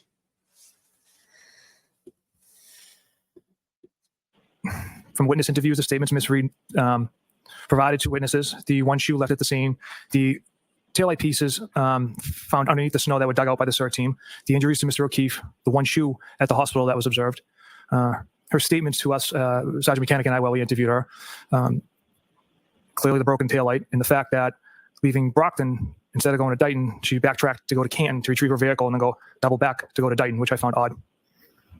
Now, What? if at any point in time over the course of your investigation you had evidence which led you to believe that Mr. Abbott was involved in the death of Mr. O'Keefe, what would you have done? Objection. Ask it differently. With regard to, again, you testified beyond January 20th. At any point in your investigation, did you find any information or evidence leading you to believe that Brian Abbott was involved in the death of John O'Keefe? Objection. Maybe she didn't know where to pick No. it up. If you had, Did you tell her information you were leading to bringing that, it or back evidence to leading to Canton? that, what would you have done? Objection. Don't allow it. Not only myself, but members of my office would have pursued that, Regardless of his position, correct? regardless of what he does for a profession. You know what I approach? Yes. Goodness. I mean, there's no way to come back from that. That cross was just like, Like that. That is text communications between me and my high school buddies. oh, And, sir, this if I is could direct your attention within there on page 2535. Yes, sir. You were asked some questions about text on that page, but also there's a text on that page that begins with, they arrived at house together, correct? Correct. And what is the date and time associated with that text message that you sent? That was sent on January 29, 2022 at 11 p.m. And what is the content, or what did you send to that group? Um, That text message? The message reads, they arrived at the house together, got into an argument. She was driving and left.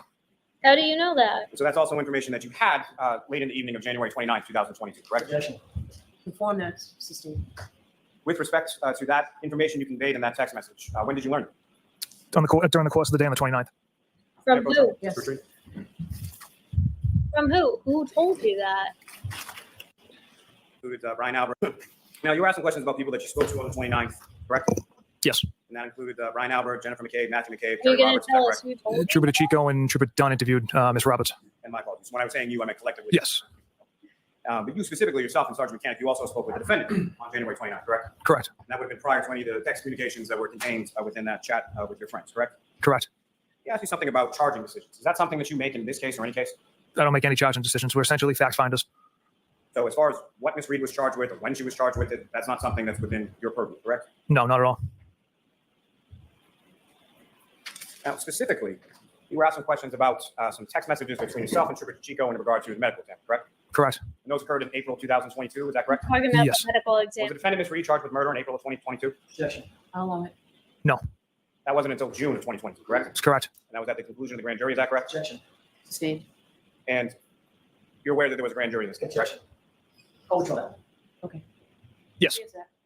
And are you aware of certain witnesses that testified at the grand jury? Objection. I'll allow that. Yes. Are you aware that Dr. Sporty Bello testified at the grand jury? Objection. I'll allow that. Yes. And so, false reason then that the defendant wasn't charged with murder until after the grand jury concluded and Dr. Sporty Bello had testified before that grand jury, correct? Objection. Sustained. Because that's never been. That's Now, the always Albert family that you were familiar with some members of, that's not an entity, correct? Individual members of a family, some you know, some you may not, correct? Objection. Sustained. Watch your phone, Mr. Allen. Certainly not. How many members of the Albert family did you know when you started this investigation in January, when you received this call on January 29th, 2022? Julie, Chris Albert, Colin, and Kevin Albert. Now, you were asking questions about interviewing Julie Albert and Chris Albert at their home on February 10th, correct? Yes. Bear. Now, with respect to that date, have you ever been to that home prior to February 10th? I'd not been to that, this kind of their new home. I'd never been to their new home or the previous home either. Now, as far as conversations with either Julie or Chris Albert, when was the last time you talked to them before you interviewed them on February 10th?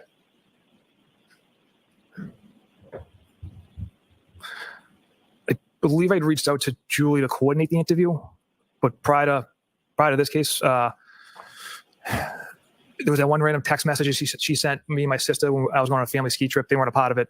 She wanted me to take a video of my sister skiing, but That was in February 2022. correct? yeah, So what Yes. my question is prior to February 10th, 2022, prior to any arrangements to schedule an interview for February 10th, when was the last time that you spoke to either Julie Albert or Chris Albert, if you know? I don't know.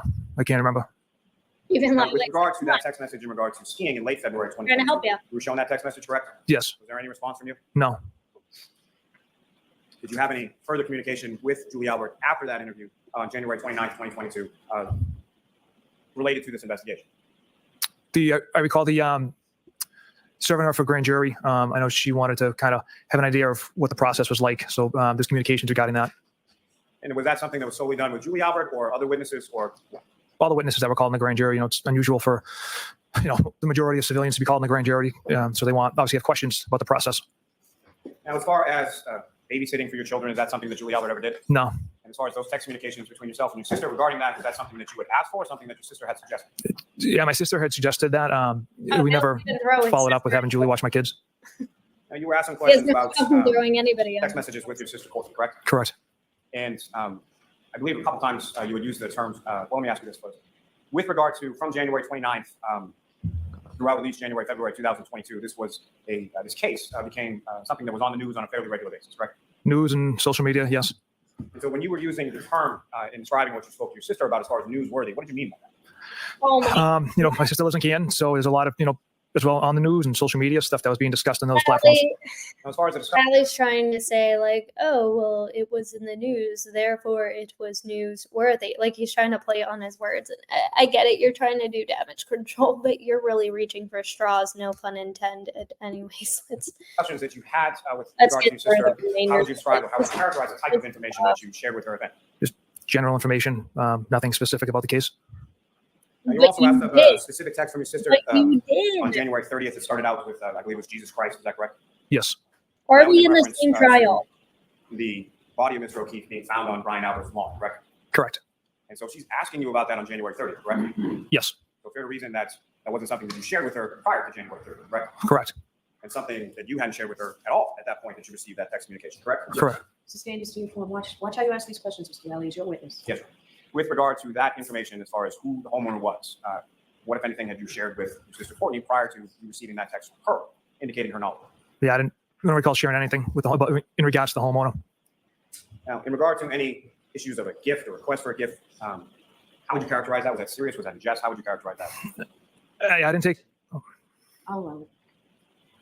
I didn't take that offer seriously. And as I had mentioned on Monday, that I didn't ask for a gift. I never received one. I kind of said, get my wife a gift. She had been home about 10 straight nights with the boys. We had another homicide a week before. So that was my response. Get Elizabeth one. How was that And handled? she never received one. Now, you were asked some questions about Colin Albert, correct? Correct. And as far as what, if any, information did you have as far as Colin Albert and Like, his does he being think at this 34 is Fairview at the same well time as for anyone him? from I don't know. coming back from the I have waterfall? no idea. My understanding, Colin arrived later on to just see his cousin, his birthday. He didn't stay that long, maybe an hour, a little over an hour. And as he was leaving, I think he ran into his aunt and uncle as his ride had arrived out front and left at Does he have some sometime kind of deal with the around 12:10 a.m. feds? Was that Like, information that you had prior to your interview with Colin Albert? I'll totally We knew Colin wasn't or the doc house. myself. The timing was provided by Colin. And at any point in time in your I wanna investigation, meet what, if any, him evidence did on you ever any receive federal that Colin Albert was at 34 Fairview at the same time as I'd be Mr. O'Keefe was curious. defendant? I feel like he's Based on Mr. O'Keefe's blowing people. cell phone location data using his Waze app, Colin Albert is leaving around like 12:10 a.m. Mr. O'Keefe is about a half a mile away at 12:20 a.m. So they did not cross paths. Now, Mr. Jackson was asking about some people Well, I as wanna far see as the interviews data. later in The data. October or so of 2022 or beyond. You were given 5 names as far as Right now, Ryan it's Albert just- Jr., Julie Nagel, Ms. Kent, Ms. Fabiano, Ms. Alba, and Ms. Levinson, and Colin Albert, correct? Yes. And then you were asked about 3 people that you had interviewed, and then were asked if there was only 1 person left, that being Colin Albert, correct? Correct. Does that math match up as far as 5 people, 3 given, and only 1 person not interviewed? No. Now, with reference to Ms. Kent, Ms. Fabiano, and Ms. Alba, to your knowledge, have they been interviewed at any point in time? No. And why not? They weren't present for when the adults had arrived back from the waterfall. They left 34 Fairview, like Colin Albert, prior to the waterfall people coming in. Objection. Sustained is that full? What, if any, information did you have with regards to the whereabouts of Ms. Kent, Ms. Fabiano, Ms. Alba, and Colin Albert in relation to 34 Fairview and the arrival of people from the waterfall? They had left the residence.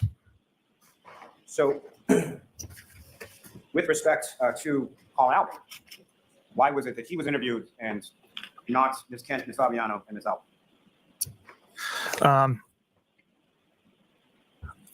Colin was falsely accused of Objection. Can you answer that same question Mr. Lally asked you differently? yes, ma'am. Okay, go ahead. Answer it.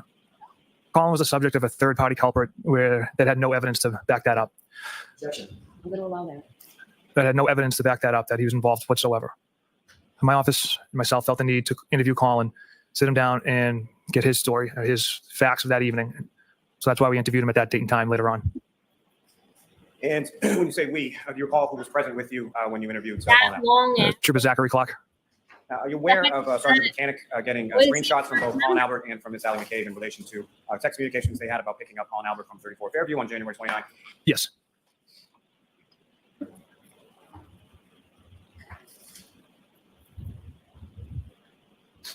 You were asked some questions about Ms. McCabe's cell phone, is that correct? Yes. And as far as any material on that phone, are you an expert when it comes to cell phone abstractions and what different material may mean within a Cellbrite abstraction? No, that's left to Trooper Garino in our office.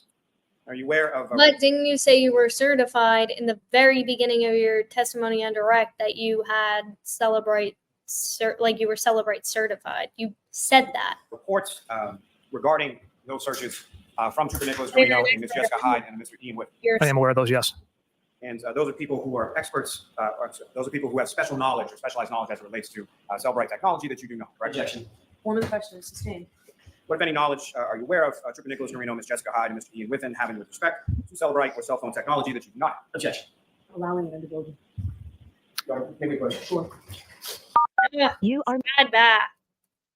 Fast forwarding. We're almost done, guys. I know this is rough.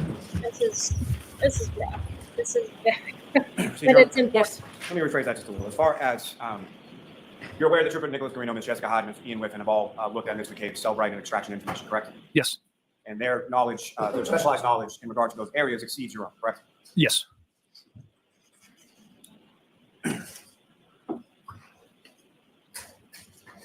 Now, as far as your conversations with Kevin Allen, how would you characterize those in relation to this investigation?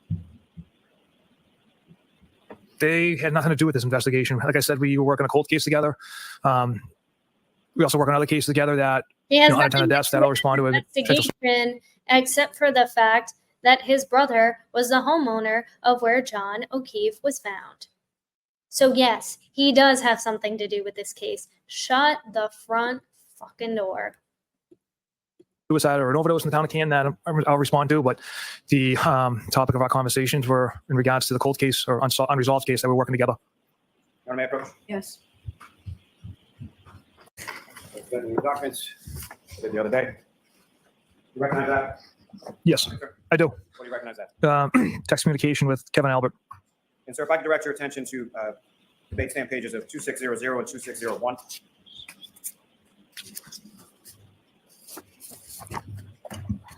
Yes, sir.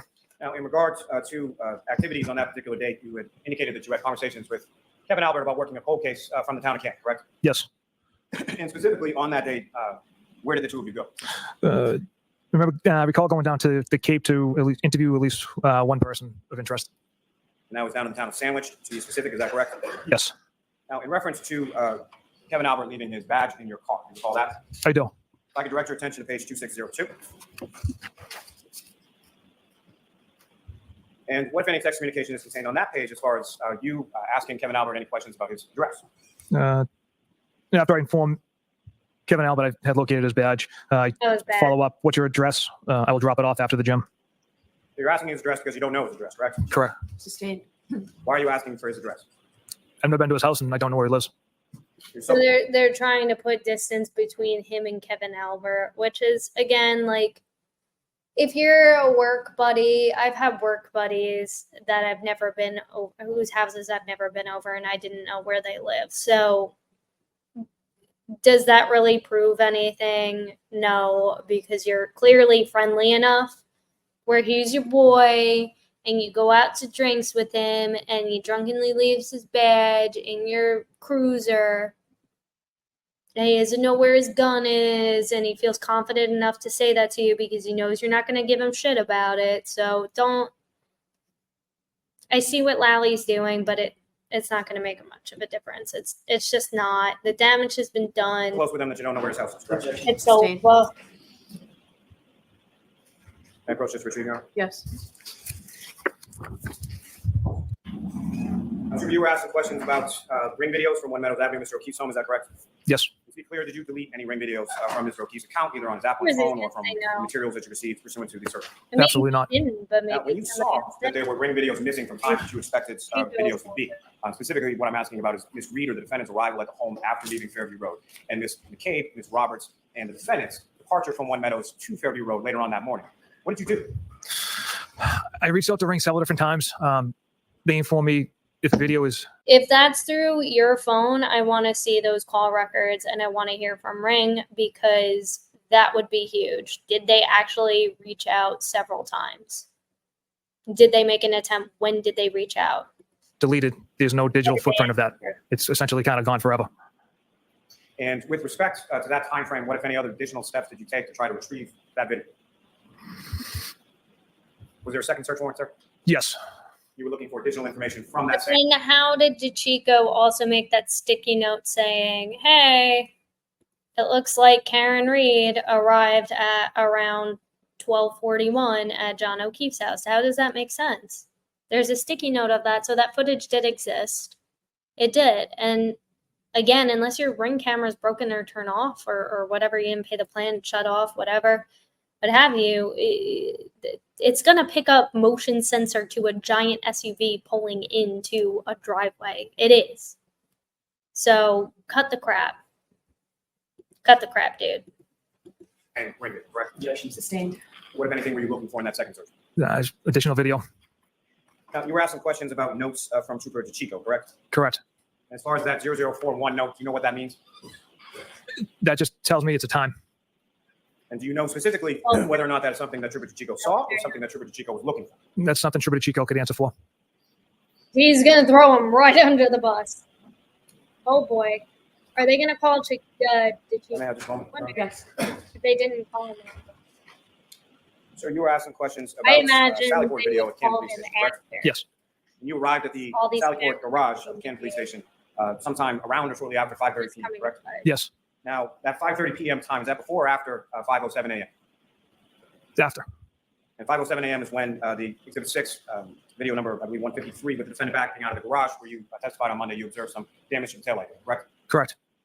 And you're aware of some other ring video from Mr. O'Keefe's house showing the defendant, Ms. Roberts and Ms. McCabe, arriving at his house, in which you can see damage to the right passenger taillight, correct? Correct. Are you aware of a cruiser camera video from the Canton Police Station, Police Department, specifically Lieutenant Ray, going to One Meadows Ave at 8:22 in the morning on the 29th, in which you can also observe damage to the taillight? Objection. Sustained as to the form. As far as 8:22 in the morning, what, if any, video from One Meadows Avenue are you aware of depicting the defendant's taillight? Canton Police Department went to conduct a well-being check, and on the dash cruiser camera, you can see the back of Miss Reed's vehicle and the right taillight to be broken and missing pieces. Oh, And as wellness. far as your time at the home indictment vehicle, the defendant's vehicle was towed from that location on that day, correct? Correct. And what, if any, video are you aware of from that driveway? Did he just say that? Is he calling that a wellness check when they seized her vehicle? Am I hearing that right? Aware of depicting the defendant's taillight? Canton Police Department went to conduct a well-being check. Video from One Meadows. Sustained as to the form. As far as 8:22 in the morning, what, if any, video from One Meadows Avenue are you aware of He is morning on the 29th, in which you can also observe damage to the taillight? Objection. Sustained as to the form. morning of the 29th. As far as 8:22 in the morning, what, if any, video from One Meadows Avenue are you aware of depicting the defendant's taillight? Canton Police Department went to conduct a well-being check, and on the dash cruiser camera, you can see the back of Miss Reed's vehicle and the right taillight to be broken and missing pieces. And as far as your time at the home indictment vehicle, the defendant's vehicle was towed from that location on that day, correct? Correct. And what, if Okay. any, video are you aware of from that driveway, which depicts the right rear passenger side tail light? That was later. And again, a problem. Why was Canton doing a well-being check? Why? That's the- Yeah, as the vehicle's being put on the tow truck, you can Before they were make out that there's some pieces missing. Never did. Now, sir, if I could turn you back to those text messages with your friends, January 29th, 2022. Let's not and say With that time in mind, at pretty that point in time, freaking well, let me ask before, as far as all those other videos that we talked to, all of those videos precede your time in the Sally Port garage at 5:30 p.m. on January 29th. Okay. correct? Correct. Now, with reference to, you mentioned in your testimony the other day, earlier, that at some point in time later in the day or early in that evening, you had met for a debriefing with yourself and the other troopers involved in the investigation on January 29th. Is that correct? Yes. So fair to say the information that had been collected by yourself and the other troopers on January 29th, you had that in mind, or you were aware of that when you were involved in these text communications with your friends, correct? Yes. And so were you, at that time that you're texting with your friends, you had seen the defendant's vehicle, Correct. Yes. and you had seen the damage to the taillight, correct? Yes. And you were aware that Lieutenant Tully and the CERT team had conducted a search around 34 Fairview and recovered Mr. O'Keefe's sneaker and tail. Objection. Sustained as to form. What, if anything, were you aware of in regard to Lieutenant Tully doing with the CERT team at 34 Fairview earlier that day? Detective Lieutenant Tully and the search team conducted a search, discovered several pieces of broken taillight pieces, as well as Mr. O'Keefe's missing shoe. And the shoe that Lieutenant Tully and the CERT team had retrieved, what, if anything, did you observe in relation to that and the shoe that you and Sergeant Mechanic had retrieved from the Good Samaritan Hospital? Yeah, they were matched. They were both black Nike sneakers with the white logo. Now, you had talked to first responders, correct? Yes. That included firefighter Flamati, Correct. and that included Sergeant Good. Yes. You had done interviews with regard to Brian Albert, correct? Yes. Jennifer McCabe, correct? Correct. Matthew McCabe, correct? Yes. The defendant Yes. and other troopers from your unit had also interviewed Kelly Roberts, correct? Yes. Were you aware of statements that were attributed by Ms. Roberts and Ms. McCabe to the defendant as far as what she told them earlier that morning? Yes. And you were aware of statements that Ms. McCabe and Ms. Roberts had made to troopers in regard to what they had observed that morning?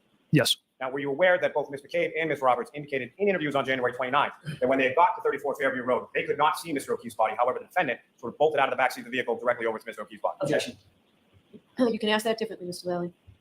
With respect to the statements from Ms. McCabe and Ms. Roberts in regard to their arrival at 34 Fairview around 6 a.m. in the morning, what, if anything, stood out to you or were you aware of in relation to those statements? Yeah, from those statements, as Miss Roberts was driving down Fairview, Miss McCabe was in the passenger seat, Miss Reed was in the back.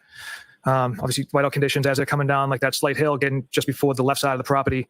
Miss McCabe, Miss Roberts indicated that. Miss Reed said, "There he is. I see him." And Miss McCabe, Miss Roberts didn't know what Miss Reed was talking about. They stopped the car. Miss Reed ran directly over to John O'Keefe's body. And even when Miss Reed had exited the vehicle, Miss McCabe and Miss Roberts still didn't know what was going on or what she was running to. Now, were you aware from your conversation with firefighter Flamati that the defendant had stated, I hit him, in the presence of firefighter Flamati earlier that morning? Why are Yes. we talking about this, And dude? were you also aware of statements the defendant made to other first responders about her getting into an argument with Mr. O'Keefe as she was dropping him off at 34 Fairview, indicating last time she saw him? Later on, subsequent interviews.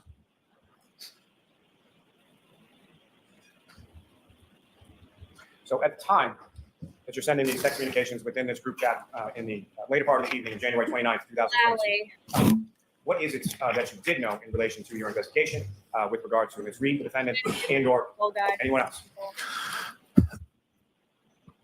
All right. So we knew the last person seen with Mr. O'Keefe alive was Miss Reed.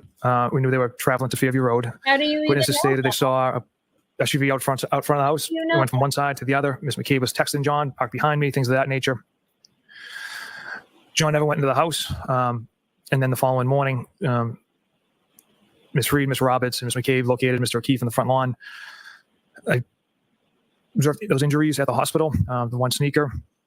Later on in the day, the CERT team, along with Detective Lieutenant Tully, found broken taillight pieces that matched Miss Reed's taillight, as well as a missing sneaker that matched Mr. O'Keefe's vehicle. Some inconsistent statements that Miss Reed had provided to Sergeant Mechanic and I.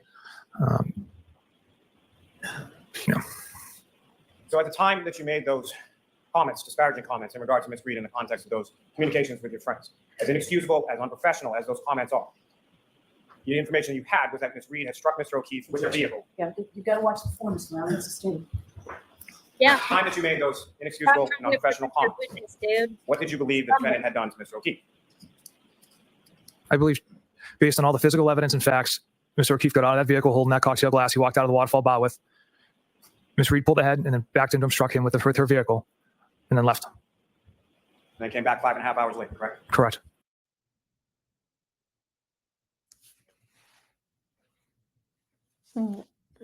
What? That's what Michael Proctor believes. Is that what the Commonwealth believes too? I mean, they believe that she struck him, but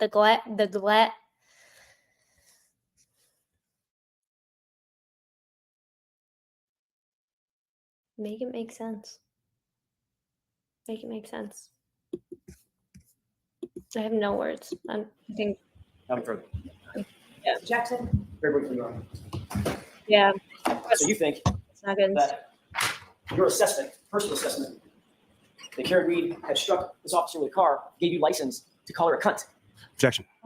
right?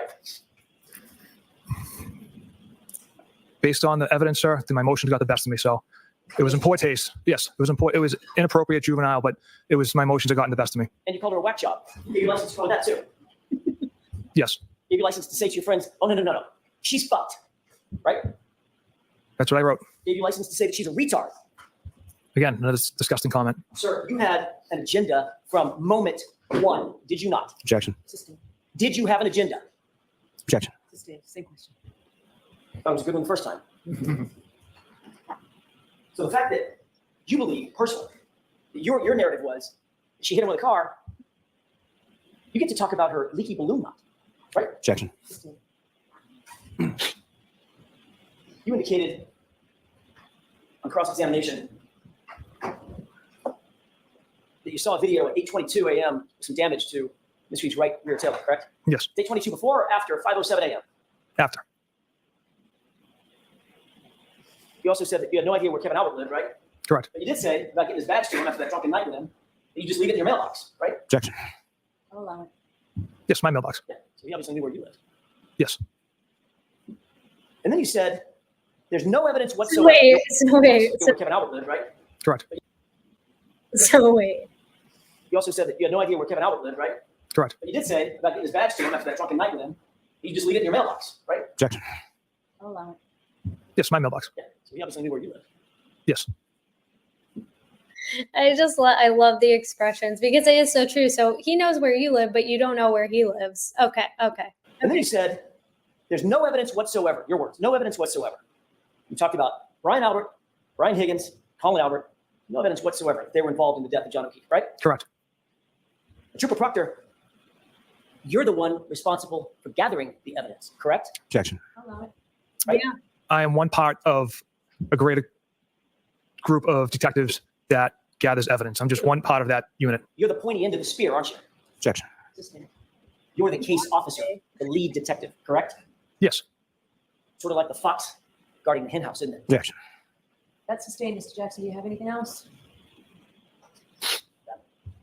All right, Trooper, you are all set. Thank you, Your Honor. Wow. Thank you, Jurors.